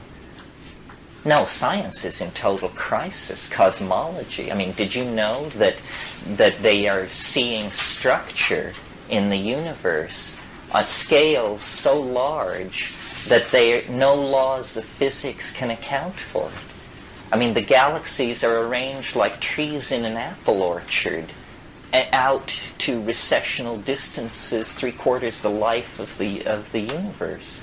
There's obviously a great deal that we don't know. Did you know that Alpha Centauri, which is 4.5 light years away, is the most sun-like star in 50 light years? Nice coincidence, isn't it, that the nearest star to the Earth is the most Earth-like star for quite a distance. It is a binary, but it's loosely bound. There could be a stable planetary system there. Yeah.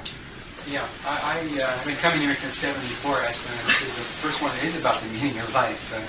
And then also all my workshops, I've been like concerned with my own growth and enjoying my life and expressing my feelings. And this workshop, I really have not gotten into my heart or anything, but it's really interesting. I'm aware I've kind of been lopsided in the other direction. So this has kind of been a big influence on me. It's really got my curiosity going. And then also I'm aware that I don't want to go to Harvard, I want to go to University of Ayahuasca. I have two questions. One, how do you apply? Better yet, how do I get some ayahuasca to partake of? And then the second question is, I've taken ecstasy a number of times and it's been wonderful. What's bad about ecstasy for the body as a whole and so forth? I don't know much about it, and I would like to know. Well, there's a lot of ecstasy. You all know is MDMA. There's a lot of MDMA. Is it speed? Is it kind of the speed or what? Well, it was made out. It's in the same family as MDA, so it's a kind of cyclicized amphetamine. But it was used very successfully in directed psychotherapy to get people to talk about their feelings and that sort of thing. And then there was sort of a scare about it because it became known that you could physically see neural damage in the brains of rats that had taken it. And but then it was discovered that a drug called fenfluramine, which is a diet drug that has existed for 25 years and is freely prescribed by physicians, causes exactly the same kind of signature of neurodamage as the MDMA. Well, fenfluramine, nobody's ever suggested it should be banned. So the decision has been made to just keep looking at this. There's no doubt that it shows gross structural deformation of synaptic tissue, but on the other hand, no behavioral sequelae have been demonstrated for this. In other words, the rat doesn't stagger or isn't aggressive or anything, but it has this. So my advice on MDMA would be basically to go slow and wait. They are working on it. This is my brother's, well, he's left Stanford now, but this is what he was doing at Steve Perutka's lab. And Hi. Last fall when I was here, I had the opportunity to watch some of the videotapes of your residents last year, and that excited me a lot. So I did some inquiring and found a person who would guide me through a Mckenna style mushroom experience. And I did that once. It was the first time in my life I'd ever done anything like that. And it was a major experience for me, and I'm curious now and frightened by that experience, or my recollection of that experience. And I suspect that's part of the reason why I'm back this weekend, is because it's coming up for me again. And I guess if I have a question, it's sort of along the lines of, do you suspect that because of whatever the control issues or my anxiety going into it, that gave that particular experience a specific flavor which is not likely to be duplicated again, or? Well, not exactly, but it is true, and it's reassuring, I hope, to you to know this, that it's like sex. The first time can be anything, and no judgments can be made based on the first time, because you're just figuring it out. Also, repeated studies have shown that the first time there is personal material, usually, that has to be released, that we do carry traumatic and repressed material. And the first trip and the second trip sometimes is about working through this. But eventually you get to this part of the trip which isn't about you. And most of us are not very screwed up. I mean, you just blow your tubes out and then you're all right. And it's okay from then on. There's no way of getting around it that the first timer has an advantage on everybody else because they don't know what they're getting into.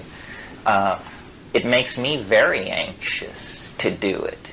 And I say in my talks, if it doesn't make you anxious to do it, increase the dose until it does. Because it's the ego that needs to be dissolved. And it's no good to go through an ambiguous trip. You really want to get it to happen. But for men especially, and certainly for me, it's a surrender issue. You just think, oh God, to submit to it again, to have it totally take me out of control, to have it be totally in charge. And then, you just have to take the plunge. And I always, Leo used to have a prayer, which I can't do the prayer, but I got the idea.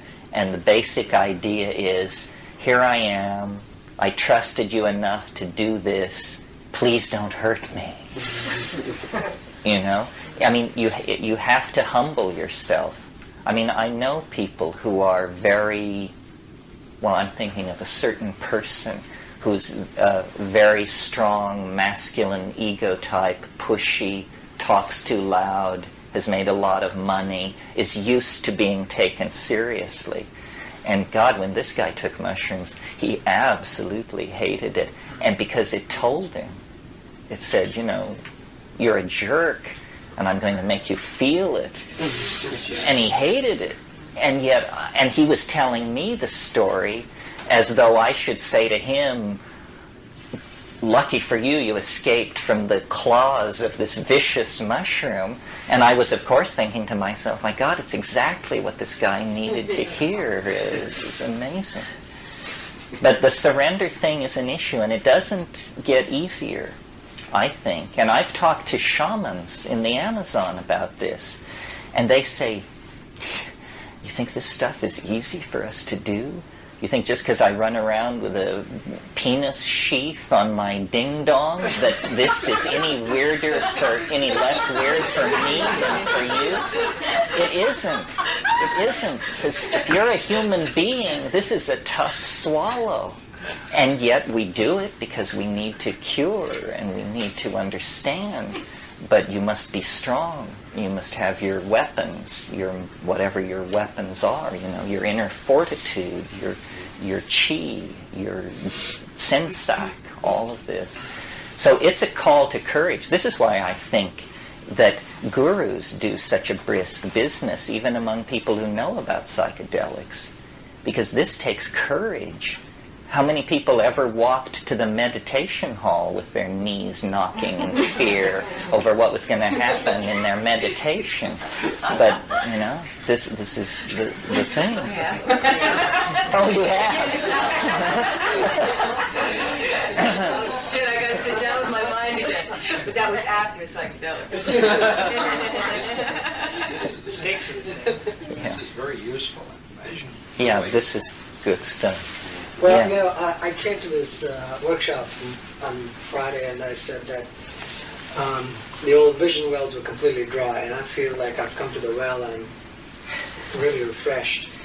And who would think that the Buddha of the new century would be a psychedelic guru? And yet, I realize I've grown up in India. I'm Indian, and I realized, I was heavily into hash and opium and things like that, and doing a lot of experimentation with that stuff. And I realized this weekend I came to the West because I wanted to partake of the psychoactive juices, And it's been 9 years, and I've sort of skirted around it. It's like, drop some acid and some mescaline and peyote button here and there, but it's never been the way you described it. Full on. Yeah, full blown, and the conflict I have is along the realms of psychedelic experiences leading to a fully cerebral virtual reality kind of a situation, and does that make the body obsolete? And the fact that more recently I've been focusing on in my meditations and yogas and stuff on the brain, studying the brain, and boy, how do I get there? And I have this intuition that I need to be put into a situation of danger, just like you were talking a couple of minutes ago, of being faced with the stark whatever it is, and sort of like just coolly, casually hoping to stumble onto it is not the goods. So it's the conflict of, where does the body come into this? This is this choice that I talked about, we can't be both high-tech and nature children. Are we going to download half of us into a black box that will be kept on the moon? This kind of thing. Is the body becoming obsolete? Does living in the imagination mean the obsolescence of the body? And how much of what we are is in the body? I mean, we know that theories have ranged from all to none, but it would be a good idea to get this a little nailed down before we go much further with this.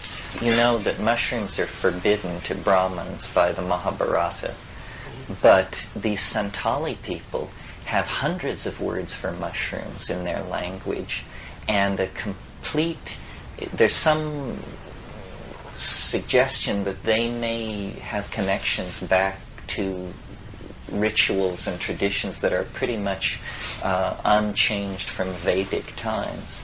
And they have a mushroom that they're very big on. It isn't a psychoactive mushroom, but they venerate it and they hold a festival for it, and nobody knows quite why. And I've always been interested in going to India and looking into this, because the question of soma in India relates very much to the presence or absence of Stropharia cubensis. How can you describe at all your own settling in, or how is this progressing? What's the ongoing learning or seeing or whatever, however you want to put this into words, with the continuation of this study? Well, it's interesting to me that the ayahuasca has begun to appear from many sources. It's not just one group. There are several groups who are bringing ayahuasca to this country and holding sessions with it. Now, for some reason, the Amazon is becoming the focus of both our problems and our potential solutions to our problems. The Amazon is where all the cocaine is coming from. The Amazon is where the ayahuasca is coming from. And the Amazon is the place where the issue of the clearing of the rainforest and the destruction of the vegetation cover is most intense. So it's almost as though the rainforest itself is sending the ayahuasca. And the message of the ayahuasca is different from the mushrooms. The mushrooms have this science fiction, let's depart for the stars kind of thing. And the ayahuasca has its feet in the mud and says, life, children, balance, affirmation. So I don't know if this addresses your question. I'm amazed at what's happening to me and to this issue. The mushroom said many years ago, just keep saying what you're saying and I will clear the way. And it seems to be clearing the way, and I just keep saying what I'm saying. But what this is all for, I haven't gotten any new orders for a while. I assume that it's a struggle for the soul